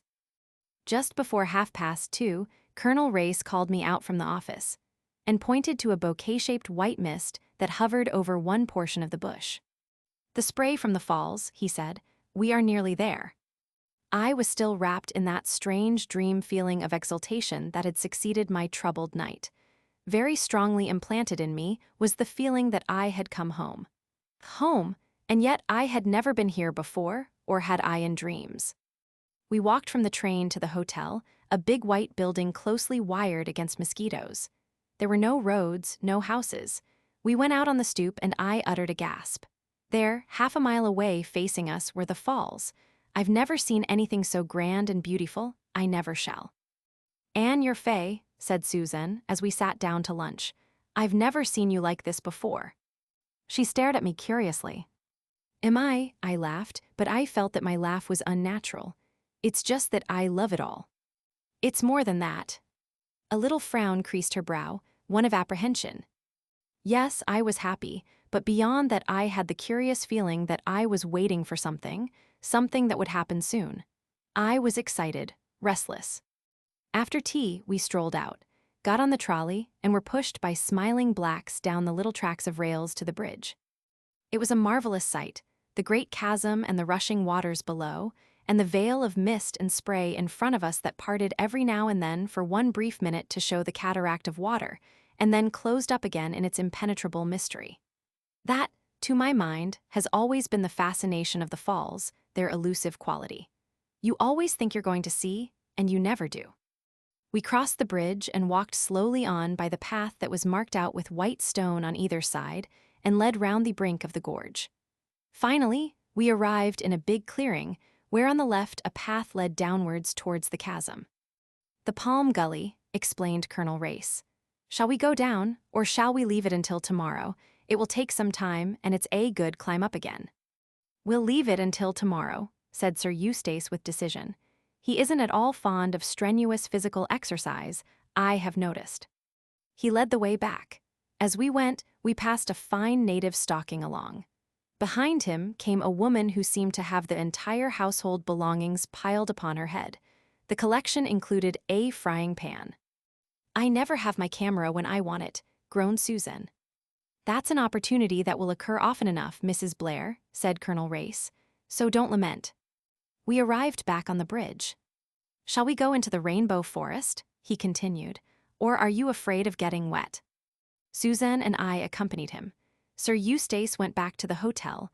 I was rather disappointed in the rainbow forest. There weren't nearly enough rainbows, and we got soaked to the skin, but every now and then we got a glimpse of the falls opposite and realized how enormously wide they are. Oh dear, dear falls, how I love and worship you and always shall. We got back to the hotel just in time to change for dinner. Sir Eustace seems to have taken a positive antipathy to Colonel Race. Susan and I rallied him gently, but didn't get much satisfaction. After dinner, he retired to his sitting room, dragging Miss Pettigrew with him. Susan and I talked for a while with Colonel Race, and then she declared with an immense yawn that she was going to bed. I didn't want to be left alone with him, so I got up too and went to my room. But I was far too excited to go to sleep. I did not even undress. I lay back in a chair and gave myself up to dreaming. And all the time I was conscious of something coming nearer and nearer. There was a knock at the door and I started. I got up and went to it. A little black boy held out a note. It was addressed to me in a handwriting I did not know. I took it and came back into the room. I stood there holding it. At last I opened it. It was very short. "I must see you. I dare not come to the hotel. Will you come to the clearing by the Palm Gully? In memory of Cabin 17, please come, the man you knew as Harry Rayburn." My heart beat to suffocation. He was here then? Oh, I had known it all along. I had felt him near me. All unwittingly, I had come to his place of retreat. I wound a scarf round my head and stole to the door. I must be careful. He was hunted down. No one must see me meet him. I stole along to Susan's room. She was fast asleep. I could hear her breathing evenly. "Sir Eustace?" I paused outside the door of his sitting room. Yes, he was dictating to Miss Pettigrew. I could hear her monotonous voice repeating. I therefore ventured to suggest that in tackling this problem of colored labor, she paused for him to continue, and I heard him grunt something angrily. I stole on again. Colonel Race's room was empty. I did not see him in the lounge, and he was the man I feared most. Still, I could waste no more time. I slipped quickly out of the hotel and took the path to the bridge. I crossed it and stood there waiting in the shadow. If anyone had followed me, I should see them crossing the bridge. But the minutes passed and no one came. I had not been followed. I turned and took the path to the clearing. I took 6 paces or so and then stopped. Something had rustled behind me. It could not be anyone who had followed me from the hotel. It was someone who was already here, waiting. And immediately, without rhyme or reason, but with the sureness of instinct, I knew that it was I myself who was threatened. It was the same feeling as I had had on the Kilmorden that night, a sure instinct warning me of danger. I looked sharply over my shoulder. Silence. I moved on a pace or two. Again, I heard that rustle. Still walking, I looked over my shoulder again. A man's figure came out of the shadow. He saw that I saw him and jumped forward hard on my track. It was too dark to recognize anybody. All I could see was that he was tall and a European, not a native. I took to my heels and ran. I heard him pounding behind. I ran quicker, keeping my eyes fixed on the white stones that showed me where to step, for there was no moon that night. And suddenly my foot felt nothingness. I heard the man behind me laugh, an evil, sinister laugh. It rang in my ears as I fell headlong, down, down, down to destruction far beneath. Chapter 25. I came to myself slowly and painfully. I was conscious of an aching head and a shooting pain down my left arm when I tried to move, and everything seemed dreamlike and unreal. Nightmare visions floated before me. I felt myself falling again. Once Harry Rayburn's face seemed to come to me out of the mist. Almost I imagined it real. Then it floated away again, mocking me. Once, I remember, someone put a cup to my lips and I drank. A black face grinned into mine, a devil's face, I thought it and screamed out. Then dreams again, long troubled dreams in which I vainly sought Harry Rayburn to warn him. What of? I did not know myself, but there was some danger, some great danger, and I alone could save him. Then darkness again, merciful darkness and real sleep. I woke at last myself again. The long nightmare was over. I remembered perfectly everything that had happened, my hurried flight from the hotel to meet Harry, the man in the shadows, and that last terrible moment of falling. By some miracle or other I had not been killed. I was bruised and aching and very weak, but I was alive. But where was I? Moving my head with difficulty, I looked round me. I was in a small room with rough wooden walls. On them were hung skins of animals and various tusks of ivory. I was lying on a kind of rough couch, also covered with skins, and my left arm was bandaged up and felt stiff and uncomfortable. At first I thought I was alone, and then I saw a man's figure sitting between me and the light, his head turned toward the window. He was so still that he might have been carved out of wood. Something in the close-cropped black head was familiar to me, but I did not dare to let my imagination run astray. Suddenly he turned, and I caught my breath. It was Harry Rayburn. Harry Rayburn in the flesh. He rose and came over to me. Feeling better, he said a trifle awkwardly. I could not answer. The tears were running down my face. I was weak still, but I held his hand in both of mine. If only I could die like this, whilst he stood there looking down on me with that new look in his eyes. Don't cry, Anne, please don't cry. You're safe now, no one shall hurt you. He went and fetched a cup and brought it to me. Drink some of this milk. I drank obediently. He went on talking in a low, coaxing tone, such as he might have used to a child. Don't ask any more questions now. Go to sleep again. You'll be stronger by and by. I'll go away if you like. No, I said urgently. No. Then I'll stay. He brought a small stool over beside me and sat there. He laid his hand over mine, and, soothed and comforted, I dropped off to sleep once more. It must have been evening then, but when I woke again the sun was high in the heavens. I was alone in the hut, but as I stirred an old native woman came running in. She was hideous as sin, but she grinned at me encouragingly. She brought me water in a basin and helped me wash my face and hands. Then she brought me a large bowl of soup, and I finished it every drop. I asked her several questions, but she only grinned and nodded and chattered away in a guttural language, so I gathered she knew no English. Suddenly she stood up and drew back respectfully as Harry Rayburn entered. He gave her a nod of dismissal, and she went out leaving us alone. He smiled at me. Really better today. Yes, indeed, but very bewildered still. Where am I? You're on a small island on the Zambesi, about 4 miles up from the falls. Do my friends know I'm here? He shook his head. I must send word to them. That is as you like, of course, but if I were you I should wait until you are a little stronger. Why? He did not answer immediately, so I went on. How long have I been here? His answer amazed me. Nearly a month. Oh, I cried. I must send word to Susan. She'll be terribly anxious. Who is Susan? Mrs. Blair. I was with her and Sir Eustace and Colonel Race at the hotel, but you knew that surely. He shook his head. I know nothing, except that I found you, caught in the fork of a tree, unconscious and with a badly wrenched arm. Where was the tree? Overhanging the ravine. But for your clothes catching on the branches, you would infallibly have been dashed to pieces. I shuddered, then a thought struck me. You say you didn't know I was there. What about the note then? What note? The note you sent me, asking me to meet you in the clearing. He stared at me. I sent no note. I felt myself flushing up to the roots of my hair. Fortunately, he did not seem to notice. How did you come to be on the spot in such a marvelous manner? I asked in as nonchalant a manner as I could assume. And what are you doing in this part of the world anyway? I live here, he said simply. On this island. Yes, I came here after the war. Sometimes I take parties from the hotel out in my boat, but it costs me very little to live, and mostly I do as I please. You live here all alone. I am not pining for society, I assure you, he replied coldly. I am sorry to have inflicted mine upon you, I retorted, but I seem to have had very little to say in the matter. To my surprise, his eyes twinkled a little. None whatever.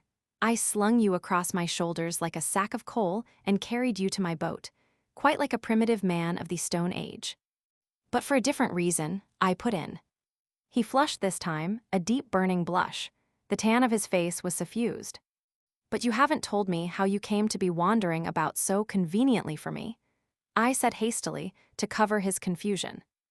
I couldn't sleep. I was restless, disturbed, had the feeling something was going to happen. In the end, I took the boat and came ashore and tramped down towards the falls. I was just at the head of the Palm Gully when I heard you scream. Why didn't you get help from the hotel instead of carting me all the way here? I asked. He flushed again. I suppose it seems an unpardonable liberty to you, but I don't think that even now you realize your danger. You think I should have informed your friends, pretty friends, who allowed you to be decoyed out to death. No, I swore to myself that I'd take better care of you than anyone else could. Not a soul comes to this island. I got old Batani, whom I cured of a fever once, to come and look after you. She's loyal. She'll never say a word. I could keep you here for months and no one would ever know. I could keep you here for months and no one would ever know. How some words please one. You did quite right, I said quietly, and I shall not send word to anyone. A day or so more anxiety doesn't make much difference. It's not as though they were my own people. They're only acquaintances really, even Susan, and whoever wrote that note must have known a great deal. It was not the work of an outsider. I managed to mention the note, this time, without blushing at all. If you would be guided by me, he said, hesitating. I don't expect I shall be, I answered candidly, but there's no harm in hearing. Do you always do what you like, Miss Beddingfeld? Usually, I replied cautiously. To anyone else I would have said always. I pity your husband, he said unexpectedly. You needn't, I retorted. I shouldn't dream of marrying anyone unless I was madly in love with them. And of course there is really nothing a woman enjoys so much as doing all the things she doesn't like for the sake of someone she does like. And the more self-willed she is, the more she likes it. I'm afraid I disagree with you. The boot is on the other leg as a rule. He spoke with a slight sneer. Exactly, I cried eagerly. And that's why there are so many unhappy marriages. It's all the fault of the men. Either they give way to their women, and then the women despise them, or else they are utterly selfish, insist on their own way and never say, thank you. Successful husbands make their wives do just what they want, and then make a frightful fuss of them for doing it. Women like to be mastered, but they hate not to have their sacrifices appreciated. On the other hand, men don't really appreciate women who are nice to them all the time. When I am married, I shall be a devil most of the time, but every now and then, when my husband least expects it, I shall show him what a perfect angel I can be. Harry laughed outright. What a cat and dog life you will lead. Lovers always fight, I assured him, because they don't understand each other, and by the time they do understand each other, they aren't in love anymore. Does the reverse hold true? Are people who fight each other always lovers? I don't know. I said, momentarily confused. He turned away to the fireplace. Like some more soup? He asked in a casual tone. Yes, please. I'm so hungry that I could eat a hippopotamus. That's good. He busied himself with the fire. I watched. When I can get off the couch, I'll cook for you, I promised. I don't suppose you know anything about cooking. I can warm up things out of tins as well as you can, I retorted, pointing to a row of tins on the mantelpiece. Touché, he said and laughed. His whole face changed when he laughed. It became boyish, happy, a different personality. I enjoyed my soup. As I ate it, I reminded him that he had not, after all, tendered me his advice. Ah, yes, what I was going to say was this. If I were you, I would stay quietly perdu here until you are quite strong again. Your enemies will believe you dead. They will hardly be surprised at not finding the body. It would have been dashed to pieces on the rocks and carried down with the torrent. I shivered. Once you are completely restored to health, you can journey quietly on to Beira and get a boat to take you back to England. That would be very tame, I objected scornfully. There speaks a foolish schoolgirl. I'm not a foolish schoolgirl, I cried indignantly. I'm a woman.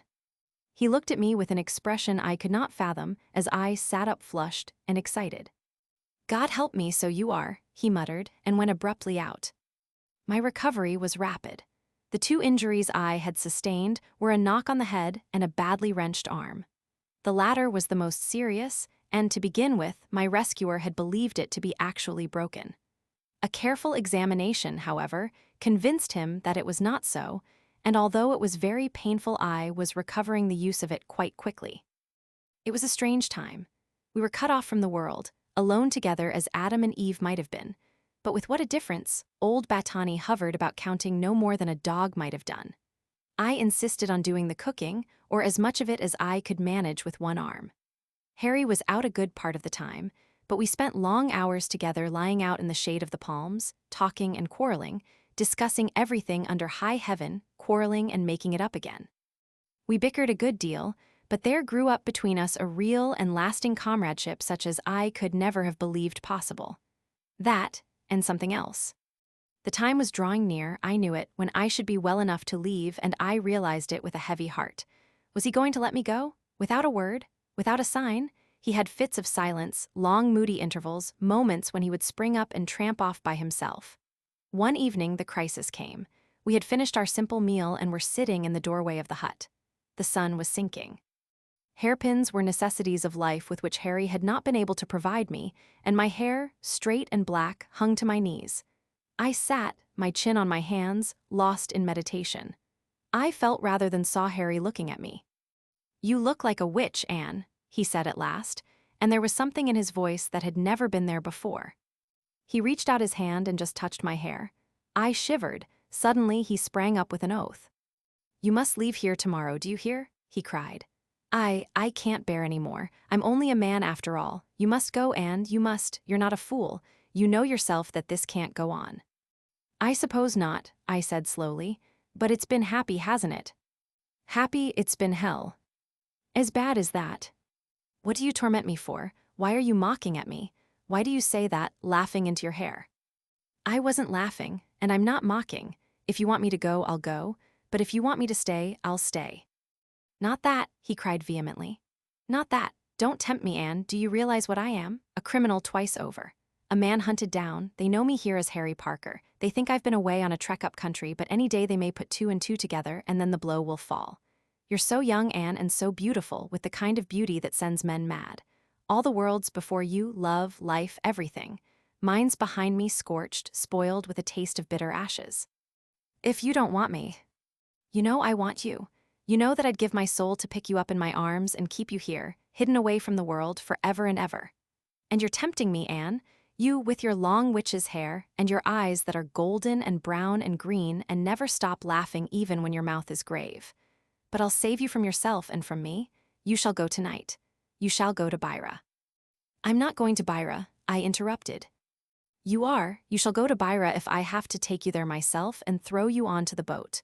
What do you think I'm made of? Do you think I'll wake up night after night, fearing they've got you? One can't go on counting on miracles happening. You must go back to England, Anne, and marry and be happy. With a steady man who'll give me a good home. Better that than utter disaster. And what of you? His face grew grim and set. I've got my work ready to hand. Don't ask what it is. You can guess, I dare say.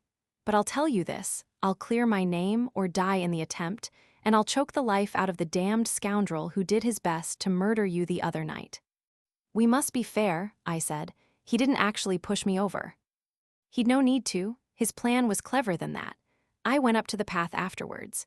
Everything looked all right, but by the marks on the ground I saw that the stones which outlined the path had been taken up and put down again in a slightly different place.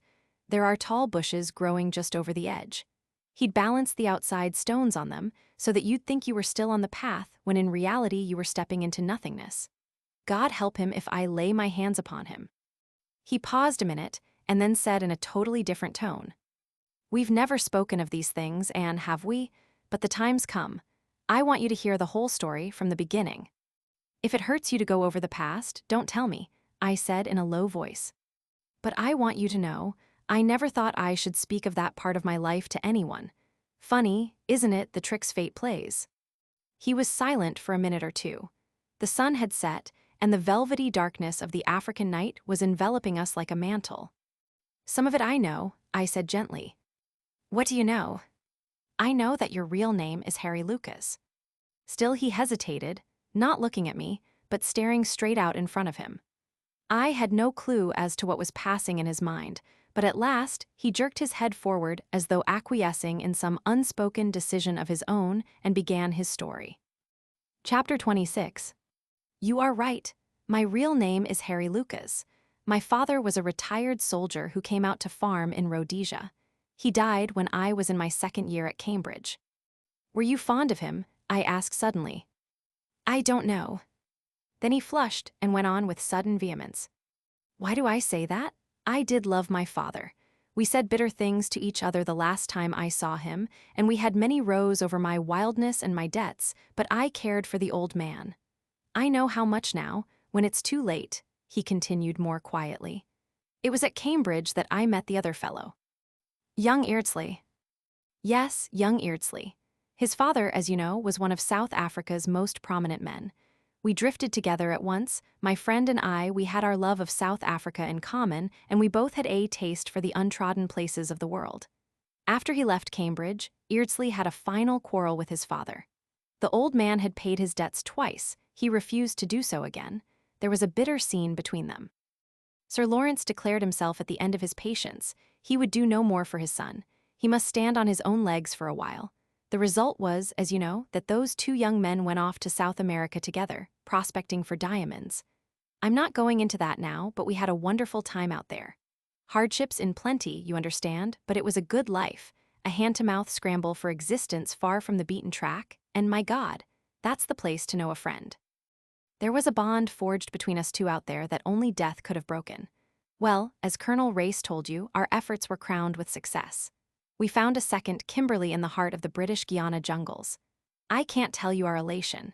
It wasn't so much the actual value and money of the find. You see, Eardsley was used to money, and he knew that when his father died he would be a millionaire, and Lucas had always been poor and was used to it.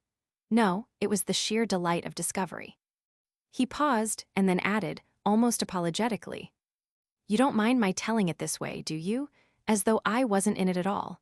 It seems like that now when I look back and see those two boys. I almost forget that one of them was Harry Rayburn. Tell it any way you like, I said, and he went on. We came to Kimberley, very cock-a-hoop over our find. We brought a magnificent selection of diamonds with us to submit to the experts. And then, in the hotel at Kimberley, we met her. I stiffened a little, and the hand that rested on the doorpost clenched itself involuntarily. Anita Grunberg, that was her name. She was an actress, quite young and very beautiful. She was South African born, but her mother was a Hungarian, I believe. There was some sort of mystery about her, and that, of course, heightened her attraction for two boys home from the wilds. She must have had an easy task. We both fell for her right away, and we both took it hard. It was the first shadow that had ever come between us, but even then it didn't weaken our friendship. Each of us, I honestly believe, was willing to stand aside for the other to go in and win. But that wasn't her game. Sometimes, afterwards, I wondered why it hadn't been, for Sir Lawrence Eardsley's only son was quite a party. But the truth of it was that she was married to a sorter in De Beers, though nobody knew of it. She pretended enormous interests in our discovery, and we told her all about it and even showed her the diamonds. Delilah, that's what she should have been called, and she played her part well. The De Beers robbery was discovered, and like a thunderclap the police came down upon us. They seized our diamonds. We only laughed at first, the whole thing was so absurd. And then the diamonds were produced in court, and without question they were the stones stolen from De Beers. Anita Grunberg had disappeared. She had effected the substitution neatly enough, and our story that these were not the stones originally in our possession was laughed to scorn. Sir Lawrence Eardsley had enormous influence. He succeeded in getting the case dismissed, but it left 2 young men ruined and disgraced to face the world with the stigma of thief attached to their names, and it pretty well broke the old fellow's heart. He had one bitter interview with his son in which he heaped upon him every reproach imaginable. He had done what he could to save the family name, but from that day on his son was his son no longer. He cast him off utterly.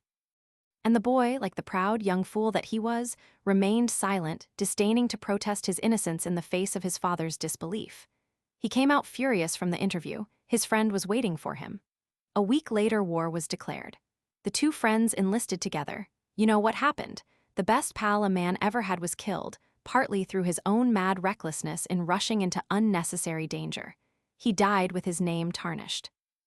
I swear to you, Anne, that it was mainly on his account that I was so bitter against that woman. It had gone deeper with him than with me.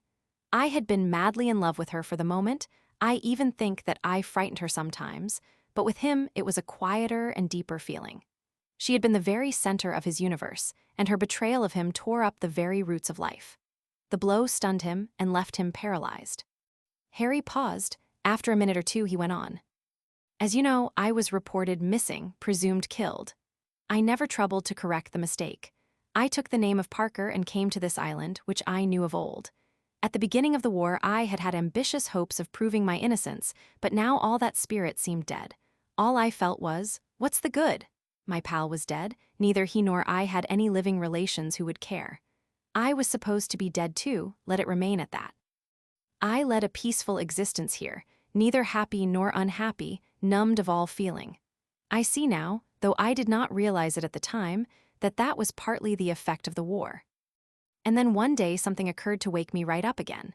I was taking a party of people in my boat on a trip up the river, and I was standing at the landing stage, helping them in, when one of the men uttered a startled exclamation. It focused my attention on him.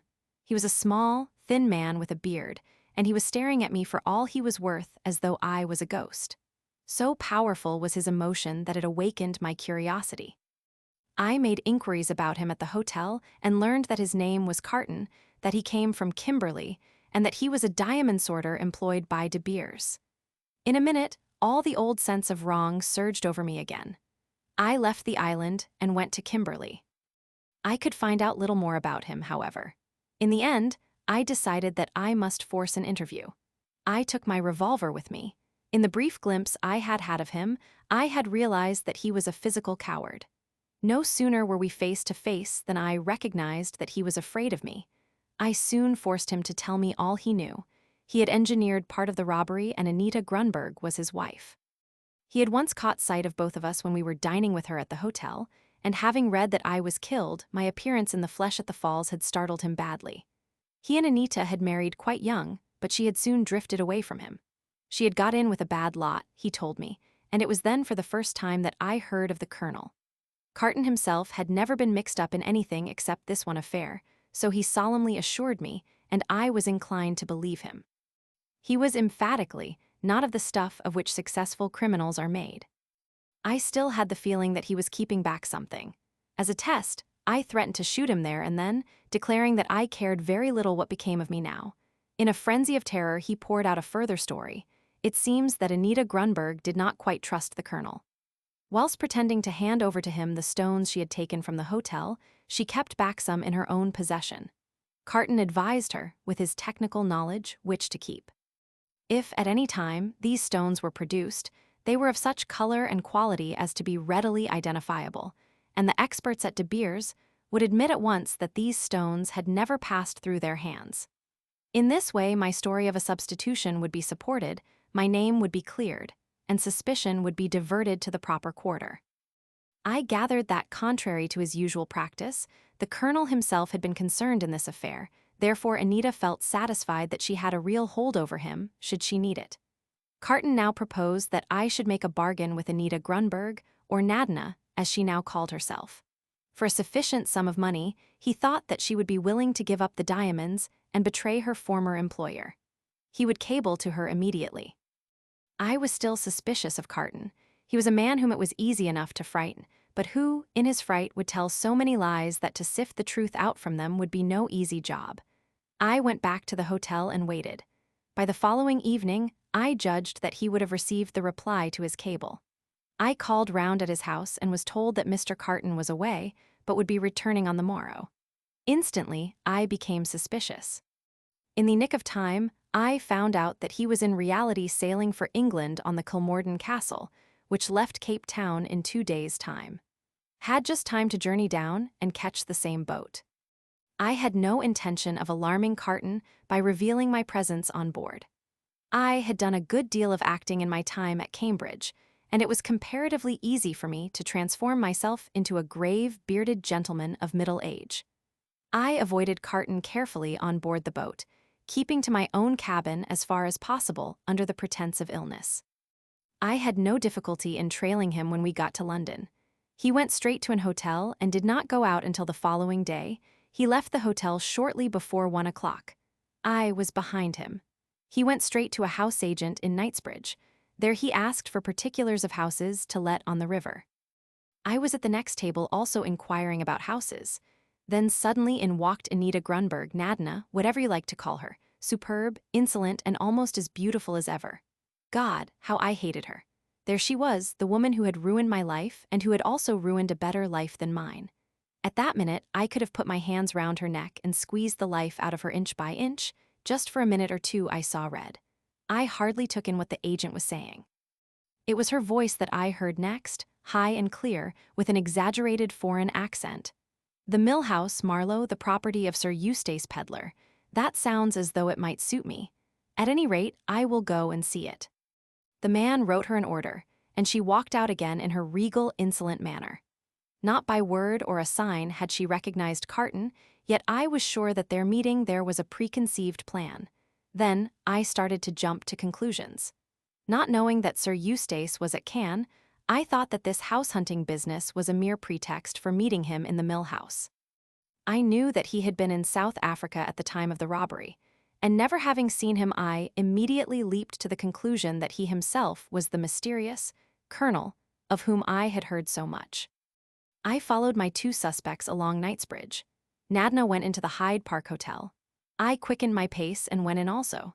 She walked straight into the restaurant, and I decided that I would not risk her recognizing me at the moment, but would continue to follow Carton. I was in great hopes that he was going to get the diamonds, and that by suddenly appearing and making myself known to him when he least expected it, I might startle the truth out of him. I followed him down into the tube station at Hyde Park Corner. He was standing by himself at the end of the platform. There was some girl standing near, but no one else. I decided that I would accost him then and there. You know what happened? In the sudden shock of seeing a man whom he imagined far away in South Africa, he lost his head and stepped back upon the line. He was always a coward. Under the pretext of being a doctor, I managed to search his pockets. There was a wallet with some notes in it and 1 or 2 unimportant letters. There was a roll of films, which I must have dropped somewhere later, and there was a piece of paper with an appointment made on it for the 22nd on the Kilmorden Castle. In my haste to get away before anyone detained me, I dropped that also, but fortunately I remembered the figures. I hurried to the nearest cloakroom and hastily removed my makeup. I did not want to be laid by the heels for picking a dead man's pocket. Then I retraced my steps to the Hyde Park Hotel. Nadina was still having lunch. I needn't describe in detail how I followed her down to Marlow. She went into the house, and I spoke to the woman at the lodge, pretending that I was with her. Then I, too, went in. He stopped. There was a tense silence. You will believe me, Anne, won't you? I swear before God that what I am going to say is true. I went into the house after her with something very like murder in my heart, and she was dead. I found her in that first-floor room. God, It was horrible. Dead, and I was not more than 3 minutes behind her, and there was no sign of anyone else in the house. Of course, I realized at once the terrible position I was in. By one masterstroke, the blackmailed had rid himself of the blackmailer, and at the same time had provided a victim to whom the crime would be ascribed. The hand of the colonel was very plain. For the second time, I was to be his victim. Fool that I had been to walk into the trap so easily. I hardly know what I did next. I managed to go out of the place looking fairly normal, but I knew that it could not be long before the crime was discovered, and a description of my appearance telegraphed all over the country. I lay low for some days, not daring to make a move. In the end, chance came to my aid. I overheard a conversation between two middle-aged gentlemen in the street, one of whom proved to be Sir Eustace Pedlar. I at once conceived the idea of attaching myself to him as his secretary. The fragment of conversation I had overheard gave me my clue. I was now no longer so sure that Sir Eustace Pedlar was the colonel. His house might have been appointed as a rendezvous by accident, or for some obscure motive that I had not fathomed. "Do you know," I interrupted, "that Guy Paget was in Marlow at the date of the murder?" "That settles it then. I thought he was at Cannes with Sir Eustace." "He was supposed to be in Florence, but he certainly never went there. I'm pretty certain he was really in Marlow, but of course I can't prove it. And to think I never suspected Paget for a minute until the night he tried to throw you overboard. The man's a marvelous actor." "Yes, isn't he?" "That explains why the mill house was chosen. Paget could probably get in and out of it unobserved. Of course, he made no objection to my accompanying Sir Eustace across in the boat. He didn't want me laid by the heels immediately. You see, evidently Nadina didn't bring the jewels with her to the rendezvous as they had counted on her doing. I fancy that Carton really had them and concealed them somewhere on the Kilmorden Castle. That's where he came in. They hoped that I might have some clue as to where they were hidden. As long as the colonel did not recover the diamonds, he was still in danger, hence his anxiety to get them at all costs. Where the devil Carton hid them, if he did hide them, I don't know." "That's another story," I quoted. "My story, and I'm going to tell it you now." Chapter 27. Harry listened attentively whilst I recounted all the events that I have narrated in these pages. The thing that bewildered and astonished him most was to find that all along the diamonds had been in my possession, or rather in Suzanne's. That was a fact he had never suspected. Of course, after hearing his story, I realized the point of Carton's little arrangement, or rather Nadina's, since I had no doubt that it was her brain which had conceived the plan. No surprise tactics executed against her or her husband could result in the seizure of the diamonds. The secret was locked in her own brain, and the colonel was not likely to guess that they had been entrusted to the keeping of an ocean steward. Harry's vindication from the old charge of theft seemed assured. It was the other, graver charge that paralyzed all our activities, for, as things stood, he could not come out in the open to prove his case. The one thing we came back to, again and again, was the identity of the colonel. Was he, or was he not, Guy Paget? "I should say he was, but for one thing," said Harry. "It seems pretty much of a certainty that it was Paget who murdered Anita Grunberg at Marlow, and that certainly lends color to the supposition that he is actually the colonel, since Anita's business was not of the nature to be discussed with a subordinate. No. The only thing that militates against that theory is the attempt to put you out of the way on the night of your arrival here. You saw Paget left behind at Cape Town. By no possible means could he have arrived here before the following Wednesday. He is unlikely to have any emissaries in this part of the world, and all his plans were laid to deal with you in Cape Town. He might, of course, have cabled instructions to some lieutenant of his in Johannesburg, who could have joined the Rhodesian train at Mafeking, but his instructions would have had to be particularly definite to allow of that note being written." We sat silent for a moment, then Harry went on slowly. "You say that Mrs. Blair was asleep when you left the hotel and that you heard Sir Eustace dictating to Miss Pettigrew. Where was Colonel Race?" "I could not find him anywhere." "Had he any reason to believe that you and I might be friendly with each other?" "He might have had," I answered thoughtfully, remembering our conversation on the way back from the Matapos.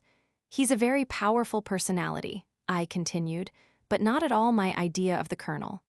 And anyway, such an idea would be absurd. He's in the Secret Service. How do we know that he is? It's the easiest thing in the world to throw out a hint of that kind. No one contradicts it, and the rumor spreads until everyone believes it as gospel truth. It provides an excuse for all sorts of doubtful doings. Anne, do you like race? I do and I don't. He repels me and at the same time fascinates me, but I know one thing, I'm always a little afraid of him. He was in South Africa, at the time of the Kimberley robbery, said Harry slowly.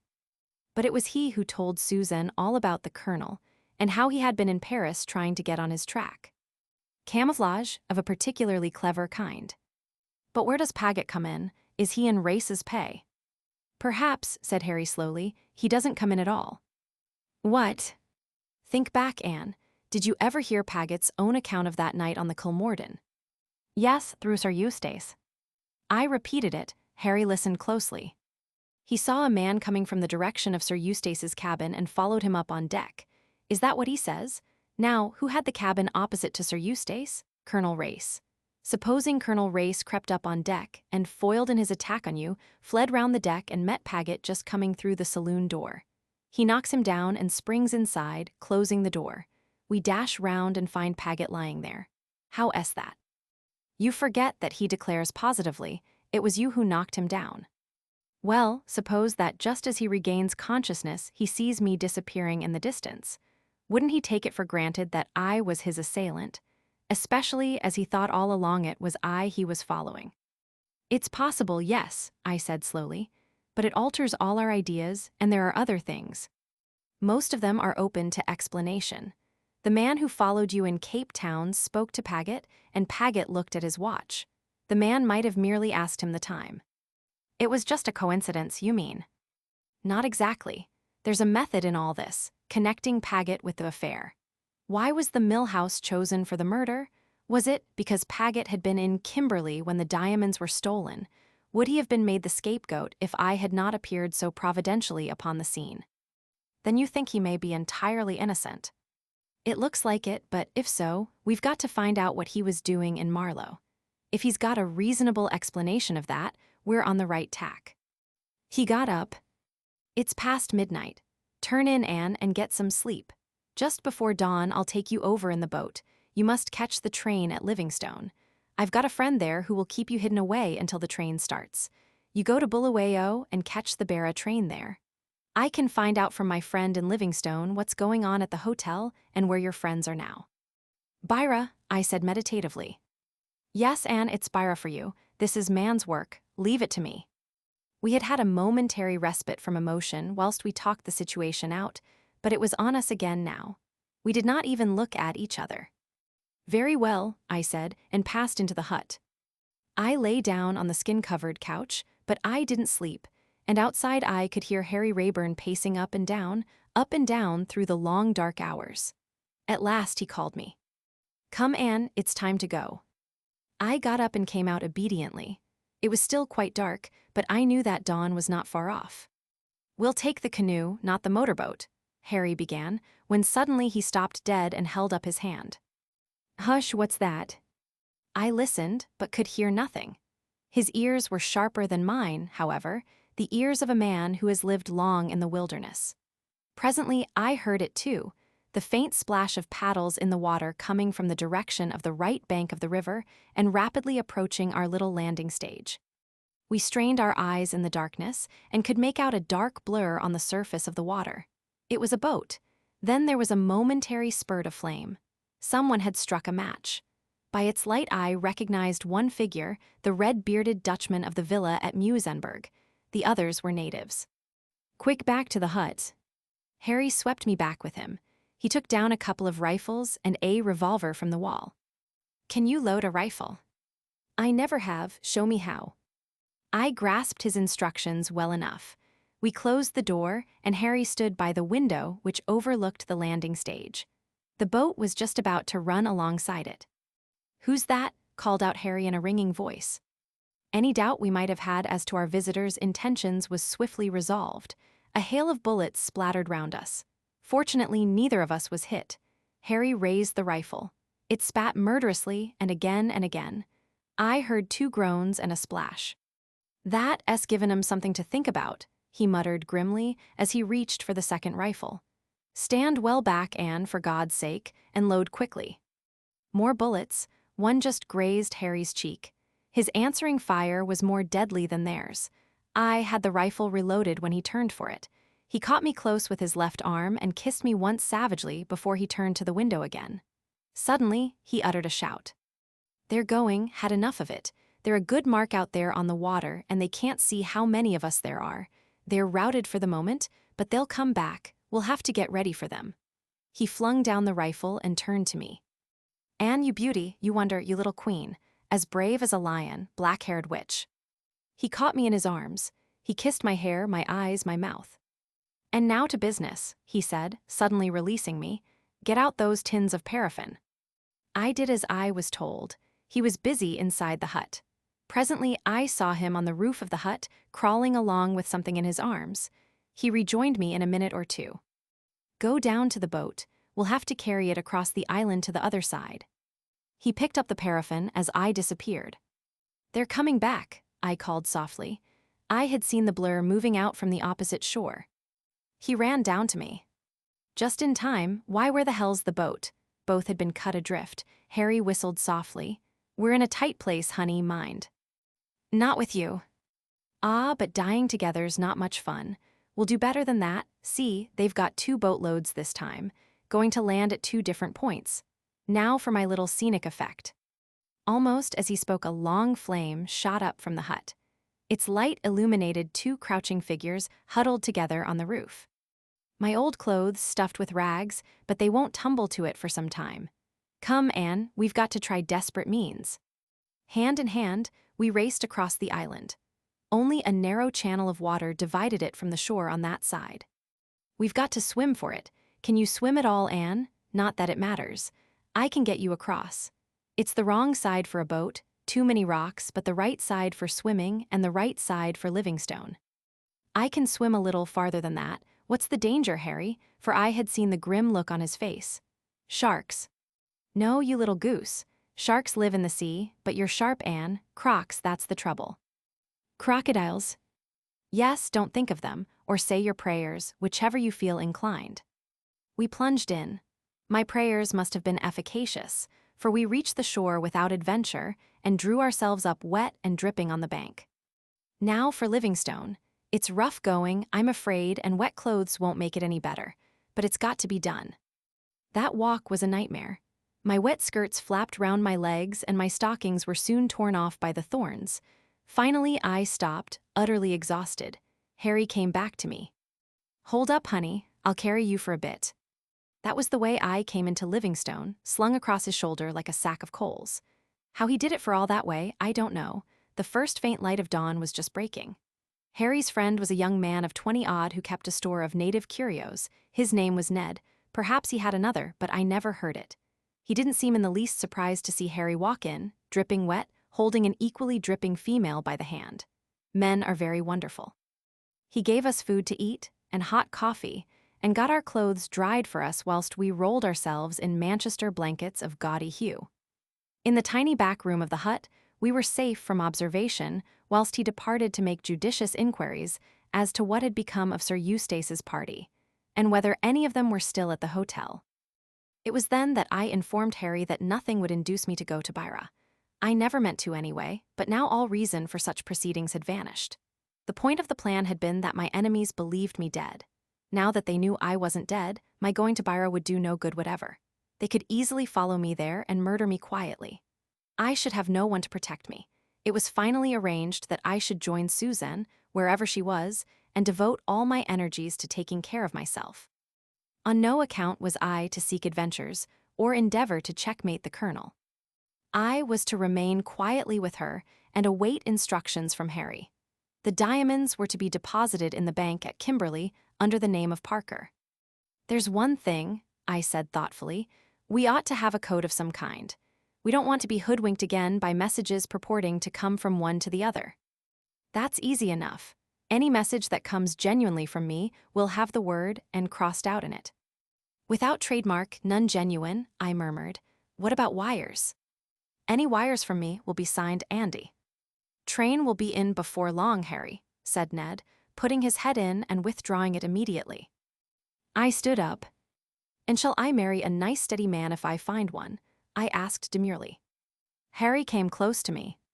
"My God, Anne, if you ever marry anyone else but me, I'll wring his neck. And as for you—" "Yes," I said, pleasurably excited. "I shall carry you away and beat you black and blue." "What a delightful husband I have chosen," I said satirically. "And doesn't he change his mind overnight?" Chapter 28. Extract from the Diary of Sir Eustace Pedlar. As I remarked once before, I am essentially a man of peace. I yearn for a quiet life, and that's just the one thing I don't seem able to have. I am always in the middle of storms and alarms. The relief of getting away from Paget with his incessant nosing out of intrigues was enormous, and Miss Pettigrew is certainly a useful creature. Although there is nothing of the houri about her, one or two of her accomplishments are invaluable. It is true that I had a touch of liver at Bulawayo and behaved like a bear in consequence, but I had had a disturbed night in the train. At 3 a.m., an exquisitely dressed young man looking like a musical comedy hero of the Wild West entered my compartment and asked where I was going.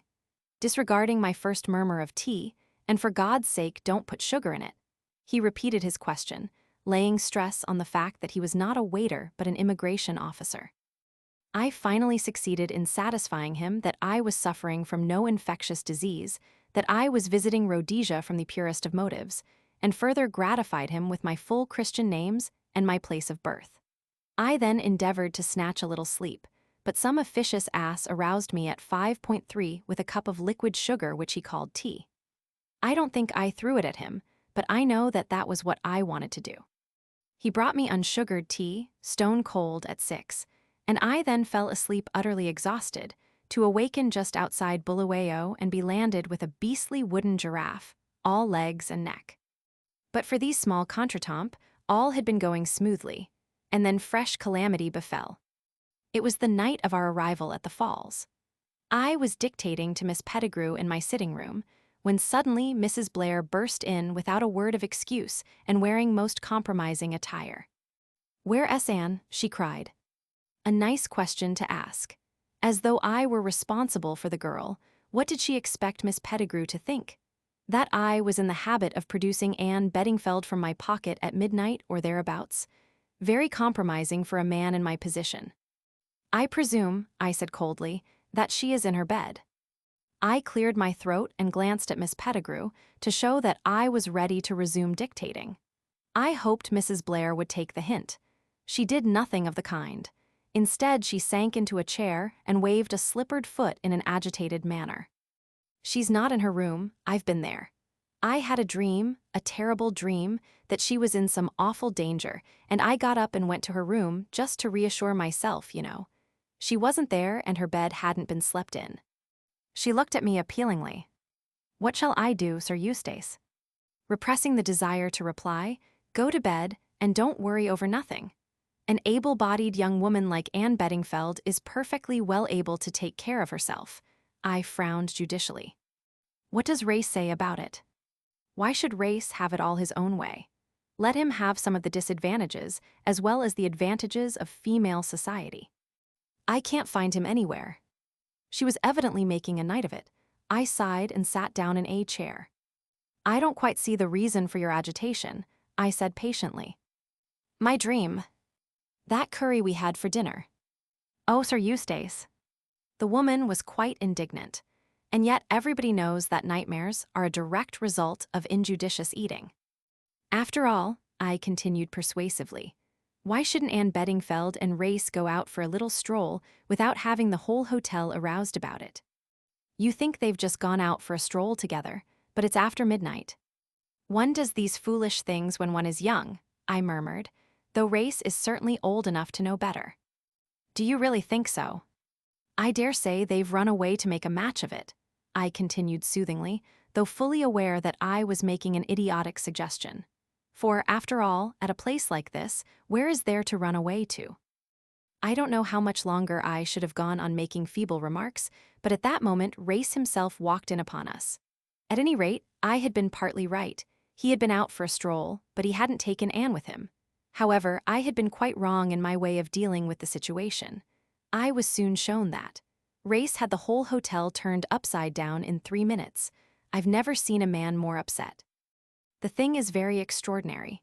Where did the girl go? She walked out of the hotel, fully dressed, about 10 minutes past 11, and she was never seen again. The idea of suicide seems impossible. She was one of those energetic young women who are in love with life and have not the faintest intention of quitting it. There was no train either way until midday on the morrow, so she can't have left the place. Then where the devil is she?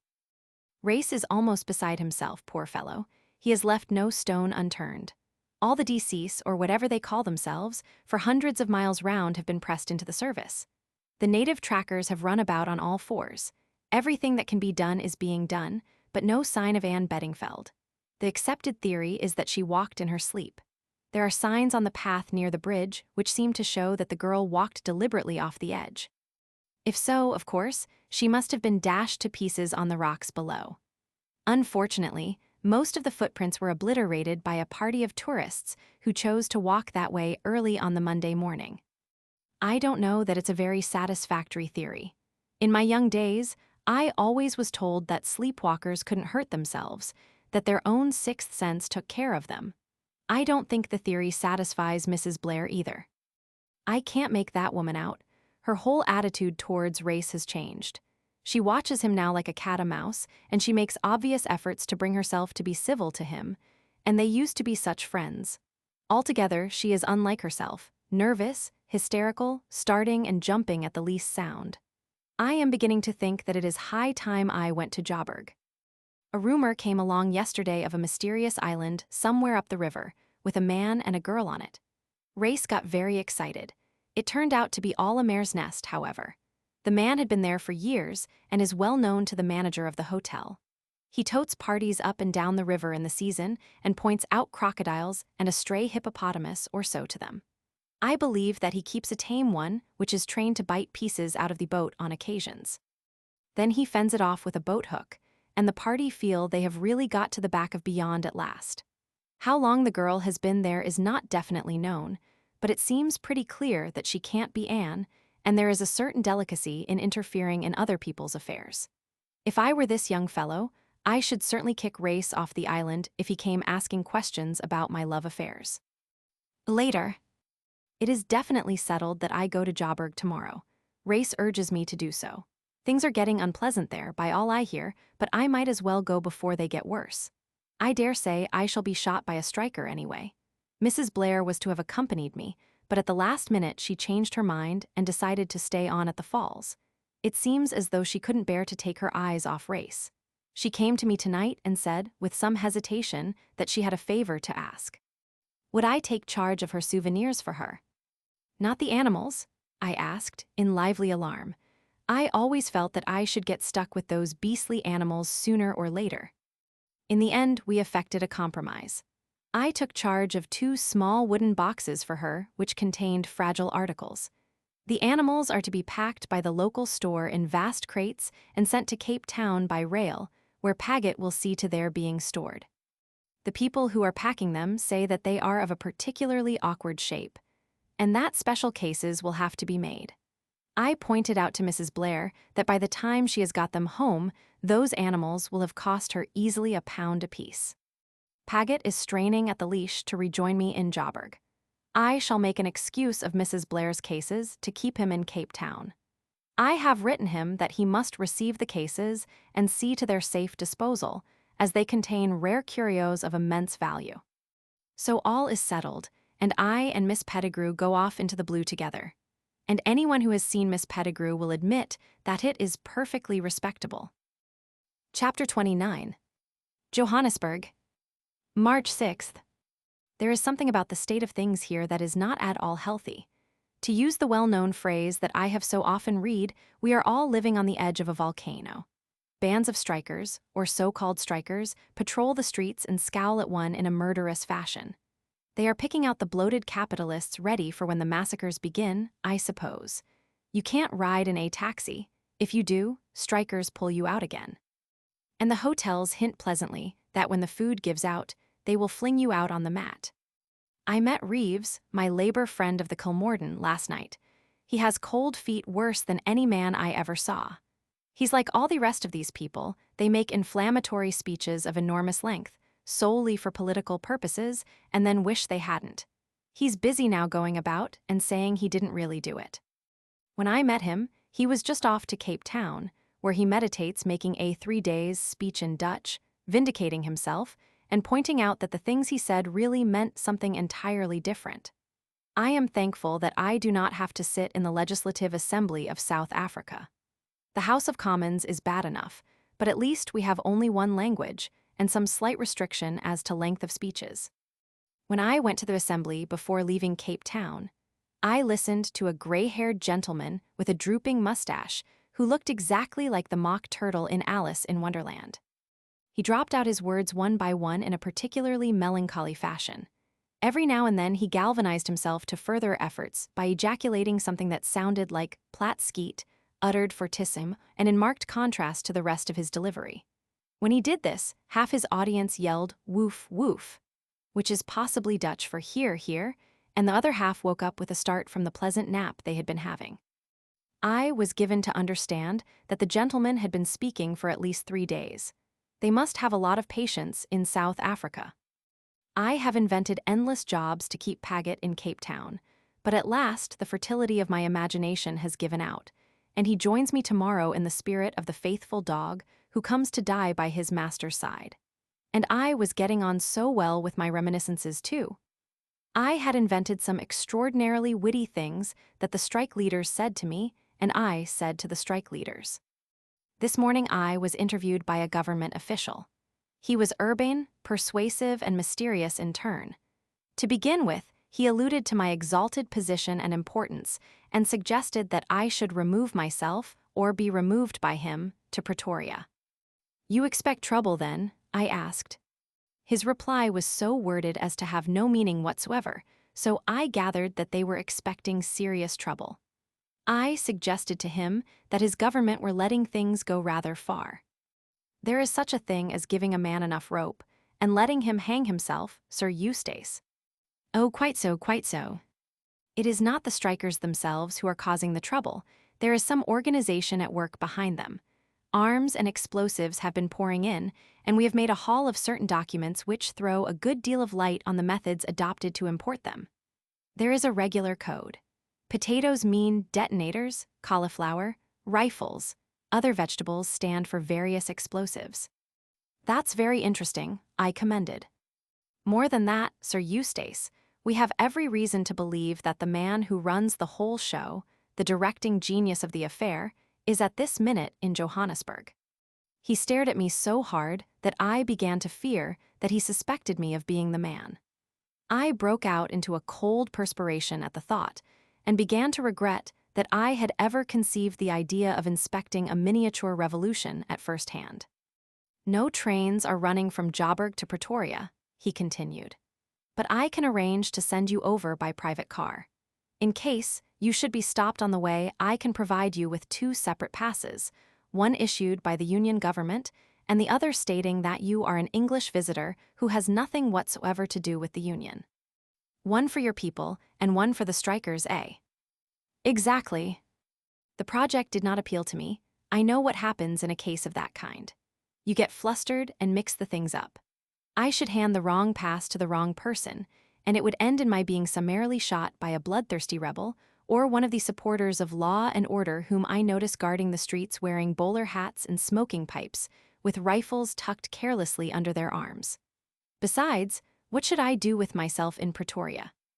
Admire the architecture of the Union buildings and listen to the echoes of the shooting round Johannesburg? I should be penned up there God knows how long. They've blown up the railway line already, I hear. It isn't even as if one could get a drink there. They put the place under martial law 2 days ago. "My dear fellow," I said, "you don't seem to realize that I'm studying conditions on the Rand. How the devil am I going to study them from Pretoria? I appreciate your care for my safety, but don't you worry about me. I shall be all right. I warn you, Sir Eustace, that the food question is already serious." "A little fasting will improve my figure," I said, with a sigh. We were interrupted by a telegram being handed to me. I read it with amazement. Anne is safe, here with me at Kimberly, Susan Blair. I don't think I ever really believed in the annihilation of Anne. There is something peculiarly indestructible about that young woman. She is like the patent balls that one gives to terriers. She has an extraordinary knack of turning up smiling. I still don't see why it was necessary for her to walk out of the hotel in the middle of the night in order to get to Kimberly. There was no train, anyway. She must have put on a pair of angel's wings and flown there. And I don't suppose she will ever explain. Nobody does to me. I always have to guess. It becomes monotonous after a while. The exigencies of journalism are at the bottom of it, I suppose. How I Shot the Rapids, by our special correspondent. I refolded the telegram and got rid of my governmental friend. I don't like the prospect of being hungry, but I'm not alarmed for my personal safety. Smuts is perfectly capable of dealing with the revolution, but I would give a considerable sum of money for a drink. I wonder if Paget will have the sense to bring a bottle of whiskey with him when he arrives tomorrow. I put on my hat and went out, intending to buy a few souvenirs. The curio shops in Joburg are rather pleasant. I was just studying a window full of imposing karosses when a man coming out of the shop cannoned into me. To my surprise, it turned out to be Race. I can't flatter myself that he looked pleased to see me. As a matter of fact, he looked distinctly annoyed, but I insisted on his accompanying me back to the hotel. I get tired of having no one but Miss Pettigrew to talk to. I had no idea you were in Joburg, I said chattily. When did you arrive? Last night. Where are you staying? With friends. He was disposed to be extraordinarily taciturn and seemed to be embarrassed by my questions. I hope they keep poultry, I remarked. A diet of new-laid eggs and the occasional slaughtering of an old cock will be decidedly agreeable soon from all I hear. By the way, I said, when we were back in the hotel, have you heard that Miss Beddingfeld is alive and kicking? He nodded. She gave us quite a fright, I said airily. Where the devil did she go to that night? That's what I'd like to know. She was on the island all the time. Which island? Not the one with the young man on it. Yes. How very improper, I said. Paget will be quite shocked. He always did disapprove of Anne Beddingfeld. I suppose that was the young man she originally intended to meet in Durban. I don't think so. Don't tell me anything you don't want to, I said, by way of encouraging him. I fancy that this is a young man we should all be very glad to lay our hands on. Not, I cried in rising excitement. He nodded. Harry Rayburn, alias Harry Lucas, that's his real name, you know. He's given us all the slip once more, but we're bound to rope him in soon. Dear me, I murmured. We don't suspect the girl of complicity in any case.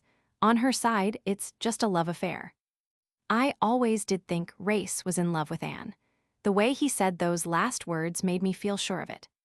She's gone to Beira, he continued rather hastily. Indeed, I said, staring. How do you know? She wrote to me from Bulawayo, telling me she was going home that way.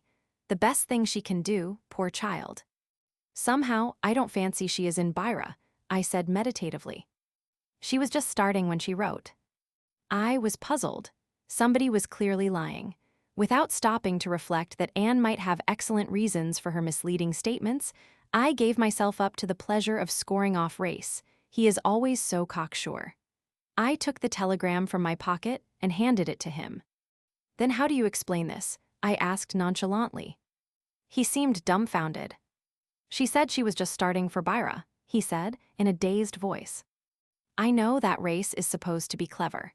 He is, in my opinion, rather a stupid man. It never seemed to occur to him that girls do not always tell the truth. Kimberly too, what are they doing there? He muttered. Yes, that surprised me. I should have thought Miss Anne would have been in the thick of it here, gathering copy for the daily budget. Kimberly, he said again. The place seemed to upset him. There's nothing to see there, the pits aren't being worked. You know what women are, I said vaguely. He shook his head and went off. I have evidently given him something to think about. No sooner had he departed than my government official reappeared. I hope you will forgive me for troubling you again, Sir Eustace, he apologized. But there are one or two questions I should like to ask you.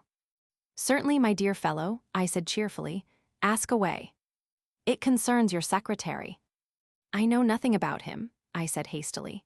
He foisted himself upon me in London, robbed me of valuable papers, for which I shall be hauled over the coals, and disappeared like a conjuring trick at Cape Town. It's true that I was at the falls at the same time as he was, but I was at the hotel, and he was on an island. I can assure you that I never set eyes upon him the whole time that I was there. I paused for breath. You misunderstand me. It was of your other secretary that I spoke.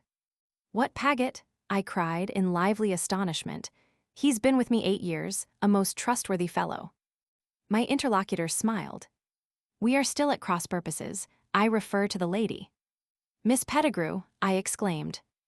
Yes, she has been seen coming out of Agressado's native curio shop. God bless my soul, I interrupted. I was going into that place myself this afternoon. You might have caught me coming out. There doesn't seem to be any innocent thing that one can do in Joburg without being suspected for it. Ah, but she has been there more than once, and in rather doubtful circumstances. I may as well tell you, in confidence, Sir Eustace, that the place is suspected of being a well-known rendezvous used by the secret organization behind this revolution.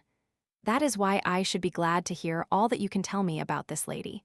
Where and how did you come to engage her? She was lent to me, I replied coldly, by your own government. He collapsed utterly. Chapter 30. Anne's narrative resumed. As soon as I got to Kimberley, I wired to Susan. She joined me there with the utmost dispatch, heralding her arrival with telegrams sent off en route. I was awfully surprised to find that she really was fond of me. I thought I had been just a new sensation, but she positively fell on my neck and wept when we met. When we had recovered from our emotion a little, I sat down on the bed and told her the whole story from A to Z. You always did suspect Colonel Race, she said thoughtfully, when I had finished. I didn't until the night you disappeared. I liked him so much all along and thought he would make such a nice husband for you. Oh, Anne, dear, don't be cross, but how do you know that this young man of yours is telling the truth? You believe every word he says. Of course I do, I cried indignantly. But what is there in him that attracts you so? I don't see that there's anything in him at all except his rather reckless good looks and his modern chic-cum-Stone Age love-making. I poured out the vials of my wrath upon Susan for some minutes. Just because you're comfortably married and getting fat, you've forgotten that there's any such thing as romance, I ended. Oh, I'm not getting fat, Anne. All the worry I've had about you lately must have worn me to a shred. You look particularly well-nourished, I said coldly. I should say you must have put on about half a stone. And I don't know that I'm so comfortably married either, continued Susan in a melancholy voice. I've been having the most dreadful cables from Clarence ordering me to come home at once. At last, I didn't answer them, and now I haven't heard for over a fortnight. I'm afraid I didn't take Susan's matrimonial troubles very seriously. She will be able to get round Clarence all right when the time comes. I turned the conversation to the subject of the diamonds. Susan looked at me with a dropped jaw. I must explain, Anne. You see, as soon as I began to suspect Colonel Race, I was terribly upset about the diamonds. I wanted to stay on at the falls in case he might have kidnapped you somewhere close by, but didn't know what to do about the diamonds. I was afraid to keep them in my possession. Susan looked round her uneasily, as though she feared the walls might have ears, and then whispered vehemently in my ear. A distinctly good idea, I approved. At the time, that is. It's a bit awkward now. What did Sir Eustace do with the cases? The big ones were sent down to Cape Town. I heard from Paget before I left the falls, and he enclosed the receipt for their storage. He's leaving Cape Town today, by the by, to join Sir Eustace in Johannesburg. I see, I said thoughtfully. And the small ones, where are they? I suppose Sir Eustace has got them with him. I turned the matter over in my mind. Well, I said at last, it's awkward, but it's safe enough. We'd better do nothing for the present. Susan looked at me with a little smile. You don't like doing nothing, do you, Anne? Not very much, I replied honestly. The one thing I could do was to get hold of a timetable and see what time Guy Paget's train would pass through Kimberley. I found that it would arrive at 5:4 on the following afternoon and depart again at 6. I wanted to see Paget as soon as possible, and that seemed to me a good opportunity. The situation on the Rand was getting very serious, and it might be a long time before I got another chance. The only thing that livened up the day was a wire dispatched from Johannesburg, a most innocent-sounding telegram. Arrived safely, all going well. Eric here, also Eustace but not Guy, remain where you are for the present, Andy. Eric was our pseudonym for race. I chose it because it is a name I dislike exceedingly. There was clearly nothing to be done until I could see Paget. Susan employed herself in sending off a long, soothing cable to the far-off Clarence. She became quite sentimental over him. In her way, which of course is quite different from me and Harry, she is really fond of Clarence. I do wish he was here, Anne, she gulped. It's such a long time since I've seen him. Have some face cream, I said soothingly. Suzanne rubbed a little on the tip of her charming nose. I shall want some more face cream soon too, she remarked, and you can only get this kind in Paris. She sighed. Paris. Suzanne, I said, very soon you'll have had enough of South Africa and adventure. I should like a really nice hat, admitted Suzanne wistfully. Shall I come with you to meet Guy Paget tomorrow? I prefer to go alone. He'd be shyer speaking before two of us. So it came about that I was standing in the doorway of the hotel on the following afternoon, struggling with a recalcitrant parasol that refused to go up, whilst Suzanne lay peacefully on her bed with a book and a basket of fruit. According to the hotel porter, the train was on its good behavior today and would be almost on time, though he was extremely doubtful whether it would ever get through to Johannesburg. The line had been blown up, so he solemnly assured me. It sounded cheerful. The train drew in just 10 minutes late. Everybody tumbled out on the platform and began walking up and down feverishly. I had no difficulty in espying Paget. I accosted him eagerly. He gave his usual nervous start at seeing me, somewhat accentuated this time. Dear me, Miss Beddingfeld, I understood that you had disappeared. I have reappeared again, I told him solemnly. And how are you, Mr. Paget? Very well, thank you. Looking forward to taking up my work again with Sir Eustace. Mr. Paget, I said, there is something I want to ask you. I hope that you won't be offended, but a lot hangs on it, more than you can possibly guess. I want to know what you were doing at Marlow on the 8th of January last. He started violently. Really, Miss Beddingfeld, I indeed. You were there, weren't you? I, for reasons of my own was in the neighborhood, yes. Won't you tell me what those reasons were? Sir Eustace has not already told you. Sir Eustace, does he know? I am almost sure that he does. I hoped he had not recognized me, but from the hints he has let drop and his remarks, I fear it is only too certain. In any case, I meant to make a clean breast of the matter and offer him my resignation. He is a peculiar man, Miss Beddingfeld, with an abnormal sense of humor. It seems to amuse him to keep me on tenterhooks. All the time, I dare say, he was perfectly well aware of the true facts. Possibly he has known them for years. I hoped that sooner or later I should be able to understand what Paget was talking about. He went on fluently. It is difficult for a man of Sir Eustace's standing to put himself in my position. I know that I was in the wrong, but it seemed a harmless deception. I would have thought it better taste on his part to have tackled me outright, instead of indulging in covert jokes at my expense. A whistle blew, and the people began to surge back into the train.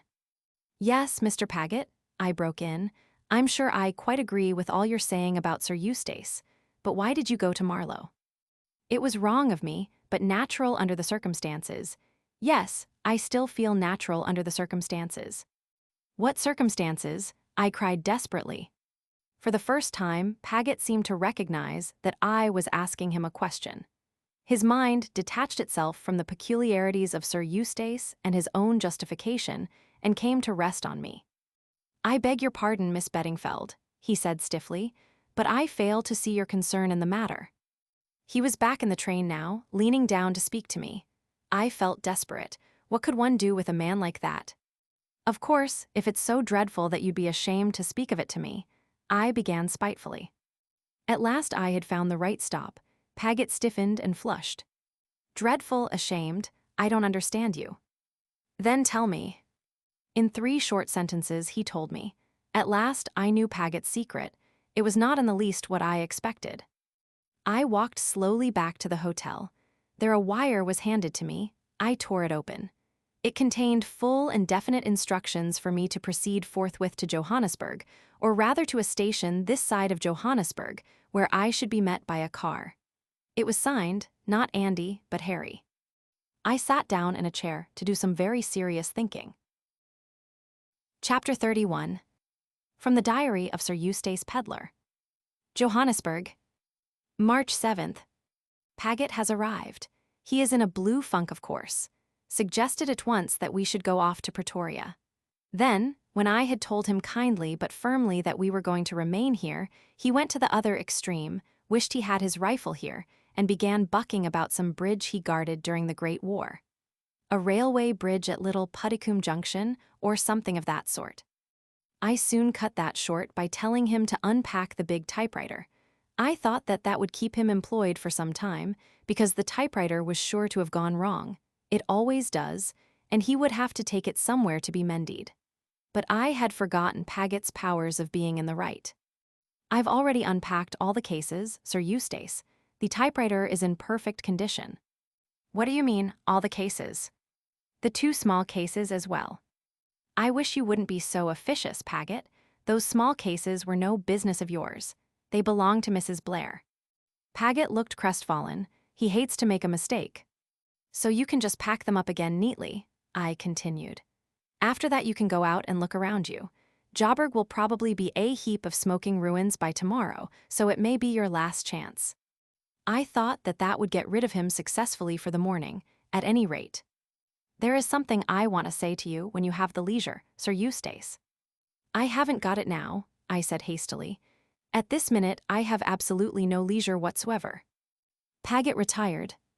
By the way, I called after him, what was there in those cases of Mrs. Blair's? Some fur rugs and a couple of fur hats, I think. That's right, I assented. She bought them on the train. They are hats of a kind, though I hardly wonder at your not recognizing them. I dare say she's going to wear one of them at Ascot. What else was there? Some rolls of films and some baskets, a lot of baskets. There would be, I assured him.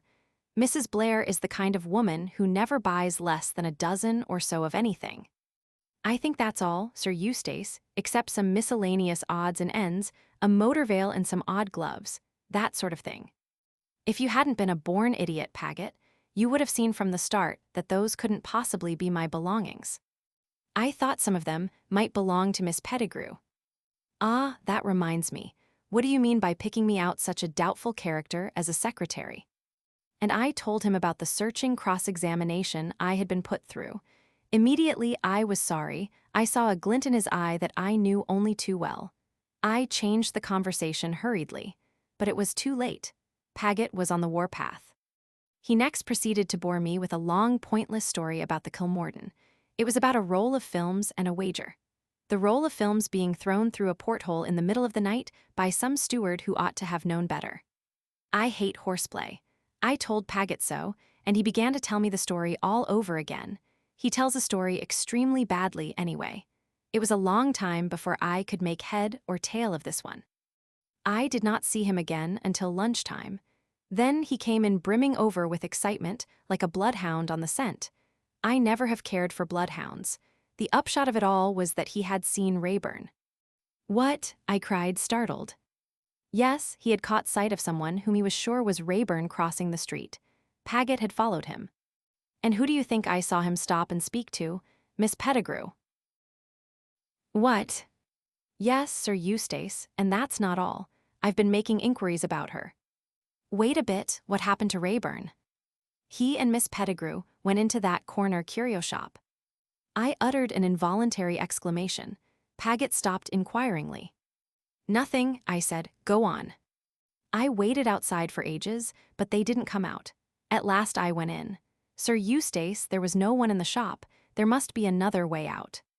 I stared at him. As I was saying, I came back to the hotel and made some inquiries about Miss Pettigrew. Paget lowered his voice and breathed hard as he always does when he wants to be confidential. Sir Eustace, a man was seen coming out of her room last night. I raised my eyebrows. And I always regarded her as a lady of such eminent respectability. I murmured. Paget went on without heeding. I went straight up and searched her room. What do you think I found? I shook my head. This.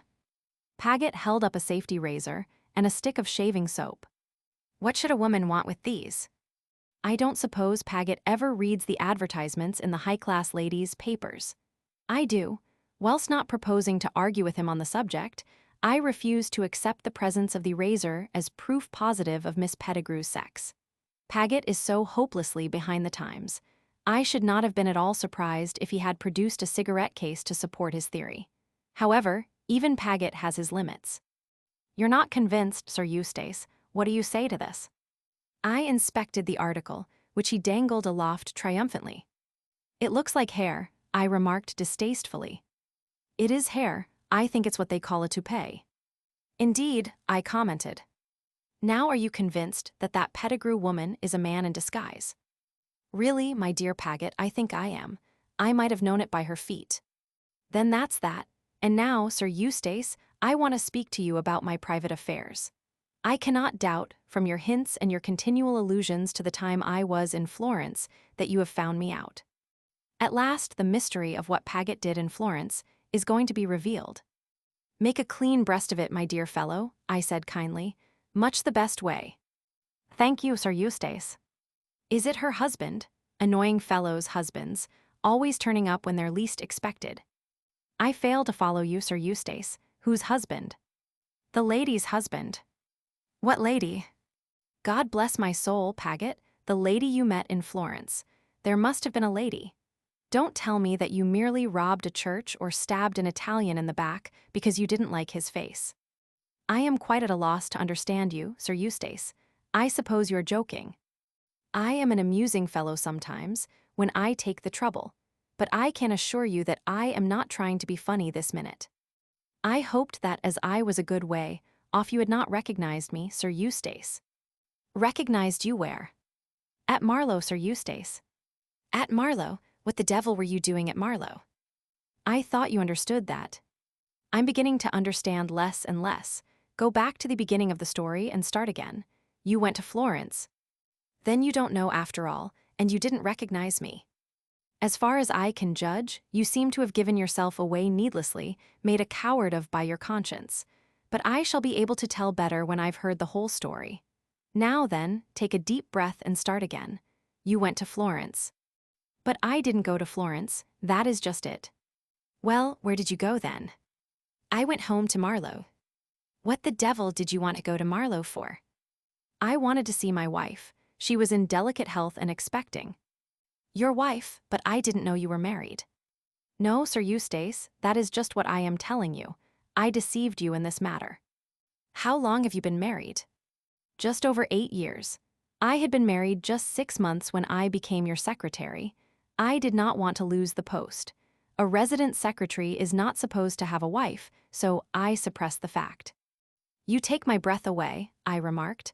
Where has she been all these years? We have had a small bungalow on the river at Marlow, quite close to the mill house, for over 5 years. God bless my soul, I muttered. Any children? 4 children, Sir Eustace.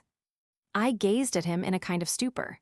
I might have known, all along, that a man like Paget couldn't have a guilty secret. The respectability of Paget has always been my bane. That's just the kind of secret he would have, a wife and 4 children. Have you told this to anyone else? I demanded at last, when I had gazed at him in fascinated interest for quite a long while. Only Miss Beddingfeld. She came to the station at Kimberley.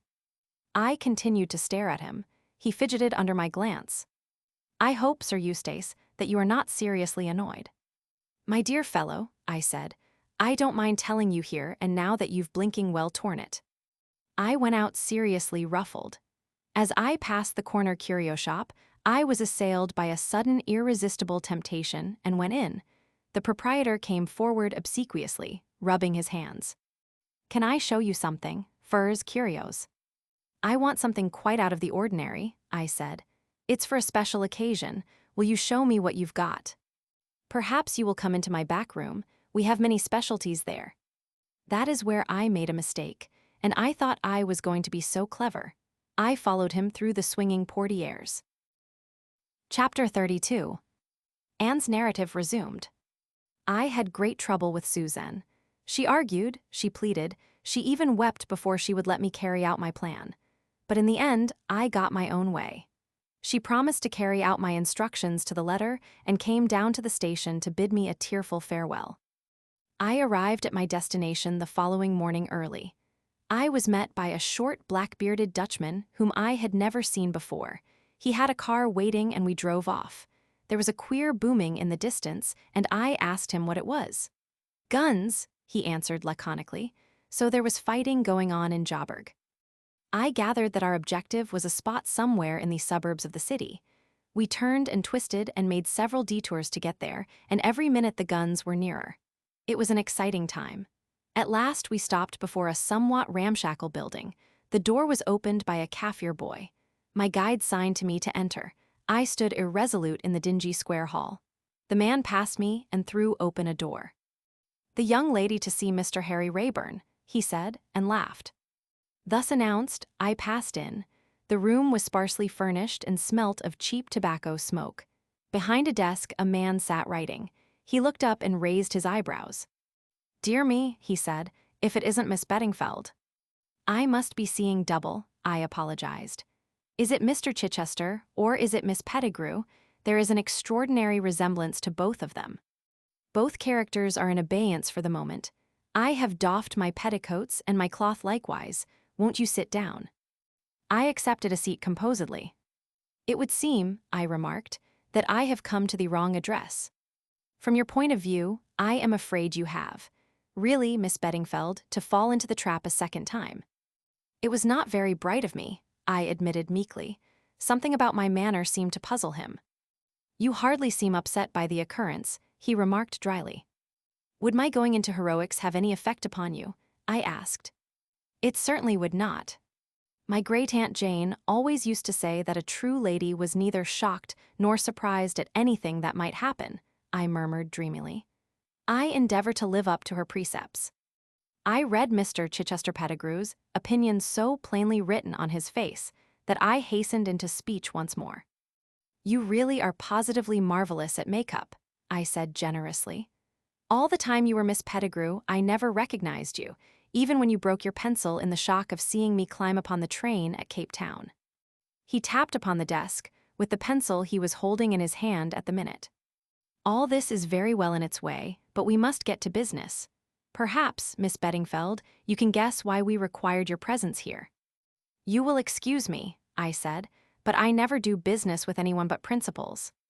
I had read the phrase or something like it in a money-lender's circular, and I was rather pleased with it. It certainly had a devastating effect upon Mr. Chichester Pettigrew. He opened his mouth and then shut it again. I beamed upon him. "My great-uncle George's maxim," I added as an afterthought. "Great-aunt Jane's husband, you know, he made knobs for brass beds." I doubt if Chichester Pettigrew had ever been ragged before. He didn't like it at all. "I think you would be wise to alter your tone, young lady." I did not reply, but yawned, a delicate little yawn that hinted at intense boredom. "What the devil?" he began forcibly. I interrupted him.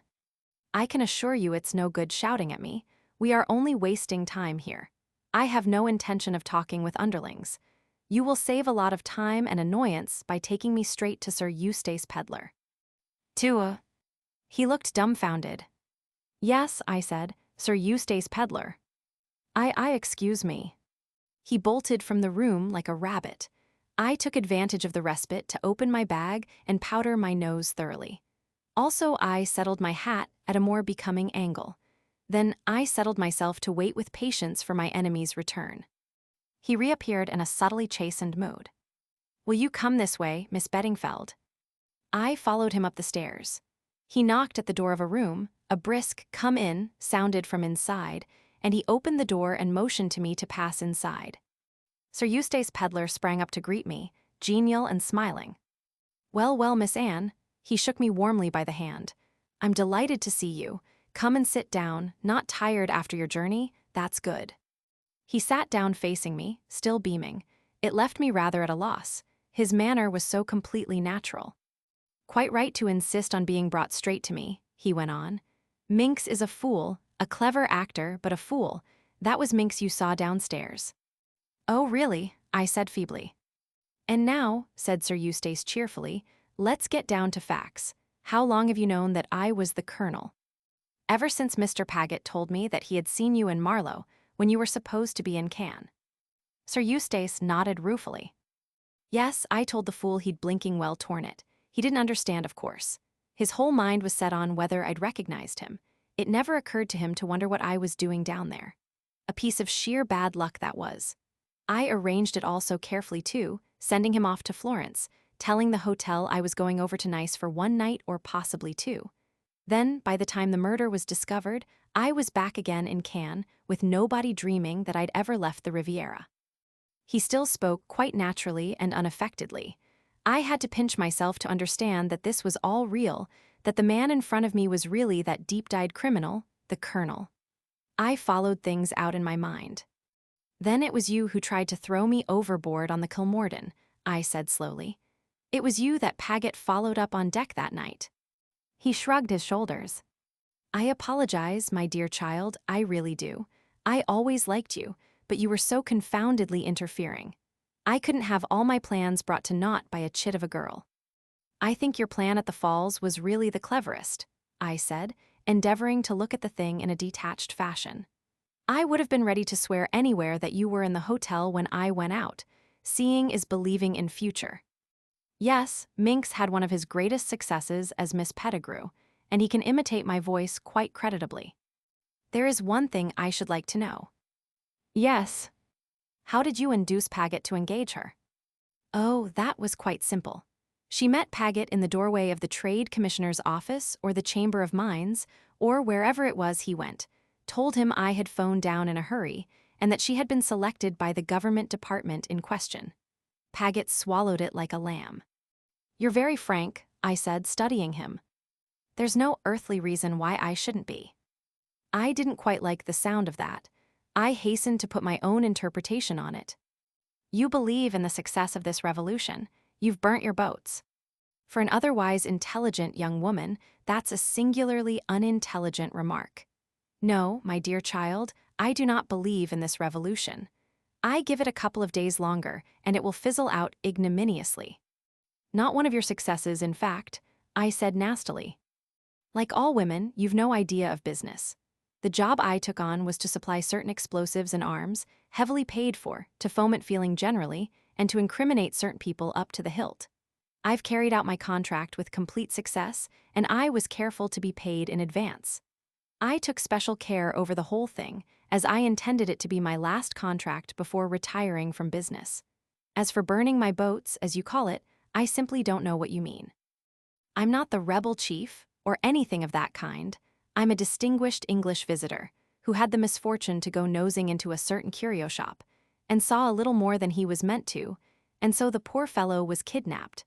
Tomorrow, or the day after, when circumstances permit, I shall be found tied up somewhere in a pitiable state of terror and starvation. Ah, I said slowly, but what about me? That's just it, said Sir Eustace softly. What about you? I've got you here. I don't want to rub it in any way, but I've got you here very neatly.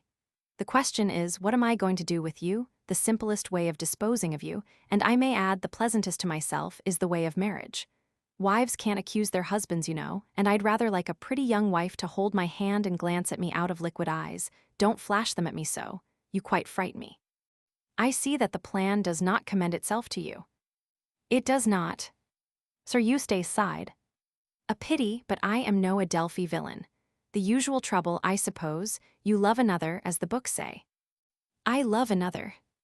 I thought as much. First I thought it was that long-legged, pompous ass race, but I suppose it's the young hero who fished you out of the falls that night. Women have no taste. Neither of those two have half the brains that I have. I'm such an easy person to underestimate. I think he was right about that. Although I knew well enough the kind of man he was and must be, I could not bring myself to realize it. He had tried to kill me on more than one occasion. He had actually killed another woman, and he was responsible for endless other deeds of which I knew nothing, and yet I was quite unable to bring myself into the frame of mind for appreciating his deeds as they deserved. I could not think of him as other than our amusing, genial traveling companion. I could not even feel frightened of him, and yet I knew he was capable of having me murdered in cold blood if it struck him as necessary. The only parallel I can think of is the case of Stevenson's Long John Silver. He must have been much the same kind of man. "Well, well," said this extraordinary person, leaning back in his chair. "It's a pity that the idea of being Lady Peddler doesn't appeal to you. The other alternatives are rather crude." I felt a nasty feeling going up and down my spine. Of course, I had known all along that I was taking a big risk, but the prize had seemed worth it. Would things turn out as I had calculated, or would they not? "The fact of the matter is," Sir Eustace was continuing, "I've a weakness for you. I really don't want to proceed to extremes. Suppose you tell me the whole story, from the very beginning, and let's see what we can make of it. But no romancing, mind. I want the truth." I was not going to make any mistake over that. I had a great deal of respect for Sir Eustace's shrewdness. It was a moment for the truth, the whole truth, and nothing but the truth. I told him the whole story, omitting nothing, up to the moment of my rescue by Harry. When I had finished, he nodded his head in approval. "Wise girl, you've made a clean breast of the thing, and let me tell you I should soon have caught you out if you hadn't. A lot of people wouldn't believe your story anyway, especially the beginning part, but I do. You're the kind of girl who would start off like that, at a moment's notice on the slenderest of motives. You've had amazing luck, of course, but sooner or later the amateur runs up against the professional, and then the result is a foregone conclusion. I am the professional. I started on this business when I was quite a youngster. All things considered, it seemed to me a good way of getting rich quickly. I always could think things out and devise ingenious schemes, and I never made the mistake of trying to carry out my schemes myself. Always employ the expert, that has been my motto. The one time I departed from it, I came to grief, but I couldn't trust anyone to do that job for me. Nadna knew too much. I'm an easygoing man, kind-hearted and good-tempered so long as I'm not thwarted. Nadna both thwarted me and threatened me, just as I was at the apex of a successful career. Once she was dead and the diamonds were in my possession, I was safe. I've come to the conclusion now that I bungled the job. That idiot Paget with his wife and family, my fault. It tickled my sense of humor to employ the fellow, with his Cinquecento poisoner's face and his mid-Victorian soul. A maxim for you, my dear Anne. Don't let your sense of humor carry you away. For years, I've had an instinct that it would be wise to get rid of Paget, but the fellow was so hard-working and conscientious that I honestly couldn't find an excuse for sacking him. So I left things drift. But we're wandering from the point. The question is what to do with you. Your narrative was admirably clear, but there is one thing that still escapes me. Where are the diamonds now? "Harry Rayburn has them," I said, watching him. His face did not change. It retained its expression of sardonic good humor. I want those diamonds." "I don't see much chance of your getting them," I replied. "Don't you? Now I do.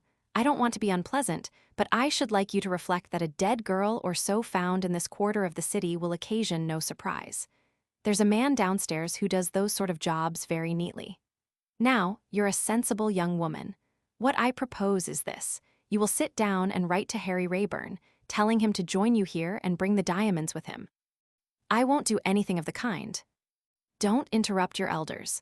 I propose to make a bargain with you, the diamonds in exchange for your life. And don't make any mistake about it, your life is absolutely in my power. And Harry, I'm far too tender-hearted to part two young lovers. He shall go free too, on the understanding, of course, that neither of you will interfere with me in future. And what guarantee have I that you will keep your side of the bargain?" "None whatever, my dear girl. You'll have to trust me and hope for the best.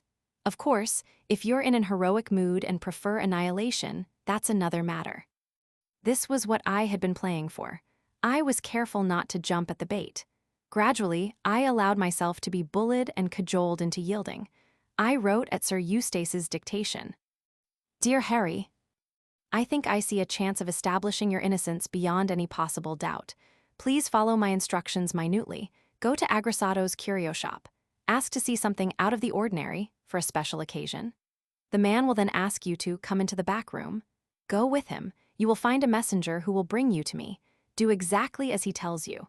Be sure and bring the diamonds with you, not a word to anyone." Sir Eustace stopped. "I leave the fancy touches to your own imagination," he remarked, "but be careful to make no mistakes." "Yours forever and ever, Anne, will be sufficient," I remarked. I wrote in the words. Sir Eustace stretched out his hand for the letter and read it through. "That seems all right, now the address." I gave it him. It was that of a small shop which received letters and telegrams for a consideration. He struck the bell upon the table with his hand. Chichester Pettigrew, alias Minx, answered the summons.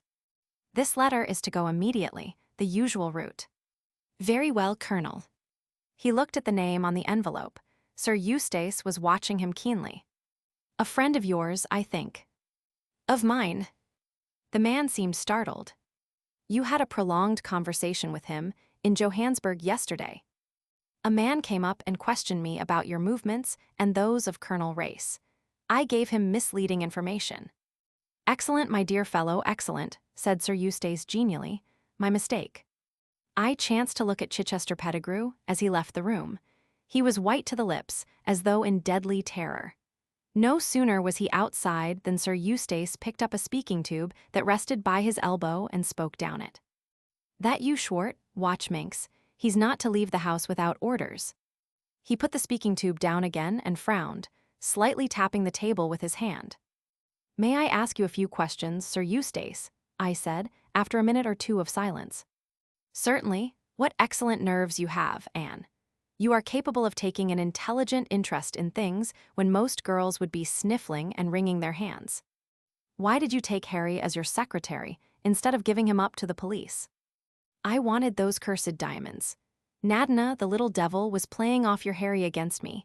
Unless I gave her the price she wanted, she threatened to sell them back to him. That was another mistake I made. I thought she'd have them with her that day, but she was too clever for that. Carton, her husband, was dead too. I'd no clue whatsoever as to where the diamonds were hidden. Then I managed to get a copy of a wireless message sent to Nadina by someone on board the Kilmorden, either Carton or Rayburn, I didn't know which. It was a duplicate of that piece of paper you picked up. 17122, it ran.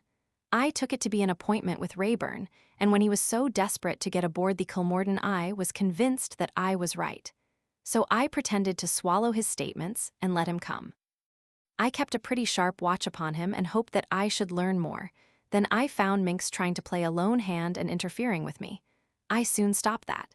He came to heel all right. It was annoying not getting cabin 17, and it worried me not being able to place you. Were you the innocent young girl you seemed, or were you not? When Rayburn set out to keep the appointment that night, Minx was told off to intercept him. Minx muffed it, of course. But why did the wireless message say 17 instead of 71? I've thought that out. Carton must have given that wireless operator his own memorandum to copy off onto a form, and he never read the copy through. The operator made the same mistake we all did and read it as 17122 instead of 17122. The thing I don't know is how Minx got on to cabin 17. It must have been sheer instinct. And the dispatch to General Smuts, who tampered with that. My dear Anne, you don't suppose I was going to have a lot of my plans given away without making an effort to save them? With an escaped murderer as a secretary, I had no hesitation whatever in substituting blanks. Nobody would think of suspecting poor old Peddler. What about Colonel Race? Yes, that was a nasty jar. When Paget told me he was a Secret Service fellow, I had an unpleasant feeling down the spine. I remembered that he'd been nosing around Nadina in Paris during the war, and I had a horrible suspicion that he was out after me. I don't like the way he's stuck to me ever since. He's one of those strong, silent men who have always got something up their sleeve. A whistle sounded. Sir Eustace picked up the tube, listened for a minute or two, then answered. "Very well, I'll see him now." "Business," he remarked. "Miss Anne, let me show you your room." He ushered me into a small shabby apartment. A Kaffir boy brought up my small suitcase, and Sir Eustace, urging me to ask for anything I wanted, withdrew, the picture of a courteous host. A can of hot water was on the washstand, and I proceeded to unpack a few necessaries. Something hard and unfamiliar in my sponge bag puzzled me greatly. I untied the string and looked inside. To my utter amazement, I drew out a small pearl-handled revolver. It hadn't been there when I started from Kimberly.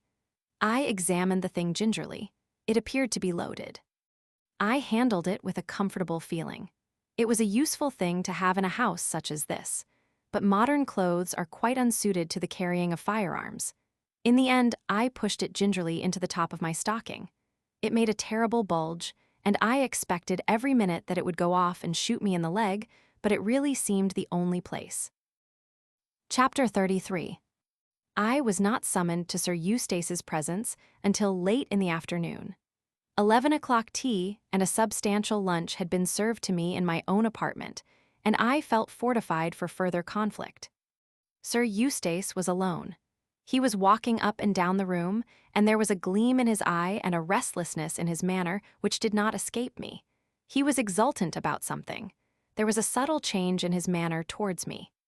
"I have news for you. Your young man is on his way. He will be here in a few minutes. Moderate your transports. I have something more to say. You attempted to deceive me this morning. I warned you that you would be wise to stick to the truth, and up to a certain point you obeyed me. Then you ran off the rails. You attempted to make me believe that the diamonds were in Harry Rayburn's possession. At the time, I accepted your statement because it facilitated my task, the task of inducing you to decoy Harry Rayburn here.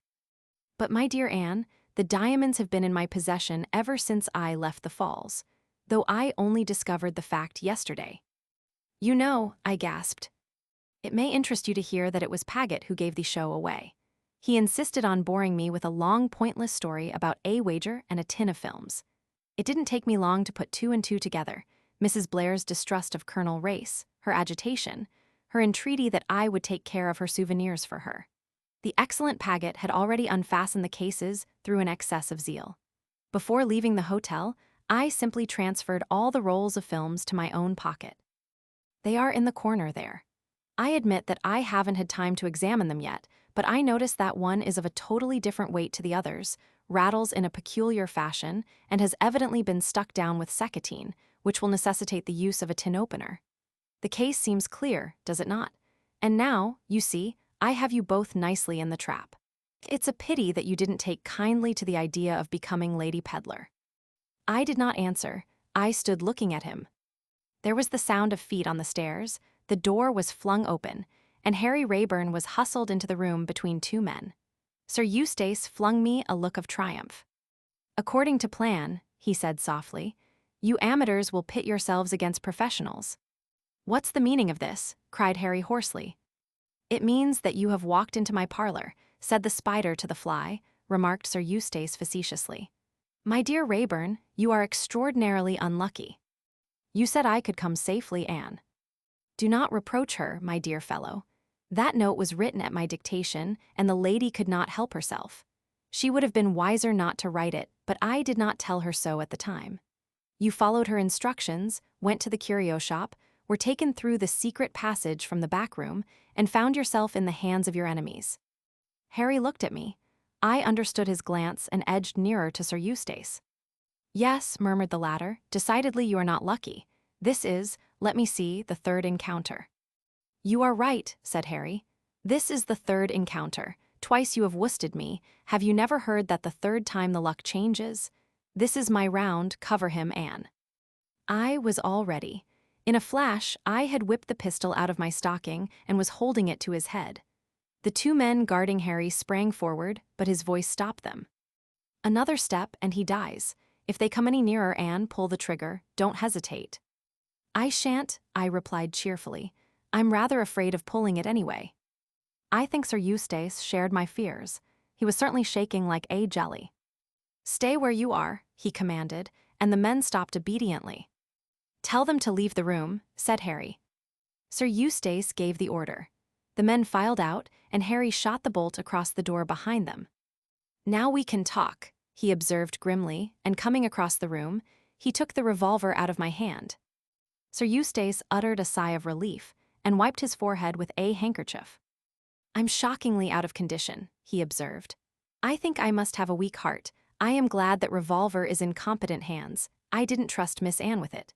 Well, my young friend, as you say, now we can talk. I'm willing to admit that you stole a march upon me. Where the devil that revolver came from I don't know. Had the girl's luggage searched when she arrived. And where did you produce it from now? You hadn't got it on you a minute ago." "Yes, I had," I replied. "It was in my stocking." "I don't know enough about women. I ought to have studied them more," said Sir Eustace sadly. "I wonder if Paget would have known that." Harry rapped sharply on the table. "Don't play the fool. If it weren't for your gray hairs, I'd throw you out of the window. You damned scoundrel. Gray hairs or no gray hairs, He advanced a step or two, and Sir Eustace skipped nimbly behind the table. "The young are always so violent," he said reproachfully. "Unable to use their brains, they rely solely on their muscles. Let us talk sense. For the moment you have the upper hand. But that state of affairs cannot continue. The house is full of my men. You are hopelessly outnumbered. Your momentary ascendancy has been gained by an accident." "Has it?" Something in Harry's voice, a grim raillery, seemed to attract Sir Eustace's attention. He stared at him. "Has it?" said Harry again. "Sit down, Sir Eustace, and listen to what I have to say."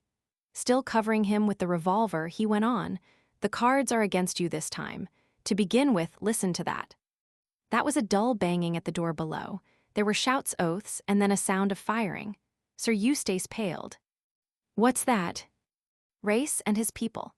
You didn't know, did you, Sir Eustace, that Anne had an arrangement with me by which we should know whether communications from one to the other were genuine? Telegrams were to be signed Andy, letters were to have the word, and crossed out somewhere in them. Anne knew that your telegram was a fake. She came here of her own free will, walked deliberately into the snare, in the hope that she might catch you in your own trap. Before leaving Kimberley, she wired both to me and to Race. Mrs. Blair has been in communication with us ever since. I received the letter written at your dictation, which was just what I expected. I had already discussed the probabilities of a secret passage leading out of the curio shop with Race, and he had discovered the place where the exit was situated. There was a screaming, tearing sound, and a heavy explosion which shook the room. "They're shelling this part of the town. I must get you out of here, Anne." A bright light flared up. The house opposite was on fire. Sir Eustace had risen and was passing up and down. Harry kept him covered with the revolver. "So you see, Sir Eustace, the game is up. It was you yourself who very kindly provided us with the clue of your whereabouts. Race's men were watching the exit of the secret passage. In spite of the precautions you took, they were successful in following me here." Sir Eustace turned suddenly. "Very clever, very creditable, but I've still a word to say. If I've lost the trick, so have you. You'll never be able to bring the murder of Nadna home to me. I was in Marlow on that day, that's all you've got against me. No one can prove that I even knew the woman. But you knew her, you had a motive for killing her, and your record's against you. You're a thief, remember, a thief. There's one thing you don't know, perhaps. I've got the diamonds, and here goes." With an incredibly swift movement, he stooped, swung up his arm, and threw. There was a tinkle of breaking glass as the object went through the window and disappeared into the blazing mass opposite. "There goes your only hope of establishing your innocence over the Kimberley affair. And now we'll talk. I'll drive a bargain with you. You've got me cornered. Race will find all he needs in this house. There's a chance for me if I can get away. I'm done for if I stay, but so are you, young man. There's a skylight in the next room. A couple of minutes start, and I shall be all right. I've got one or two little arrangements already made. You let me out that way, and give me a start, and I leave you a signed confession that I killed Nadna." "Yes, Harry," I cried. "Yes, yes, yes." He turned a stern face on me. "No, Anne, 1,000 times no. You don't know what you're saying."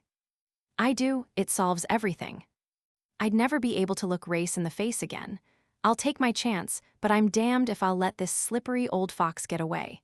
It's no good, Anne. I won't do it." Sir Eustace chuckled. He accepted defeat without the least emotion. "Well, well," he remarked. "You seem to have met your master, Anne, but I can assure you both that moral rectitude does not always pay." There was a crash of rending wood, and footsteps surged up the stairs. Harry drew back the bolt. Colonel Race was the first to enter the room. His face lit at the sight of us. "You're safe, Anne. I was afraid." He turned to Sir Eustace. "I've been after you for a long time, peddler, and at last I've got you." "Everybody seems to have gone completely mad," declared Sir Eustace airily. "These young people have been threatening me with revolvers and accusing me of the most shocking things. I don't know what it's all about." "Don't you? It means that I've found the colonel." It means that on January 8th last you were not at Cannes, but at Marlow. It means that when your tool, Madame Nadina, turned against you, you planned to do away with her, and at last we shall be able to bring the crime home to you. Indeed, and from whom did you get all this interesting information? From the man who is even now being looked for by the police. His evidence will be very valuable. We have other evidence. There is someone else who knew that Nadina was going to meet you at the mill house. Sir Eustace looked surprised. Colonel Race made a gesture with his hand. Arthur Minks alias the Reverend Edward Chichester alias Miss Pettigrew stepped forward. He was pale and nervous, but he spoke clearly enough. I saw Nadina in Paris the night before she went over to England. I was posing at the time as a Russian count. She told me of her purpose. I warned her, knowing what kind of man she had to deal with, but she did not take my advice.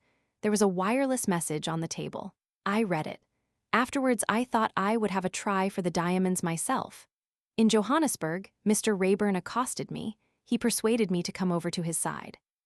Sir Eustace looked at him. He said nothing, but Mink seemed visibly to wilt.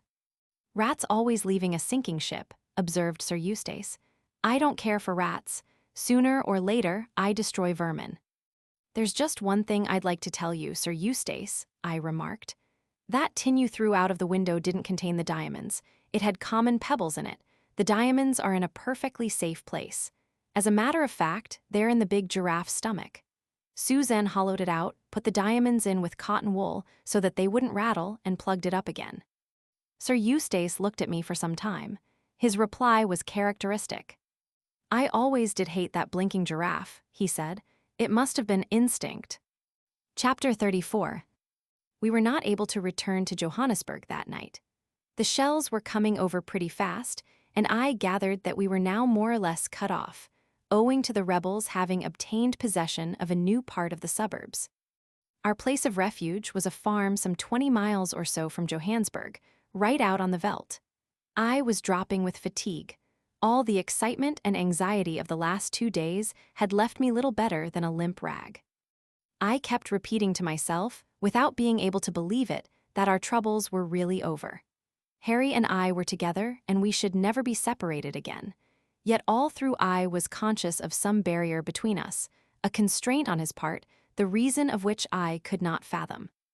Sir Eustace had been driven off in an opposite direction, accompanied by a strong guard. He waved his hand airily to us on departing. I came out onto the stoop early on the following morning and looked across the veldt in the direction of Johannesburg. I could see the great dumps glistening in the pale morning sunshine, and I could hear the low, rumbling mutter of the guns. The revolution was not over yet. The farmer's wife came out and called me in to breakfast. She was a kind, motherly soul, and I was already very fond of her. Harry had gone out at dawn and had not yet returned, so she informed me. Again, I felt a stir of uneasiness pass over me. What was this shadow of which I was so conscious between us? After breakfast, I sat out on the stoop, a book in my hand which I did not read. I was so lost in my own thoughts that I never saw Colonel Race ride up and dismount from his horse. It was not until he said, "Good morning, Anne," that I became aware of his presence. "Oh," I said with a flush, "it's you." "Yes, may I sit down?" He drew a chair up beside me. It was the first time we had been alone together since that day at the Matapos. As always, I felt that curious mixture of fascination and fear that he never failed to inspire in me. "What is the news?" I asked. "Smuts will be in Johannesburg tomorrow. I give this outbreak 3 days more before it collapses utterly. In the meantime, the fighting goes on." "I wish," I said, "that one could be sure that the right people were the ones to get killed. I mean the ones who wanted to fight, not just all the poor people who happen to live in the parts where the fighting is going on." He nodded. "I know what you mean, Anne. That's the unfairness of war, but I've other news for you." "Yes." "A confession of incompetency on my part. Pedlar has managed to escape." "What?" "Yes, no one knows how he managed it. He was securely locked up for the night, in an upper-story room of one of the farm's roundabouts which the military have taken over, but this morning the room was empty and the bird had flown. Secretly I was rather pleased. Never, to this day, have I been able to rid myself of a sneaking fondness for Sir Eustace. I dare say it's reprehensible, but there it is. I admired him. He was a thoroughgoing villain, I dare say, but he was a pleasant one. I've never met anyone half so amusing since. I concealed my feelings, of course. Naturally, Colonel Race would feel quite differently about it. He wanted Sir Eustace brought to justice. There was nothing very surprising in his escape when one came to think of it. All round Jawburg he must have innumerable spies and agents, and whatever Colonel Race might think, I was exceedingly doubtful that they would ever catch him. He probably had a well-planned line of retreat. Indeed, he had said as much to us. I expressed myself suitably, though in a rather lukewarm manner, and the conversation languished. Then Colonel Race asked suddenly for Harry. I told him that he had gone off at dawn and that I hadn't seen him this morning. You understand, don't you, Anne, that apart from formalities, he is completely cleared. There are technicalities, of course, but Sir Eustace's guilt is well assured. There is nothing now to keep you apart. He said this without looking at me, in a slow, jerky voice. I understand, I said gratefully. And there is no reason why he should not at once resume his real name. No, of course not. You know his real name. The question surprised me. Of course I do, Harry Lucas. He did not answer, and something in the quality of his silence struck me as peculiar. And you remember that, as we drove home from the Matapos that day, I told you that I knew what I had to do. Of course I remember. I think that I may fairly say I have done it. The man you love is cleared of suspicion. Was that what you meant? Of course. I hung my head, ashamed of the baseless suspicion I had entertained. He spoke again in a thoughtful voice. When I was a mere youngster, I was in love with a girl who jilted me. After that, I thought only of my work. My career meant everything to me. Then I met you, Anne, and all that seemed worth nothing. But youth's call to youth. I've still got my work. I was silent. I suppose one can't really love two men at once, but you can feel like it. The magnetism of this man was very great. I looked up at him suddenly. I think that you'll go very far, I said dreamily. I think that you've got a great career ahead of you. You'll be one of the world's big men. I felt as though I was uttering a prophecy. I shall be alone, though. All the people who do really big things are. You think so? I'm sure of it. He took my hand and said in a low voice, I'd rather have had the other. Then Harry came striding round the corner of the house. Colonel Race rose. Good morning, Lucas, he said. For some reason, Harry flushed up to the roots of his hair. Yes, I said gaily, you must be known by your real name now. But Harry was still staring at Colonel Race. So you know, sir, he said at last. I never forget a face. I saw you once as a boy. What's all this about? I asked, puzzled, looking from one to the other. It seemed a conflict of wills between them. Race won. Harry turned slightly away. I suppose you're right, sir. Tell her my real name. Anne, this isn't Harry Lucas. Harry Lucas was killed in the war. This is John Harold Eardsley. Chapter 35. With his last words, Colonel Race had swung away and left us. I stood staring after him. Harry's voice recalled me to myself. Anne, forgive me. Say you forgive me. He took my hand in his, and almost mechanically I drew it away. Why did you deceive me? I don't know that I can make you understand. I was afraid of all that sort of thing, the power and fascination of wealth. I wanted you to care for me just for myself, for the man I was, without ornaments and trappings. You mean you didn't trust me? You can put it that way if you like, but it isn't quite true. I become embittered, suspicious, always prone to look for ulterior motives, and it was so wonderful to be cared for in the way you cared for me. I see, I said slowly. I was going over in my own mind the story he had told me. For the first time I noted discrepancies in it which I had disregarded, an assurance of money, the power to buy back the diamonds of Nadina, the way in which he had preferred to speak of both men from the point of view of an outsider. And when he had said my friend, he had meant not Eardsley, but Lucas. It was Lucas, the quiet fellow, who had loved Nadina so deeply. How did it come about? I asked. We were both reckless, anxious to get killed. One night we exchanged identification discs for luck. Lucas was killed the next day, blown to pieces. I shuddered. But why didn't you tell me now? This morning, you couldn't have doubted my caring for you by this time. Anne, I didn't want to spoil it all.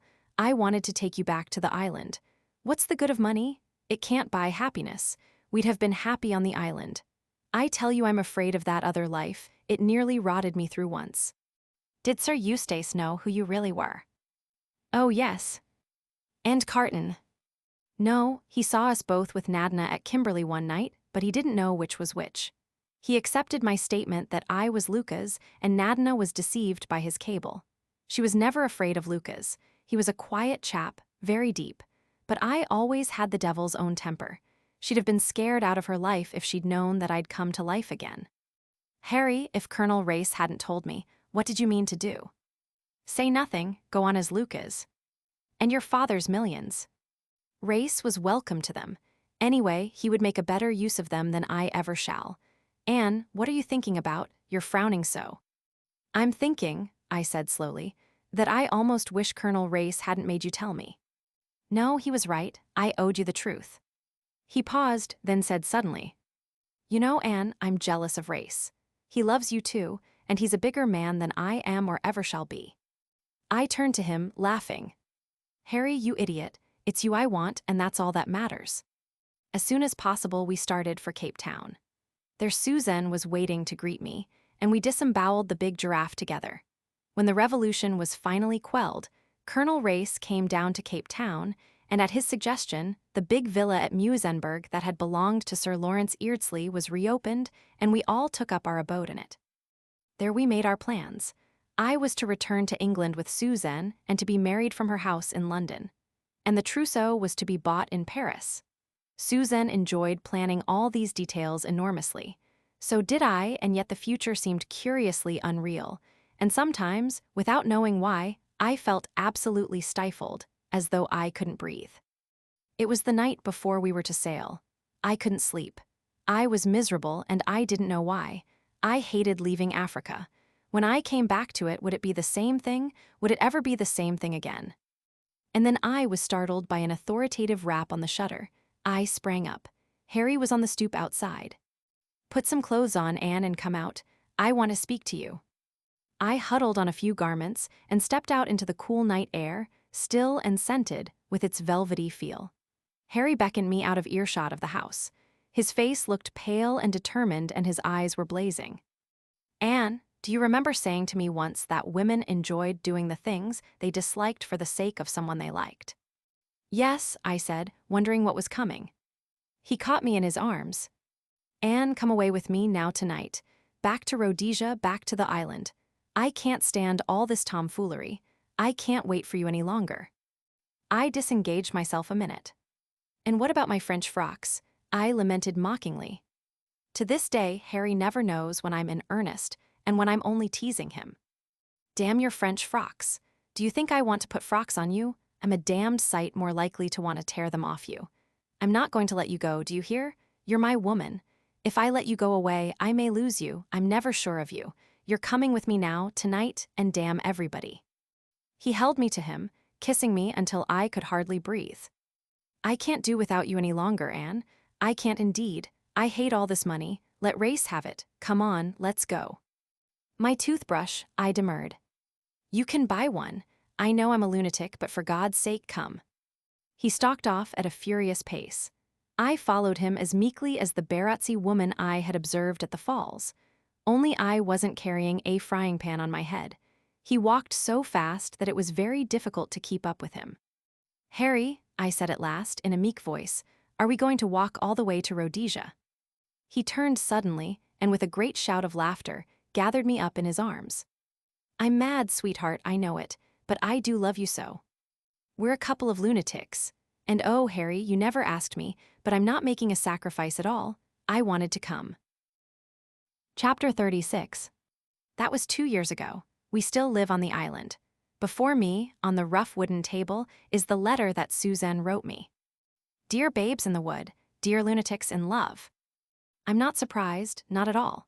All the time we've been talking Paris and frocks, I felt that it wasn't a bit real, that you'd vanish into the blue someday to be married over the tongs in the good old gypsy fashion. But you are a couple of lunatics. This idea of renouncing a vast fortune is absurd.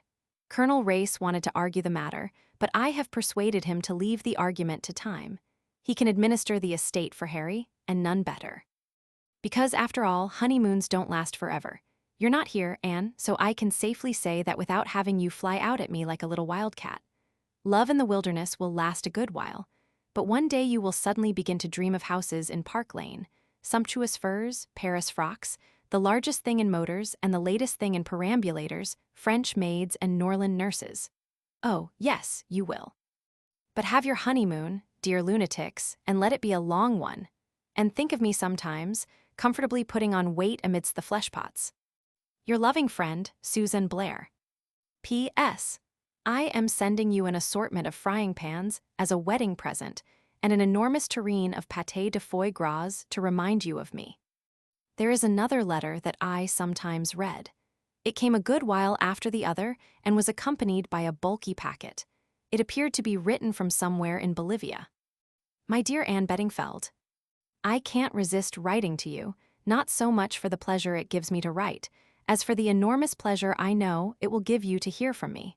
Our friend Race wasn't quite as clever as he thought himself, was he? I think I shall appoint you my literary executor. I'm sending you my diary. There's nothing in it that would interest Race and his crowd, but I fancy that there are passages in it which may amuse you. Make use of it in any way you like. I suggest an article for the Daily Budget, Criminals I Have Met. I only stipulate that I shall be the central figure. By this time I have no doubt that you are no longer Anne Beddingfeld, but Lady Eardsley, queening it in Park Lane. I should just like to say that I bear you no malice whatever. It is hard, of course, to have to begin all over again at my time of life, but in Trenus, I had a little reserve fund carefully put aside for such a contingency.